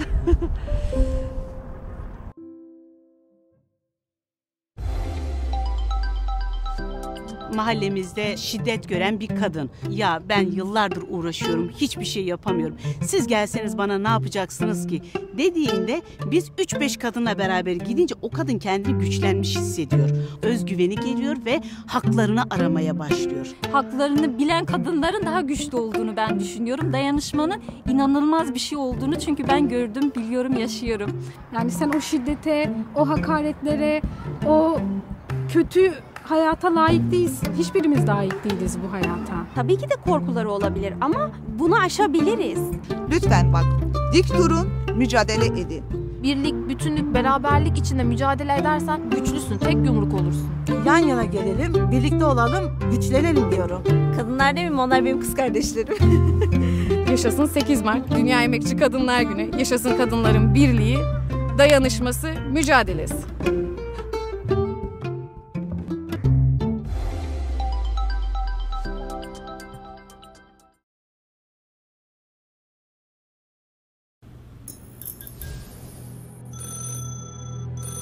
Eski telefon. Aman dursun diye uzun zamandır çekmecede tuttuğun, asla kullanmadığın, yavaş yavaş eskiyen telefon. İşte o kullanmadığın telefon bir kadının hayatını değiştirebilir. Şiddet gören ve sesini duyurabileceği teknolojiye erişimi kısıtlı olan kadınlara ulaşmak, onları ihtiyaç duydukları teknolojiyle buluşturmak amacıyla kullanmadığınız akıllı telefonları topluyor, Teknosa, Sabancı Vakfı ve Türkiye Kadın Dernekleri Federasyonu işbirliğiyle kadınlara ulaştırıyoruz. Siz de kullanmadığınız telefonlarınızı bağışlamak için Teknosa mağazalarına getirin ya da evinizden teslim alınması için Teknosa çağrı merkezini arayın, dayanışmaya destek olun. Merhaba, ben Melisa Ararat. 65 yaşında uzun kırlaşmış saçları olan gözlüklü bir kadınım. Şu anda çalışma odamdayım ve arkamda kütüphanem var. Ev içi şiddet, kadınların çalışma hayatına etkin katılımını engelleyen önemli bir sorun. Hepinizin bildiği gibi salgın sürecindeki evden çalışma uygulamaları bu sorunu derinleştirdi, kadınların evdeki iş yükünü, evdeki gerilimi arttırdı, şiddet vakalarını tetikledi ve bazı kadınların çalışma hayatını terk etmelerine sebep oldu. Aile içi şiddete karşı iş dünyası projesine katılan şirketlerde çalışan kadınlar bu süreçten biraz daha az etkilendiler. Henüz tamamladığımız bir araştırmanın sonuçlarına göre projeye katılan ve aile içi şiddete karşı politikalar geliştiren şirketlerde çalışan kadınlar evden çalışma sürecinde diğer şirketlerde çalışan kadınlara oranla daha az gerilim yaşadılar ve bu süreçle daha kolay başa çıktılar. Projede yer alan şirketlerde çalışan erkekler ise şiddet içeren davranışlara daha az yöneldiler ve evdeki iş yükünü daha fazla üstlendiler. Aile içi şiddetle mücadelede özel sektörün önemli bir aktör olabileceğini kanıtlayan araştırmamızın detaylarını 17 Mart'ta kamuoyuyla paylaşacağız. Unutmayalım ki aile içi şiddetin toplumsal cinsiyet eşitliğini engelleyen bir iş meselesi olarak görülmesi çalışan kadınların ve kadın yöneticilerin dayanışmasıyla mümkün oldu. Projeyi hayata geçiren şirketler, üniversiteler, uluslararası örgütler ve sivil toplum örgütleri arasındaki işbirliğinin mimarı da kadınlar oldu. Bu vesileyle tüm kadınların Kadınlar Günü'nü kutlar, daha eşitlikçi bir gelecek için birbirimizin ellerini bırakmayalım derim. İş Dünyası Aile İçi Şiddete Karşı projesi 2 ana amaç etrafında tasarlandı. Bunlardan ilki şiddet sarmalında olan kadınlara ve erkeklere bu sarmaldan kurtulmalarında destek olmak ve onların çalışma hayatına daha etkin olarak katılmalarını desteklemek. İkinci olarak ise şiddetten arındırılmış ve toplumsal cinsiyet eşitliğini temel bir değer olarak kabul eden bir iş kültürü yaratarak bu değerlerin toplumda da kabul görmesini sağlamak. Hem evde hem de iş yerinde daha fazla çalışmak zorunda olan kadınlar bir de şiddetle başa çıkmak durumunda kaldıklarında bundan hem çalıştıkları şirket etkilenmekte hem de onların şirkete verdikleri katkı etkilenmekte. Kadınlar şiddete maruz kaldığında bu durumu paylaştıkları aslında öncelikli kişilere baktığımızda anne ve baba olduğunu görüyorduk. Sonrasında ise çoğunluğunun kimseyle paylaşmadığı ortaya çıkıyordu. Aslında biz de bu proje aracılığıyla şirketlerin destek mekanizmaları oluşturarak çalışan insanların birincil olarak şirketlerden de destek almasını sağlamak istedik. Eğitime katıldıktan sonra hem şiddete maruz kalanlarda aslında ben şu şiddet türlerine maruz kalıyorum gibi bir farkındalık oluşuyor. Hem de şiddet uygulayanlarda aslında ben şiddet uyguluyormuşum. Bu eğitimleri aldıktan sonra fark ettim, örneklerini duyuyoruz. Normalde işte evde bulaşık vesaire yıkarken ben hep oğlumun görmesini sağlarım bunu. Yani işte örnek olalım vesaire. Eskiden baba ne yapıyorsun dediğinde annene yardım ediyorum derdim. Hani bu çok doğal bir tepkidir. Birçoğumuz böyle deriz. Mesela bu süreçten geçtikten sonra şu an yine görmesini sağlıyorum. Ama mesela şu an şey diyorum işte Ömer'cim annen sen ben bu evde bir yaşamı paylaşıyoruz. Herkesin burada görevleri, sorumlulukları var. Sen de git şimdi kendine evle ilgili bir iş bul onu yap diyorum. Mesela gidiyor böyle küçük küçük bir şeyler yapmaya çalışıyor falan. Ama hani onu yardım etmek gibi değil, hayatı paylaşmak gibi konumlandırmayı içselleştirdim. Mesela bu benim için çok önemli bir değişiklikti. Kelimelerle başlıyor her şey. Çok küçük bir örnek bu ama toplumsal cinsiyet eşitliğini hakikaten çözmek, aile içi şiddetin ortadan kalkmasının bence temelini oluşturuyor. Dolayısıyla bunu yaparken de hakikaten çocuklarımızın eğitimi işin çok temelinde. Yani buna çok kalpten inanıyorum. İlk anda herkesin aklına fiziksel ve cinsel şiddet geliyor. Halbuki işin psikolojik şiddet tarafı var, ekonomik şiddet tarafı var. Daha onların bile hani o kalıplardan dolayı farkına varılmaması söz konusu. Bu eğitimde varıyorlar. Vardırtana kadar eğitim devam ediyor daha doğrusu. SEGER olarak biz de tüm firmaları, sadece büyük ölçekli firmalar değil, orta ve küçük ölçekli firmaları da bu konuyla ilgili politika ve projeler üretmeye davet ediyoruz.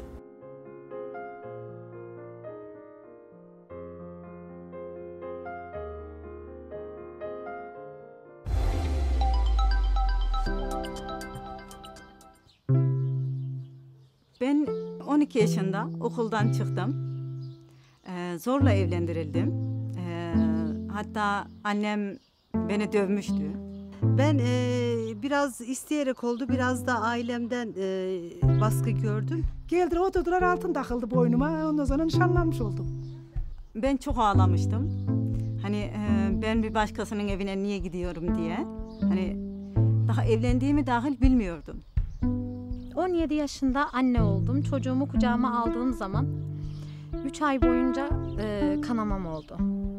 15 yaşında evlendim. Kızımı ölü doğurdum. Daha sonra evlendikten sonra ben bir hafta sonra çok pişman oldum.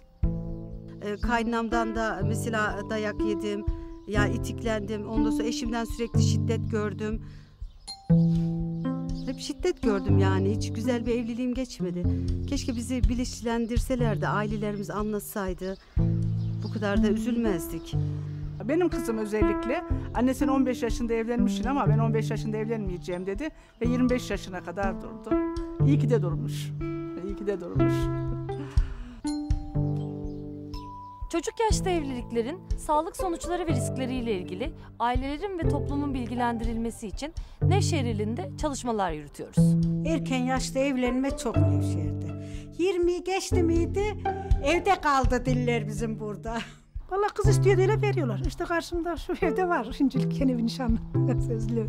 Karşımdaki evde nişanlandı 17, daha 16 mı 17 mi? Sözlü kız istiyor diye veriyorlar. Mahallelerden seçtiğimiz ve bizimle gönüllü olarak çalışmak isteyen kadınlardan oluşan sağlık aracılarına yönelik 5 günlük eğitici eğitim verdik. Çok şeyin farkında olmamızı sağladı. Önce bizlerin sağlık aracıları olarak. Yaşadığımız pek çok şeyin çocuk yaşta evlilikten kaynaklandığını gösterdi. Aileler çocuklarının bu risklerini bilseler bunu yapacaklarını zannetmiyorum. Hocalar bizi eğitiyor. Biz de onlardan aldığımız bilgileri başkalarına ışık oluyoruz yani. Işık yansıması.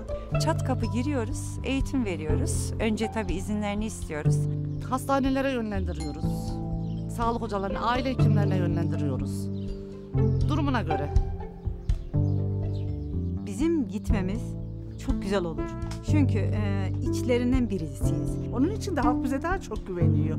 Birebir yani hiç tanımadığı bir insan doğal olarak evime gel buyur. Senin çocuk yaşta evliliklerle ilgili bana bir şeyler anlat diyemez yani. Ben seviyorum, evleneceğim diye söylüyor ama hani işin iç boyutu farklı olduğunu çocuklar bilemez. Buna da aileye çok iş düşüyor. Diyorlar ki evde kalmış. Kalsın evde kalsın. 20 yaşında 25 yaşındayım, daha büyük değil öyle küçük ya çocuklar. Anne babalar işte böyle bilinçlendireceksiniz, vermeyecekler kızlarını. Yani elimizden gelen neyse biz muhtar olarak her zaman desteklemeye hazırız. Çünkü bizim geçmişimizde yaptığımız hataları bizden sonraki gelecek gençlik aynısını yapmasın. İşte bu tür çalışmalarla durduracağız inşallah. Bu tür çalışmalarla durduracağız. Böyle gezeceğiz, evleri, mahalleleri dolaşacağız, insanları bilgilendireceğiz ve erken yaştaki evliliğe son diyeceğiz, hayır diyeceğiz.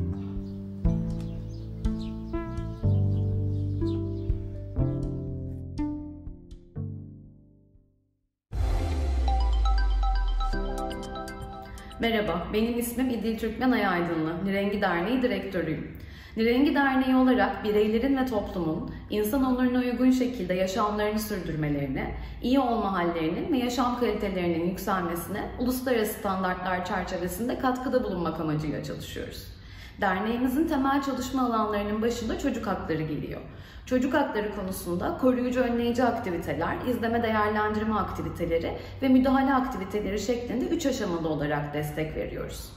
Koruyucu önleyici aktiviteler kapsamında okullarda çok geç olmadan pozitif gençlik gelişimi programını aktarıyoruz. Burada çocuk istismarı, akran zorbalığı ve flört şiddeti başlıklarının üzerinde duruyoruz. Şu ana kadar İstanbul'da ve Mersin'de 15.000'in üzerinde okul idarecisi, öğretmen ve veliye bu programı aktardık. İzleme değerlendirme aktivitelerinde ise çocuk istismarı vakalarının okul içerisindeki süreç yönetimi ve arkasından gelen sağaltım süreçlerini destekliyoruz. Müdahale aktiviteleri kapsamında ise çocuk istismarına karşı destek hattı, telefon hattı ile istismar mağduru çocukların veya bakım verenlerinin doğrudan destek alabilecekleri ücretsiz psikososyal ve yasal danışmanlık hizmeti veriyoruz. Bu hatta 0850 216 53 67 numaralı telefondan ulaşılabilmekte. Siz de derneğimizin çalışmalarına destek olmak isterseniz bizi sosyal medya hesaplarımızdan takip edebilirsiniz. Sevgiler. Ülkemizde her 3 çocuktan biri istismar mağduru. İstismar işaretlerini tanıyıp farkına vararak istismarı durdurabilirsiniz. Duygusal istismar işaretlerinden bazıları: yetersiz özbakım, sürekli çekingen ya da saldırgan davranış, düşük okul başarısı, suç işleme de dahil olmak üzere yıkıcı davranışlar, intihar düşünceleri. Fiziksel istismar işaretlerinden bazıları: açıklanamayan yara, bere, darbe izleri, yanık, kırık çıkık, baş veya karın ağrısı gibi fiziksel yakınmalar, yaraları gizlemek için giyilen, mevsim şartlarına uygun olmayan giysiler, okul kurallarına uymama veya disiplin suçlarını gerektirecek davranışlar, okul devamsızlığı veya düşük okul başarısı. Cinsel istismar işaretlerinden bazıları: yürümede ya da oturmada zorluk, dudak ağız veya genital anal bölgelerde açıklaması olmayan ağrı, şişme, kızarma, kanama, karın ve baş ağrısı, kusma gibi fiziksel yakınmalar, aşırı temizlenme ihtiyacı veya yetersiz özbakım, aşırı riskli davranışlar veya intihar girişimleri. Doğru bilinen yanlışlar. Fiziksel bir temas olmadığına göre istismar sayılmaz. Temas içeren fiziksel istismar, istismar türlerinden sadece bir tanesidir. İstismar, fiziksel temas içermeden de duygusal veya cinsel istismar şeklinde olabilir. Sadece tek sefer değil ki, kaç kere yaşanmış. Belli ki onun da rızası var. İstismar mağdurunun yaşananları anlatmaması rıza anlamına gelmez. Yaşananları anlatmamasının birçok sebebi olabilir. Saldırgan tarafından tehdit edilmiş olabilir. Utanç veya suçluluk duyabilir. Kimi zaman mağdur, ailenin dağılmasından korktuğu için susabilir. Dikkat edin! Kaza sonucu oluşan yaralanmalar vücudun kemikli kısımlarında görülür. Oysa istismar sonucu oluşan yaralanmalar yumuşak dokularda meydana gelir. Eğer yaralanmalar sıklıkla oluşuyorsa veya mantıklı bir açıklaması yoksa istismar sonucu olma olasılığı yüksektir. İstismar mağduru bir gence nasıl destek olabilirim? Kendisinden izin almadıkça ona dokunmayın. Gergin veya endişeli mimiklerle dinlemeyin veya konuşmayın. Yaşadığı olayları kendi paylaşmak istediği kadarıyla anlatmasına izin verin. Suçlamayın ve yargılamayın. Keşke şöyle yapsaydın, şöyle deseydin gibi ifadeler kullanmayın. Yorum yapmadan dinleyin.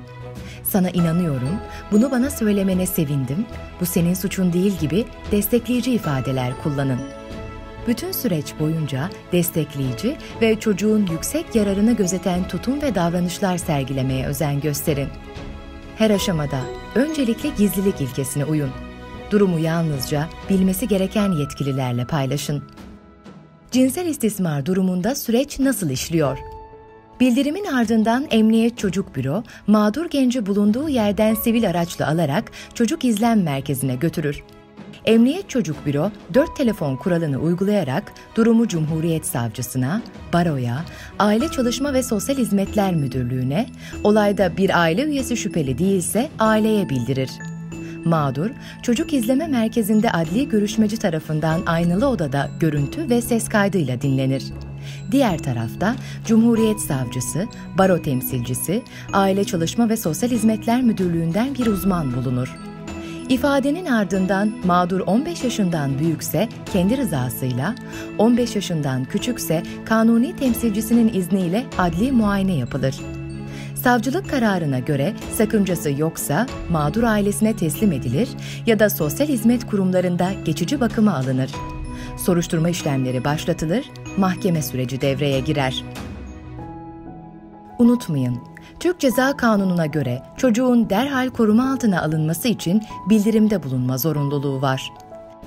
İstismardan şüpheleniyor veya eminseniz, Polis ve Jandarma Çocuk Birimleri, Aile Çalışma Sosyal Hizmetler Bakanlığı, Cumhuriyet Başsavcılıkları, barolar, çocuk hakları merkezlerinden birine başvurun.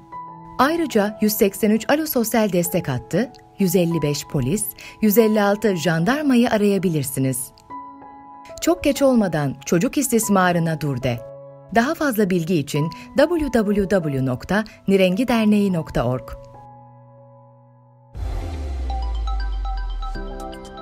Merhaba, şu anda iş yerimdeyim. Arkamda renkli kumaşlar mevcut. Mesleğim gereği tasarımcıyım. Beyaz tenli, orta koyu kahverengi saçlarım var. Afyonkarahisar İş Kadınları Derneği üyesiyim. İsmim Betül Aladaş. Derneğimiz Afyonkarahisar ilinde iş hayatında kadına yönelik bir sivil toplum kuruluşu eksikliğinin tespiti sonucu 2015 yılında kuruldu. Amacımız öncelikle ilimiz olmak üzere sektörel farklılık olmaksızın iş hayatında var olan kadınları tek çatı altında toplamak. Bir network kurarak iş dünyasında kadın dayanışmasına katkıda bulunmak. İş hayatına adım atmak isteyen kadınları desteklemektir. WOW Dünya Kadınları Festivali İstanbul'da sizlerle birlikte olduğumuz için çok mutluyuz. Kadınların güçlenmesi ve toplumsal cinsiyet eşitliği alanında projelerimiz var. Bu sene erkek egemen bir sektör olan mermercilik sektöründe kadınların görünürlülüğünün ve istihdamının artması için bir proje yürütüyoruz. Afyonkarahisar'da başlattığımız bu çalışma dünyanın dört bir yanında istihdama, cinsiyet eşitliği için çalışan tüm kadınların desteklerini yanımızda hissediyoruz. Gücünün farkında, işinin başında olan tüm hemcinslerimizin 8 Mart Dünya Kadınlar Günü'nü kutlar, sevgi ve saygılarımızı iletiriz. Merhaba, ben Eda Karadibinlioğlu. Genç İşi Bilimsel Araştırma ve Geliştirme Eğitim Kooperatif ortağıyım. Kadınların günümüzde hala çalışma hayatına eşit şekilde katılmadıklarını biliyoruz. Maalesef hayatın her alanında olduğu gibi çalışma hayatında da cinsiyete dayalı eşitsizlikler söz konusu. Kooperatifçilik, anlamlı ve hakkaniyetli çalışmayı mümkün kılan, ihmal edilmiş bireyleri ve toplulukları güçlendiren ve müşterek refahlarını temin eden bir modeldir. Genç İşi Kooperatif olarak kadınların ekonomik ve sosyal hayata katılımının artırılması için kadınların güdümünde olan kooperatiflerin de gelişmesine destek sağlıyoruz. Özellikle sosyal kooperatif modelini destekliyor ve bunun ihmal edilmiş grupların özgürleşmesi için etkin bir araç olduğunu savunuyoruz. Değişiyor. Bazen 10 saat çalışıyorum. Örneğin Biber'de 12'ye kadar çalıştı. Bazen 2 saat çalışıyoruz. Bazen 10 saat, bazen 5 saat fark ediyor. Değişiyor işe göre. Ben gelemediysem öteki arkadaşımız yerini alıyor, dolduruyor. Bunu uyumlu olmaları lazım. Sürekli görüşüyoruz, öyle konuşuyoruz. Mesela ben ada çayını ektim, sen Melisa'yı ek. Bir arkadaşımız eli biraz daha ağırsa öteki diziyor. O da yapıyor, kesiyor. Biri fırına koyuyor. Benim elimden ancak fatura işlemleri gelebiliyor. Dışarıdaki işleri takip etmek gelebiliyorsa ben bunları yapabiliyorum. En zor iş domates salçası. Düğüne kadar ben burada kaynattım o domatesi. Genç İşi Kooperatif olarak Türkiye'de sosyal kooperatiflerin yaygınlaşması ve güçlenmesi için faaliyetlerde bulunuyoruz. Bu yılda Güçlü Kadın, Güçlü Kooperatif projesi kapsamında Gaziantep, Hatay, Isparta, Konya ve İstanbul illerinde kadınlar tarafından kurulan ve yürütülen 5 kooperatif ile çalıştık. Bizde yönetimde ya da denetimde ya da iş bölümlerinde ciddi anlamda sıkıntılarımız vardı. Zaten ilk görüştüğümüz dönemlerde bizi aradıklarında ben bunu dile getirmiştim. Birbirimize yetemediğimiz noktada Genç İşi Kooperatif'in yetişmesiyle çok ciddi değişimler yaşadık. Tabii ki de daha şeffaf olduk birbirimize, kendimize ön yargı yapmamayı öğrendik. Her şeyi anlatmayı, konuşarak anlaşmayı öğrendik yani kooperatifte.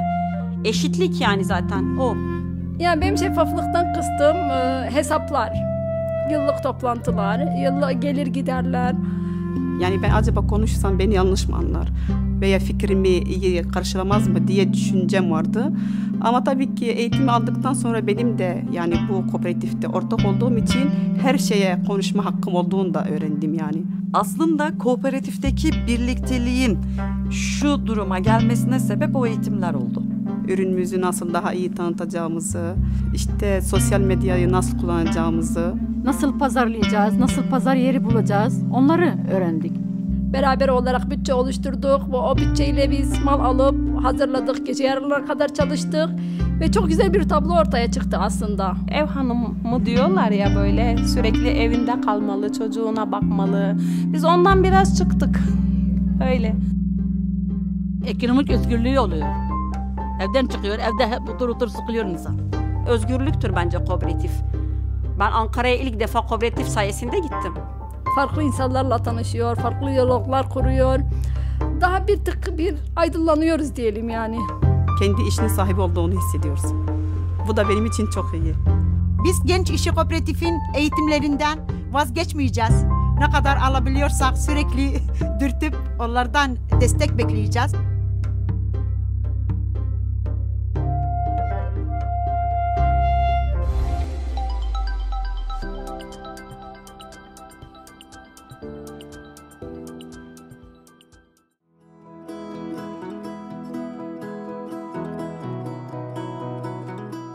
Herkese merhabalar.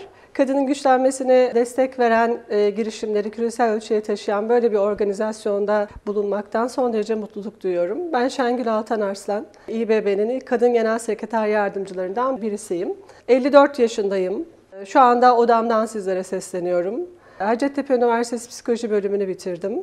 Yüksek lisansımı yine sosyal psikoloji ve kamu yönetiminde yaptım. Doktoramı halkla ilişkiler ve tanıtım bölümünde yaptım. Doğu Akdeniz Üniversitesi'nde ve Hacettepe Üniversitesi'nde dersler verdim. Çeşitli makalelerim ve bir kitabım var. Şu anda bir panonun önündeyim. Otizmli çocukların yaptığı bir tablonun önünden sizlere sesleniyorum. Siyah bir ceket ve mor bir gömlek giymiş durumdayım. Ben bugün size İBB'nin cinsiyet eşitliğine ilişkin çalışmalar üzerinden seslenmek istiyorum. Hepinizin malumu, biliyorsunuz Dünya Ekonomik Forumu'nun her yıl yayınladığı bir rapor var. Bu rapora göre eğer biz bu gelişim düzeyinde devam edersek cinsiyet eşitliğini yakalamamız için neredeyse 100 yıl gibi bir süreye ihtiyacımız var yaklaşık. Bu çerçeveden baktığımızda özellikle cinsiyet eşitliği mücadelesine baktığımızda kadın örgütlerinin hem dünyada hem Türkiye'de son derece önemli çabaları olduğunu ve müthiş başarılara imza attığını görüyoruz. Ancak özellikle politik iklimin uygun olduğu dönemlerde bu başarıların daha da hızlandığını görüyoruz. İşte tam bu noktada ben İBB'nin cinsiyet eşitliğine ilişkin çalışmalar konusunda politik ikliminin son derece elverişli olduğunu söylemek isterim. Her şeyden önce belediye başkanımız Sayın Ekrem İmamoğlu cinsiyet eşitliğine ilişkin bir vizyon ortaya koydu. Ve bu vizyon çerçevesinde kadın istihdamının en az %40 olması, kadın yönetici sayılarının artırılması, erkek egemen iş alanlarının kadınlara açılması gibi çeşitli hedefler ortaya koydu ve bu hedefler doğrultusunda da çalışmalarımızı devam ettiriyoruz. Yaklaşık 2 yıldan kısa bir sürede baktığımızda kadın istihdam oranının 2 kat arttığını, kadın yöneticilerin %9'dan %29'a yükseldiğini, dolayısıyla da yaklaşık bir 3 katlık artış olduğunu görüyoruz. Özellikle itfaiye, makinistlik, onun dışında çımacılık gibi mesleklerin, erkek egemen mesleklerin de kotalar uyguladığını görüyoruz İBB'de. Ancak bütün bunlara bakarak İBB'nin sadece sayısal eşitliği hedeflediğini, daha doğru bir ifadeyle sonuçlarda eşitliği hedeflediğini söylemek doğru bir yaklaşım olmaz. Çünkü bizim asıl amacımız toplumsal cinsiyet eşitliğini ana akım haline getirmek. Dolayısıyla da belediyenin bütün hizmetlerine bu cinsiyet eşitliği bakış açısını yerleştirmek. Bu çerçevede yerel eşitlik eylem planımızı önümüzdeki günlerde hayata geçireceğiz. Yapacak daha çok iş var. Bu İBB içerisinde yaptığımız çalışmalar vatandaşa yönelik, kadınların güçlendirmesine yönelik de çok önemli çalışmalar yürütüyoruz. Mesela bunlardan en basiti kadın yoksulluğuyla mücadele, kadının ekonomik olarak güçlendirilmesi, kent güvenliği, aydınlatma, kadına yönelik şiddetle mücadele çerçevesinde özellikle sığınma evi, kadın dayanışma hatları, kreşler, engelli merkezleri, ücretsiz ulaşım gibi destek mekanizmalarını da hayata geçirdik. Tabii ki bunlar önemli çalışmalar, çok kısa zamanda aldığımız, kat ettiğimiz mesafeler. Ama biz biliyoruz ki daha kat edecek çok yolumuz var. Bu çerçevede erkek yöneticilerimizden çok büyük destek aldığımı rahatlıkla söyleyebilirim. Sevinerek belirtmek isterim ki özellikle erkeklere özgülenen alanlarda da önemli sayıda kadın yöneticilerimiz var. Bunlardan ikisi Raylı Sistemler Daire Başkanımız Pelin Alkökin ve Şehir Hatları Genel Müdürü Sinem Dedetaş. Şimdi onlarla sizi baş başa bırakmak istiyorum.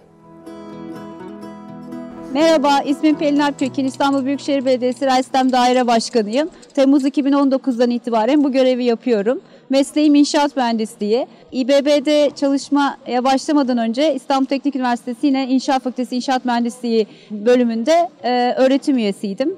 Halen de akademik olarak çalışmalara ve danışmanlığıma devam ediyorum.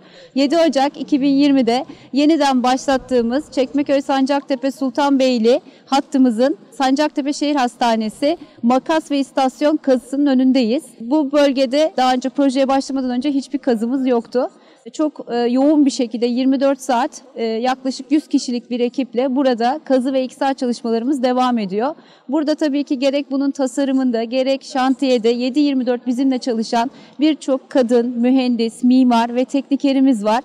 Şimdi bunlar da bana zaten burada eşlik ediyorlar. Hepsinin emeklerine çok teşekkür ediyorum. Metro işi gerçekten 7/24 çalışılarak başarılabilecek bir şey. Bu konuda birçok kadın çalışanımızla beraber gerek inşaat aşamasında gerek tasarım aşamasında hatta daha sonra da makinistler olarak, istasyon görevlileri olarak birçok kadın çalışanımızla beraber birlikte çalışıyoruz. Hatta en son açtığımız Eminönü Ali Beyköy tramvay hattında kadın makinistlerimiz bizlerle beraber çalışıyor. Hatta çok keyifli bir hat. Tekrar emeği geçen herkese teşekkür ediyorum. Merhabalar, Sinem Dedetaş ben. 1981 Eskişehir doğumluyum. Gemi İnşa Yüksek Mühendisiyim. 2019 Temmuz ayından beri de İstanbul Şehir Hatları Anonim Şirketi'nde genel müdür görevini yürütüyorum. Şu anda Haliç Tersanesi'nin içindeyiz. Şehir Hatları Haliç Tersanesi içinde kurulu genel müdürlüğü bir şirket. Osmanlı Devleti'nde kurulmuş ilk anonim şirket. İçinde bulunduğumuz Haliç Tersanesi de dünyanın yaşayan en eski tersanesi. Şehir hatları günde 700'e yakın sefer veren, İstanbul'da deniz toplu ulaşımı sağlayan bir şirket. Burada farklı olarak aslında geçmiş dönemlerden bir tersanenin tekrar canlanması noktası, iki denizcilik faaliyetlerimizin yürütülmesinde şirketin ilk kadın genel müdürü olarak atandıktan sonra İstanbul Büyükşehir Belediye'mizin, Sayın Ekrem Başkanımızın vizyonu ve üst yönetim vizyonuyla aslında kadın işi erkek işi olmadığını bizler biliyorduk. Yönetimin de bunun takdir etmesiyle bizler göreve geldik. Ve bu aldığımız sorumluluk ve misyonu, vizyonu taşıyabilmek için de aslında ilk defa şehir hatlarına da kadın gemiciler istihdam etmeye başladık. 2020 senesinde 5 kadın gemiciyle daha önce olmayan bir uygulamaya geçtik. Arkadaşlarımız liyakat bazlı seçildi. Yani hepsi denizcilik lisesi mezunu en az. Esasında İstanbul Büyükşehir Belediyesi'nin yeni vizyonunda bu var, biraz önce de bahsettiğim gibi. Sadece şehir hatları özelinde değil, metrolarda, otobüslerde, olabilen her yerde aslında fırsat eşitliği yaratarak kadın erkek bir arada çalışma disiplinine özen gösteriyoruz. Ve bundan sonra artık kadın işi, erkek işi ayrımının İstanbul Büyükşehir Belediyesi özelinde buradan yayılmaya başlayarak umarım ki tüm Türkiye'de geçilmiş bir eşik olarak görebiliriz.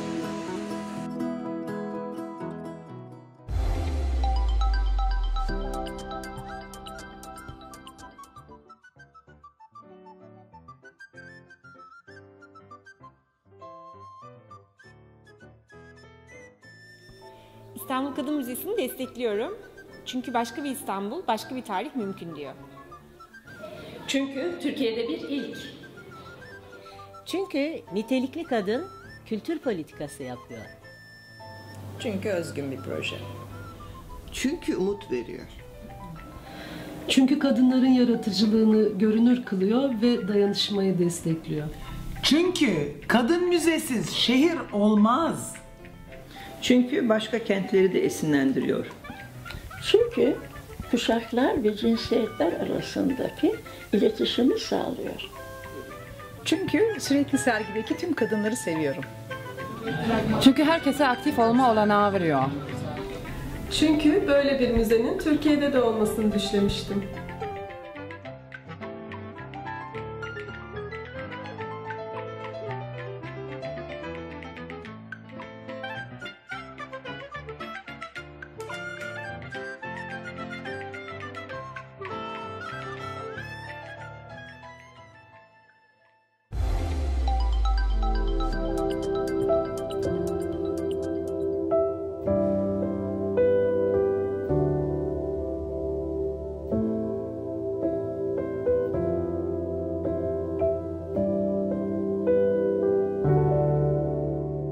Merhaba, ben Esra Akal, İstanbul Gönülleri kurucu ekip üyelerinden biriyim. Konuşmama görme engelli dinleyicilerimiz için içinde bulunduğumuz ortamı resmetmekle başlamak istiyorum. Şu an Beşiktaş ilçesindeyiz. Arkamızda çok güzel bir İstanbul manzarası var ve martılar bize eşlik ediyor. Dünya Kadın Hareketlerinin bu yıl belirlediği ana ve alt başlıkların İstanbul Gönüllerinin vizyon ve misyonu ile örtüştüğünü söylemek isterim. Bizler İstanbul Gönüllüleri olarak kadının her alanda aktif olmasının toplumsal hayata büyük katkı sağladığına inanıyoruz. İstanbul Gönüllüleri olarak gönüllerimizin %52'sini kadınlar oluşturuyor. Kadın ve erkek gönüllerimiz arasındaki bu dengeli dağılım bize pozitif etki, esnek ve dinamik bir bakış açısı ve hareket kabiliyeti sağlıyor. Bugün sizlere İstanbul Gönülleri'nin insanların hayatına dokunan projelerden sadece birisi olan Kadın Emeği Projesi hakkında bilgi vermek istiyorum. Pandemi biliyorsunuz ki birçoğumuzun hayatını oldukça fazla etkiledi. Toplumun farklı kesimleri farklı şekillerde pandemi sürecinde zorluklar yaşadılar. Fakat bu esnada kültürümüzün önemli bir parçası olan dayanışma gücünün ve birlikte olmanın bizlere kendimizi ne kadar iyi hissettirdiğini deneyimlemiş olduk. Pandemi sürecinde zorluk yaşayan grupların başında kadınlarımız geliyor. Özellikle evde üretim yapan, ürettikleri ürünlerin satışından kazandıkları parayla hayatlarını idame ettirmeye çalışan kadınlarımız, aile bütçesine katkı sunmaya çalışan kadınlarımız tüketiciyle buluşma noktasında zorluklarla karşılaştılar. Biz İstanbul Gönüllüleri olarak kadınlarımıza bu konuda nasıl yardımcı olabiliriz diye düşünürken İstanbul Gönüllüleri Kadın Emeği Projesi'nin de temelleri atılmış oldu. Şehrimizin güzel meydanlarını kadınlarımızın rengarenk ürünleriyle buluşturup kadınlarımız bu meydanlarda üretici bir güç olarak yer alıp ülke ve aile ekonomisine katkıda bulunurken Kadın Emeği Projesi'nin de en önemli unsuru kendiliğinden oluşmuş oldu. Bu pazarlar elbette ki çok kıymetli. Fakat günümüz şartlarında farklı satış kanalları da mevcut. Kadınlarımızı tüketiciyle farklı satış kanallarında ve mecralarda buluşturmak üzere çalışmalarımız devam ediyor. Projemizin diğer önemli bir ögesi ise sürdürülebilirlik. Üreten kadınlarımızın çalışmalarına katkı sunmak, bilgi eksikliklerini gidermek ve onları güncel tutarak bu çıktığımız yolculukta yalnız olmadıklarını hissettirmek adına onlara destek olmaya çalışıyoruz. Bu vesileyle kadınlarımızın ekonomik hayatta güçlü ve kalıcı olmalarını istiyoruz. İstanbul Gönülleri geniş ve güçlü gönüllü ağıyla bünyesinde farklı mesleklere, bilgi ve uzmanlıklara sahip kişileri barındırmakta. Bu gönüllerimiz ile destek almak isteyen üreten kadınlarımız arasında bir köprü oluşturmak için çalışmalarımıza başladık. Size biraz da kadın emeği pazarları hakkında detaylı bilgi vermek istiyorum. Mümkün olduğunca daha fazla sayıda kadına hiçbir ücret almadan bu pazarlarımızda yer açmak istiyoruz. Bu pazarlardan ilkini yılbaşının hemen öncesinde Beşiktaş Meydanı'nda düzenledik. Pandemiye rağmen katılım ve ilgi oldukça fazlaydı. Bu pazarı organize ederken ve kadınlarımızla omuz omuza çalıştığımızda çok önemli bir nokta gözümüzden kaçmadı. Üreten kadınlarımızın yaşları, meslekleri, eğitimleri, vizyonları ne olursa olsun hepsi üretmekten büyük bir keyif alıyor ve sevgiyle yapıyorlar. Onların tezgahlarındaki ürünlerde yaşanmışlıklarını, tecrübelerini, bilgi ve birikimlerini, ayrıca güzel ülkemizin ve şehrimizin kültürel ve tarihi mirasının izlerini görebilirsiniz. Bu pazarlar İstanbul'un farklı noktalarında, farklı meydanlarında yer almaya devam edecek. İkincisini Dünya Kadınlar Günü 8 Mart'ı da içerisine alacak şekilde 2-19 Mart tarihleri arasında Kadıköy'de düzenliyoruz. Siz de onların hikayelerini dinlemek, onlarla tanışmak ve destek olmak, aynı zamanda da bu görsel şölenin bir parçası olmak istiyorsanız lütfen çeşitli noktalarda düzenlenecek pazarlarımızı ziyaret ediniz.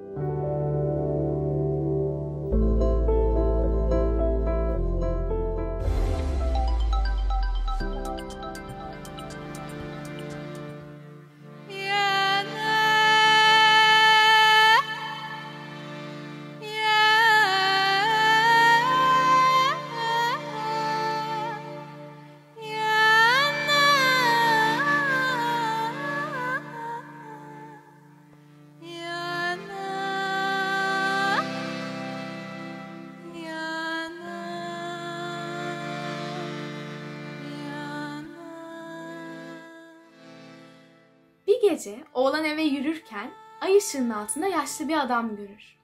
Evlilik ve ay tanrısı olan bu yaşlı adam çocuğa ilerideki küçük bir kızı işaret ederek kırmızı bir iplikle ona, yani kaderindeki kadına bağlı olduğunu söyler. Çocuk bu durum karşısında şaşırır. Yerden bir taş alır, kıza fırlatır ve kaçar. Yıllar sonra çocuğun ailesi onun için bir eş bulur. Düğün yapılır. Geleneklere göre gelinin yüzü düğün boyunca kapatılır. Adam içeri girer. Kadının yüzündeki örtüyü aralar ve gördüğü güzellik karşısında çok etkilenir. Ancak kadının kaşındaki bir süs adamın dikkatini çeker. Kadına neden bu süsü taktığını sorar. Kadın küçükken küçük bir çocuğun ona taş fırlattığını, fırlatılan taşın kaşına isabet ettiğini ve kaşında bir yara izi bıraktığını söyler. Bu yara izini kapatmak için süsü takmak zorundadır. Yani çocuğa yıllar önce gösterilen o küçük kız, yıllar sonra onun eşi olmuştur. Masalın sonu. Hayır, bu masal böyle bitemez. Bitmemeli. Biz yeni masallar yazıyoruz bugün. Kaderimiz bize taş atan biriyle evlenmek mi olmalı? Bizi birbirimize bağlayan ipler varsa bu ipleri kesip atmak mümkün değil mi? Belimize bağlanan kırmızı kurdeleler ataerkil bir kutsanmayla başka birinin soyadına geçmek zorunda mıyız? Kendi adımızla, kendi kimliğimizle var olamaz mıyız? Bize sunulan kader denilen işte budur ve başka yol yoktur. Denilen yollardan yürümek zorunda değiliz. Yolda kaybolmak da mümkün, hemen bulmak da, bulup vazgeçmek de. Biz birbirimize bağlıyız ama bağımlı değiliz. Uyanık, çalışkan ve meraklıyız. Biz kendi iplerimizi başkasının eline bırakmayanlarız. Biz dayanışmaya, öğrenmeye ve bilgeliğe bağlıyız. Kadın deyince neden yalnızca evlenmek ve anne olmak akla geliyor? Kadın olduğum için ben yalnızca bir eş ve anne değilim. Ben dünyayı değiştirelim. Kadın olduğum için güzellikle ilişkilendirilmem şart değil. Ben doktorum, ben mühendisim, ben fizikçiyim, ben yazarım, ben pilotum, ben bilgisayar mühendisiyim. Ben kadınım, bayan değil, kadınım. Ben nesne değil, özneyim.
Kadın olduğum için sokakta yalnız yürürken korkmam.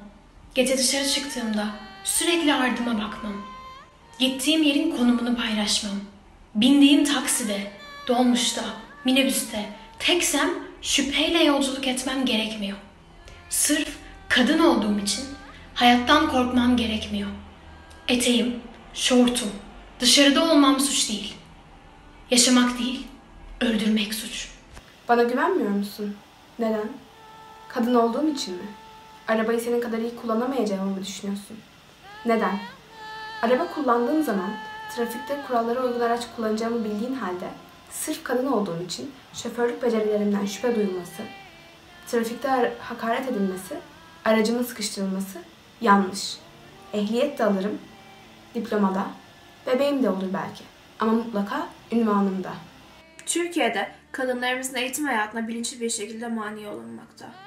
İş hayatı da dahil olmak üzere kadınların kendilerini göstermesi veya kendi ayakları üzerinde durabilmesi engelleniyor. Lere göre Türkiye'de 2020 yılında 300 kadın cinayeti işlenmiş, 171 kadın şüpheli bir şekilde ölü bulunmuştur. Kadın cinayeti işleyenler, şiddet eğilimli kişiler ceza almıyor veya ihal indiriminden yararlanıyor. Cezalar caydırıcı değil, tedbir yok. İstatistikleri tersine çevirmek elimizde. Eğitimde, istihdamda, iş dünyasında, mecliste kadınların sayısını arttırmak elimizde. Bu süregelen sistemi yenilemek bizim elimizde. İkiz kardeşim, bir erkek. Bana sofra kurmak öğretiliyor, ona oyun konsolunda gol atmak. Bugün ben gol attım, o sofrayı kurdu. Durum 1-1. 5 yaşındaki kız kardeşim Cumhurbaşkanı erkek olur diyor. Hayır, Cumhurbaşkanı kadın da olabilir, erkek de. Pembe tişörtümü çok seviyorum. Mavi de güzel, hatta tüm renkler. Renkleri kim kadın ve erkek diye ayırdı ki? İstediğim rengi seçerim. Kız çocuk değerlidir diyorlar. Uzağa okumaya gitme diyorlar. Erkek kardeşim yapabiliyorsa ben de yapabilirim. Kızım diye güçsüz değilim.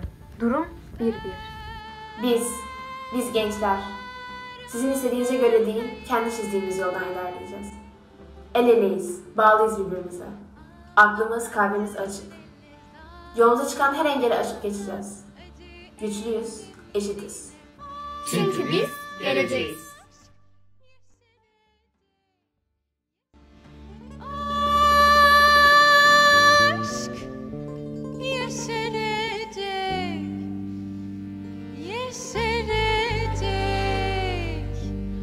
Başka bahara.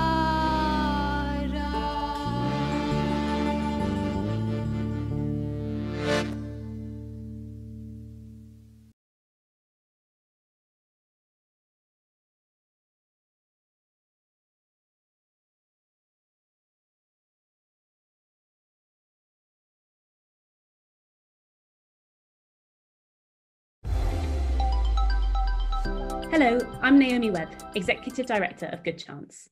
We're so excited to be part of WOW Istanbul alongside so many brilliant women. I'm speaking to you from my living room in Cheltenham in the UK. I'm a white woman with long brown hair because all their hairdressers are closed. I'm wearing a yellow jumper with a yellow-blue headband, trying to bring some sunshine to a grey day here in England. Good Chance started as a theatre in the Calais refugee camp in 2015. Since then, we've been collaborating with people from refugee backgrounds to create art and hope and to help bring refugee stories to audiences around the world. Our newest and most ambitious project is an international arts festival called The Walk. At the heart of The Walk is a giant puppet of a 9-year-old refugee girl called Little Amal. This summer, Little Amal will walk across Turkey and Europe, covering 8,000 kilometres, passing through 8 countries in search of her mother, a new life, a safe place to live, a place to go to school. And we are asking artists in every town she passes through one simple question: how will you welcome her? Everywhere she goes, Little Amal will be greeted by artists, children, civic leaders, mayors, and many others. She will learn about the people she meets, and they will learn something about her story and those of displaced people like her.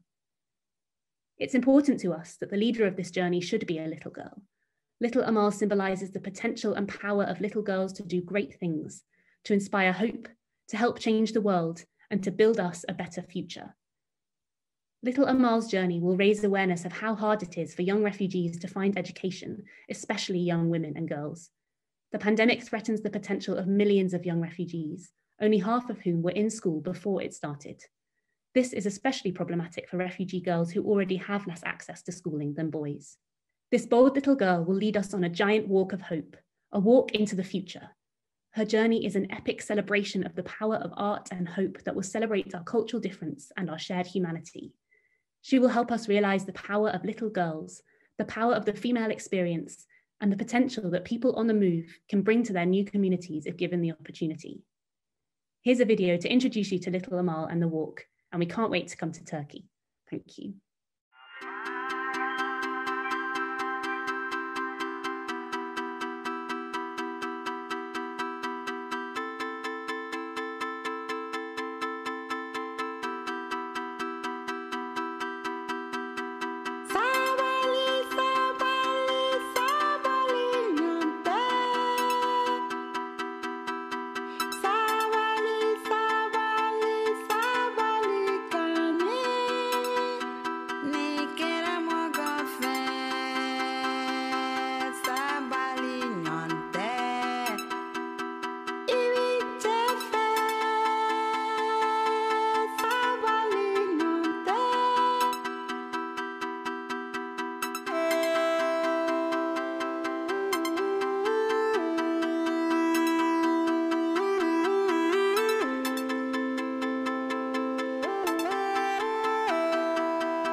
Chérie, je m'adresse à toi. Avec toi, chérie, la vie est belle.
Bu eğitim sayesinde içimdeki gücü buldum.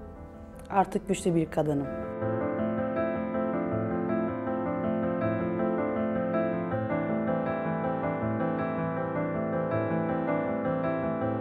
Adım Ebru, soyadım Koçkaya. 25 yaşındayım. Özel bir tekstil firmasında çalışıyorum. Eğitimde yapmadığım, görmediğim birçok şeyin farkına vardım. Kendimi unuttuğumu fark ettim. Çünkü hayatta birçok şeyden vazgeçmişim, kendimi bırakmışım. Bu süre zarfında eğitimde öğrendiğim bilgileri hem çevreme hem kendimde kullandım. Şunu düşündüm, neden bıraktın kendini, neden kitap okumuyorsun, neden müzik dinlemiyorsun, film izlemiyorsun? Sonra kendime tekrar bir yol çizdim. Çünkü ben eğitimi seven bir insanım, okumayı seviyorum. En çok sevdiğim eğitim yani.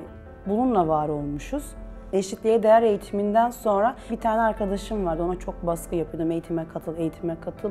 Kendim gittiğim kurslara en basitinden gittiğim sinemaya onu da götürdüm. Okuduğum kitapları ona da gösterdim.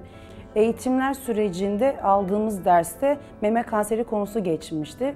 Ben meme kanserini biliyordum ama tek bildiğim şey buraya taktığımız pembe kurdeleydi. Yanlışlarımızı gördük. En basitinden muayene olabileceğimizi, gidip doktora gidebileceğimizi, nasıl yollarla ilerleyeceğimizi öğrenmiş oldum. Eşitliğe değer eğitiminden sonra iş yerinde seçimler oldu. Temsilci seçimi olduğu söylendi. Ben dedim ki ben olmak istiyorum.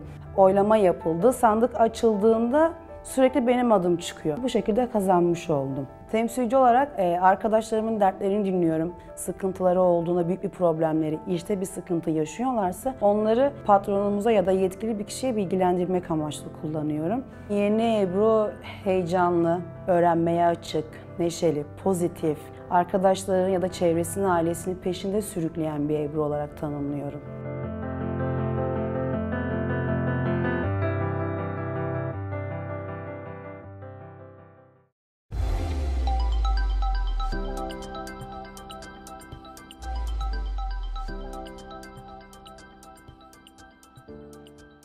Bu verimli ve keyifli Wow İstanbul Maratonu'nun sonuna geldik bile. 3 gün boyunca paneller, söyleşiler, büyük fikirler, müzik dinletileri, dans performansları, konserler, film gösterimleri ve atölye çalışmalarıyla birlikteydik. British Council ve Sabancı Vakfı başta olmak üzere Dünya Kadınlar Festivali İstanbul'un ilk programını mümkün kılan bu kolektif sesin bir parçası olan tüm kadınlara çok teşekkür ediyoruz. Festivalin prodüksiyonunu gerçekleştiren ve pandemi koşullarında dijital bir platformdan birlikte olmamıza imkan veren Pozif'e de çok teşekkürler. Umuyoruz ki festival birlikte düşünmek, dayanışmaya güç katmak için bir imkan sağlamıştır. Ekranları başından festivale katılan tüm değerli izleyicilerimiz için keyifle geçen, umut veren 3 gün olmuştur. Bu kolektif sesin sürekliliği için Wow İstanbul olarak çalışmalarımıza devam edeceğiz. Kaçırdığınız konuşmaları, sohbetleri ya da gösterimleri www.wowistanbul.org adresinden izleyebilirsiniz. Festivalimizin her gününü ayrı bir konserle sonlandırdık. Bu geleneğimizden vazgeçmiyoruz ve sadece bugünün değil, 3 günün kapanışını yapmak ve 8 Mart Dünya Kadınlar Günü'nü birlikte kutlamak üzere kardeş türkülerle baş başa bırakıyoruz sizleri. İsmim Selda Öztürk, müzisyenim ben. Hem ritim enstrümanları çalıyorum hem vokal yapıyorum. Kardeş Türküler projesinde yıllardır. Şu anda sahnenin önündeyim, Feryal arkadaşımla oturuyoruz. Kahverengi, orta uzunlukta saçlarım var ve beyaz kıyafetlerim var. Ceket var üstümde, altımda pantolon. Şu anda ışıklar altında söyleşimizi yapıyoruz. Benim adım Feryal Öney. 20 yılı aşkın zamandır Kardeşliklerin vokalistlerinden birisiyim. Kuruluşundan beri varım. Bugün tekrar kırmızı oldu. Normalde kahverengi saçlıyım. Şimdi kızılım. Orta boyluyum. Kısa da denebilir. 1.62. Beyaz giydim ben de. Kardeşlikler, biz beyaz giymeyi konserlerde seviyoruz. Bembeyaz geldik. Aslında çok küçük yaşlardan beri müziği sevmeme, şarkı söylemeye hep hevesli olmama rağmen profesyonel müzisyenlik hayatımı Kardeşlikler projesiyle başlatıyorum. Hep hikayemi anlatırken ben Boğaziçi Üniversitesi'nde işte 93 yılında ilk konserini veren Kardeşlikler projesiyle aslında profesyonel müziğe karar verdim. Mezuniyetten sonra da devam ettim diye anlatıyorum. İyi ki öyle olmuş. Hani Türkiye'de, dünyada farklı olabilir ama Türkiye'de müziği seçmek, sanatla hayatını idame ettirmeyi seçmek, bu biraz riskli görülür özellikle ailelerimiz tarafından. Ama ona rağmen hevesi gördüklerinde insanlar ses çıkarmayı bırakıyorlar, en azından ailelerimiz. İçinde yaşadığımız pandemi döneminde de sık sık soruldu. Yani hobi olarak mı, nasıl falan? Hayır, hiçbir zaman hobi olmadı. Yani hobi tabii ki çok özel, çok güzel bir şey. Zevkle, amatörce bu işi yapmak. İşin amatörce yanını çok terk etmeden ama risk alarak diyelim müziği seçtim. Kardeş Türküler'de olmayı seçtim. İyi ki öyle olmuş. Kardeş Türküler tarihini hani 20 küsür yılı anlatmak gerçekten uzun hikaye ama en azından şunu söyleyebilirim. İçinde yaşadığımız kültürel politik iklim de bunu her seferinde hatırlatıyor. İnsanların ya da doğanın, hayvanların, tüm farklı kimliklerin birlikte özgürce yaşayabildiği, adaletin, eşitliğin çok çok önemli olduğu bir şey hayal ettik biz. Bir proje hayal ettik. Bunu sadece müziğin diliyle, sanatın diliyle yapmayı hayal ettik. Ve bugün geldiğimiz noktada en azından kendimize çok şey öğrettiğinin farkındayız. Çevremize umut aşıladığını biliyoruz bize gelen geri dönüşlerden. Bu bile yetiyor aslında. Kardeşliklerin tarihi aslında bu mücadelenin tarihi. Kardeşlikler Projesi 1990'ların başında Boğaziçi Üniversitesi'nde Folklor Kulübü'nde şekillenmiş bir proje. O dönemde hepimiz öğrenciydik Boğaziçi Üniversitesi'nde ve farklı bölümlerdeydik. Bir yandan da bu coğrafyada yaşayan halkların, geleneklerin, danslarına, müziklerine ilgi duymaya ve araştırmaya, öğrenmeye onların şarkılarını, danslarını başladık. Ve her sene gösteri hazırlıyorduk Folklor Kulübü'nde. Kardeşlikler Projesi bu ortamda şekillendi. Sonrasında da konserlerimize taşıdık. Dans, müzik konserleri de yaptık. Sadece şarkı söylediğimiz konserler de yaptık. Uzun yıllardır işte yurt içinde ve yurt dışında konserler vermeye devam ediyoruz. Şarkılarımızda Feryal'in de dediği gibi aslında birçok tema var işlediğimiz ve bahsetmek istediğimiz ve her şarkımızın da bir hikayesi var. Olmazsa olmazlarımız var. Bazı temalar ve toplumsal olarak da dert edindiğimiz ve söz söylemek istediğimiz konular var. Şarkılarımızda bunları anlatıyoruz. Bunlar nedir? İşte kadın cinayetleri, küçük yaşta zorla evlendirilme, çevre ve ekolojiye dair sorunlar, doğanın tahrip edilmesi, katledilmesi, göç, çok büyük bir problem biliyorsunuz, hala şu anda da Türkiye'nin en önemli gündemlerinden bir tanesi. Toplumsal barış tabii ki her zaman çok önemli bir tema bizim için. Bu temalarda hikayelerimizi anlattığımız şarkılar yapıyoruz. Bunu yaparken de hem geleneksel müziklerden besleniyoruz hem de kendi bölümlerimizi, doğaçlama bölümlerimizi de katıyoruz müziklere ve aslında yeniden yorumluyoruz.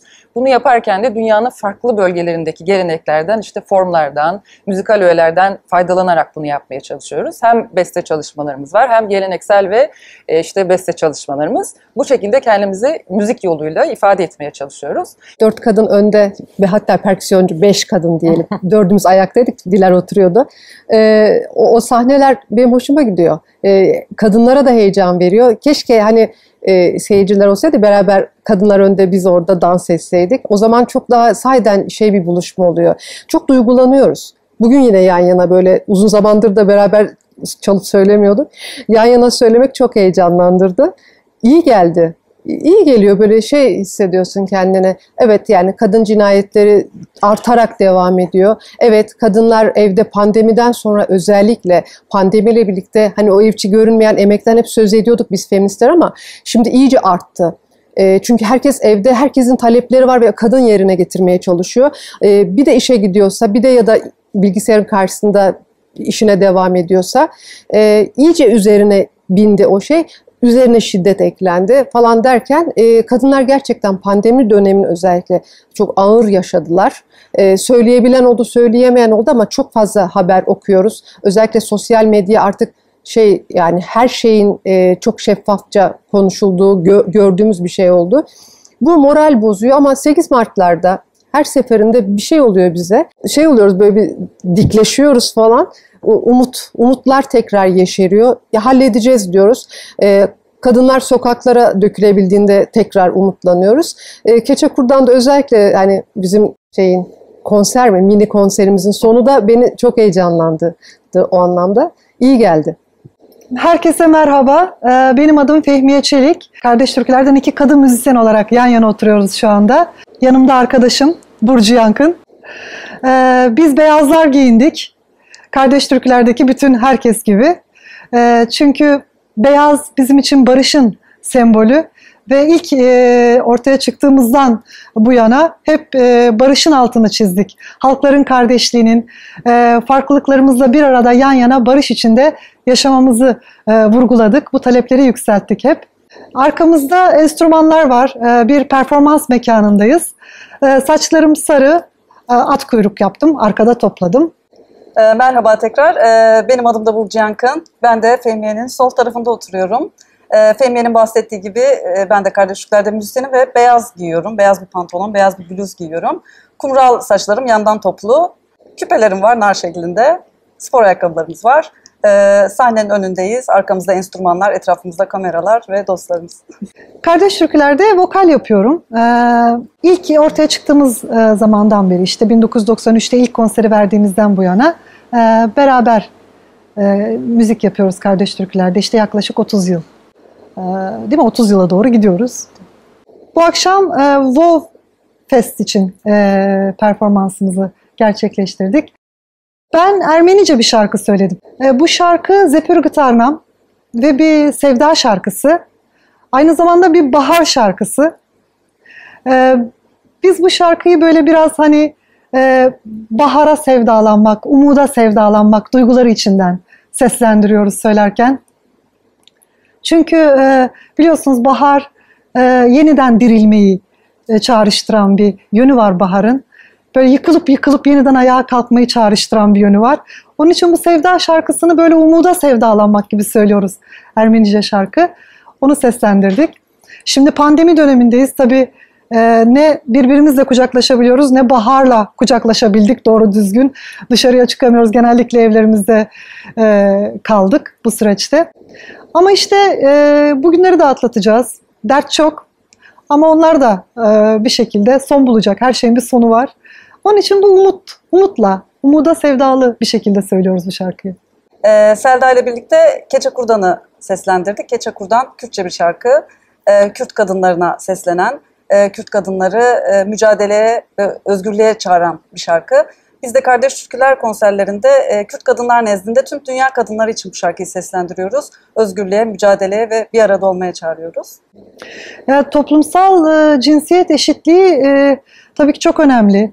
Bu pandemi sürecinde bu yara sosyal adaletsizlikten tutun, gelir adaletsizliğinden tutun, işte kadının uğradığı ve aile içinde olsun, iş yerinde olsun, sokakta olsun yani yine kadına yönelik şiddet katmerlendi aslında bu salgın sürecinde. Ve toplumsal cinsiyet eşitliğini zaten tanıyorsanız o cinsiyet içindeki çeşitliliği de tanıyorsunuz demektir. Ve o çeşitlilik dediğimiz mesele bu renkler, bu sesler, bu zenginlik, o çeşitliliğin özgürlüğü, eşitliği bizim Kardeş Türküler'de zaten temel dramaturjik noktamız aslında bizim en başından beri vurgulamaya çalıştığımız. WoW Fest'te yeniden vurgulamak çok önemli. Buna aracılık ediyor bir yandan. Bu sesleri duyurmaya, bu meseleleri görünür kılmaya aracılık ediyor WoW Fest. Onun için burada olmaktan mutluyuz. Yeniden bunları konuşuyor olmaktan. Hayatın her alanında olduğu gibi sanat alanında da aslında ayrımcılık hakim. Kadın sanatçılar, müzik üzerinde konuşursak kadın müzisyenler aslında ayrımcılığa hala maruz kalıyorlar. Bu anlamda belli klişeler, belli kalıplar var ve bunların dışına çıkmak çok zor oluyor. Dolayısıyla ben de bir kadın müzisyen olarak gerek sahne üstünde, gerek sahne arkasında, üretim süreçlerinde, organizasyon ayaklarında bu çok çeşitlenebilir. Burada kadınların özgürce kendilerini ifade ettiği, eşit koşullarda, eşit ortamlarda çalışma sağlayabildiği ve kendi güçlü bir şekilde var edebildiği bir sanat hayatı ve müzik hayatı istiyorum. Bunu talep ediyoruz ve özellikle konserlerimizde de bunu dile getirmeye çalışıyoruz veya kişisel olarak da en azından bu duruşu sergilemeye çalışıyoruz. Bu anlamda kadın müzisyenlerin, kadın sanatçıların da birbiriyle bir destek ilişkisi, bir mücadele içerisinde bulunması gerektiğini de düşünüyoruz. Bu anlamda WoW Fest aslında güzel bir imkan sundu bize. Özellikle pandemi süreci zaten bu alanda zorluk yaşayan kadın müzisyenler aslında evlere kapanarak daha büyük sıkıntılar yaşamaya başladılar. Dolayısıyla bizleri tekrar buluşturduğu ve sahneyle kavuşturduğu o anlamda teşekkür ediyoruz. Diğer kadınlara sesimizi duyurabildiğimiz için de çok mutluyuz. Sevgilerimizle.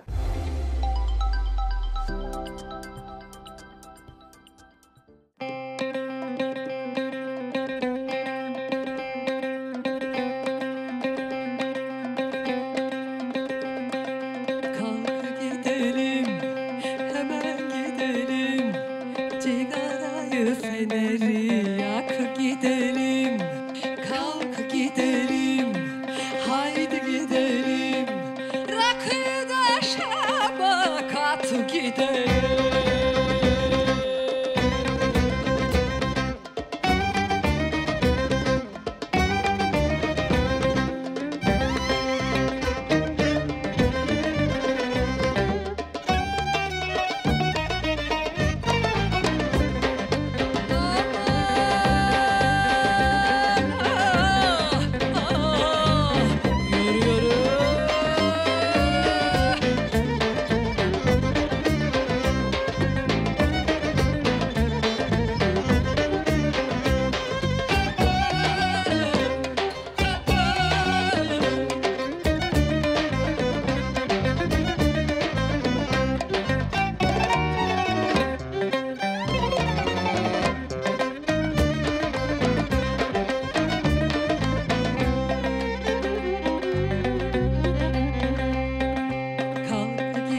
Kalk gidelim, kalk gidelim, haydi gidelim. Rakıda şabakat gidelim. Oğlan adın İsmail, aman oğlan adın İsmail. İsmine oldum mail, aman ismine oldum mail. Kalk gidelim, hemen gidelim, cigarayı feneri yak gidelim. Kalk gidelim, haydi gidelim, rakıda şabakat gidelim.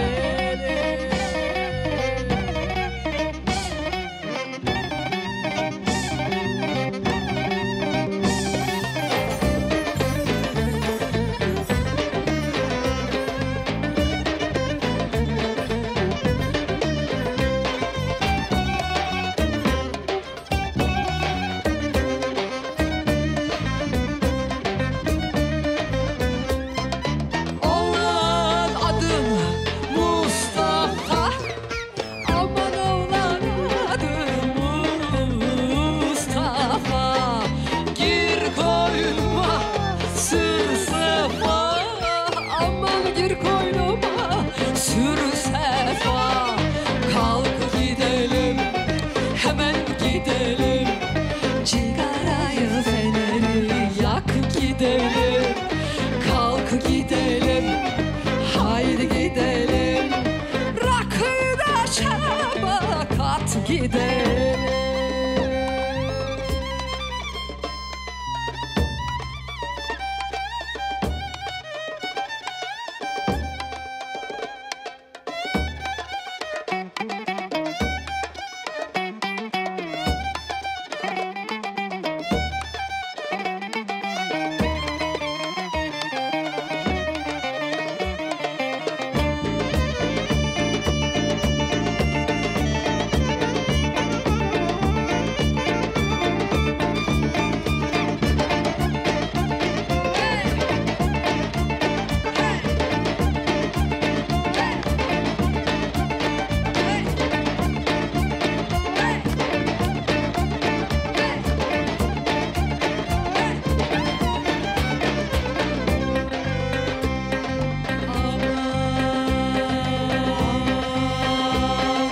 Kalk gidelim.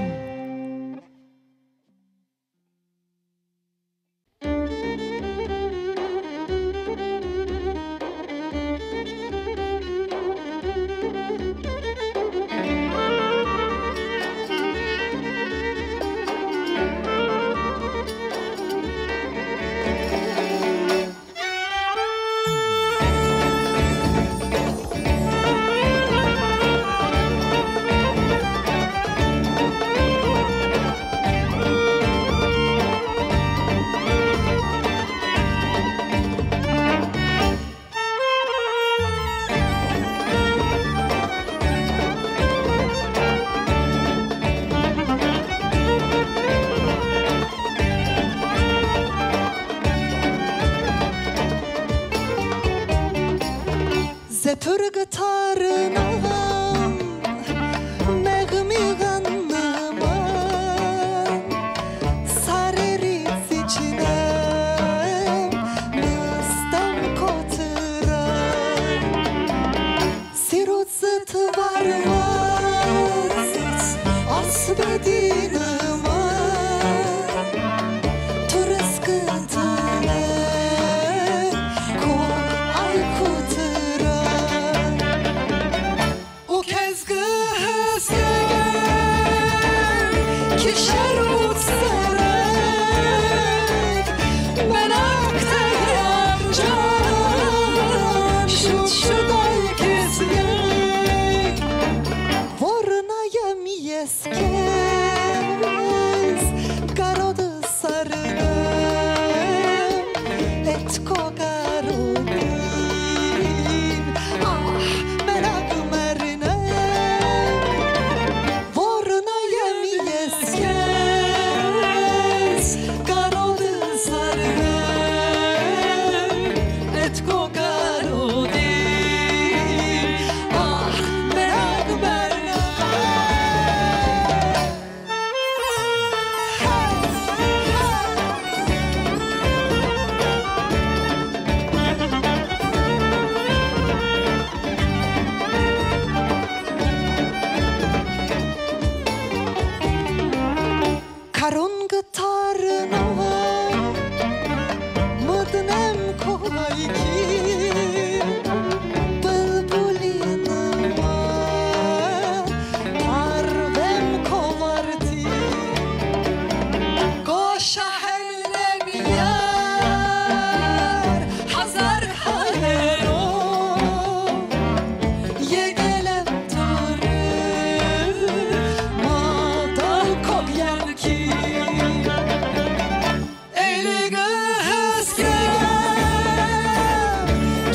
جمله روج آوا گاوا جمله روج هلاته بشوخ و شنگی و بجوش بو هر رنگی دنگ جنانته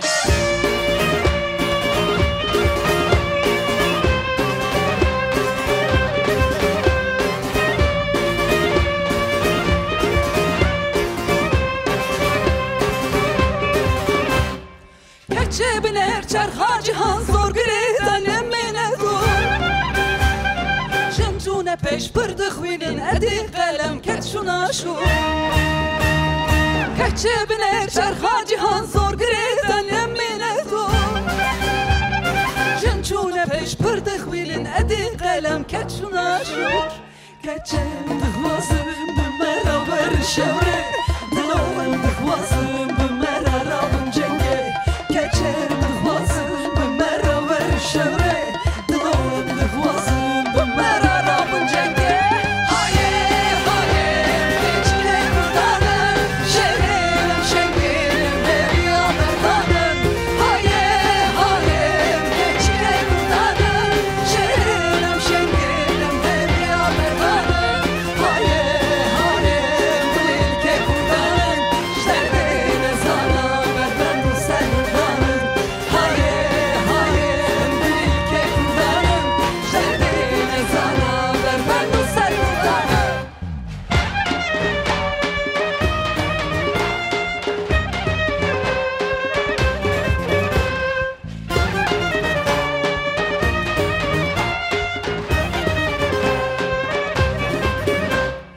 Serhvake keça kurdan dilu cigerim heliya Kanıştım an kazadi kadayı kamesiya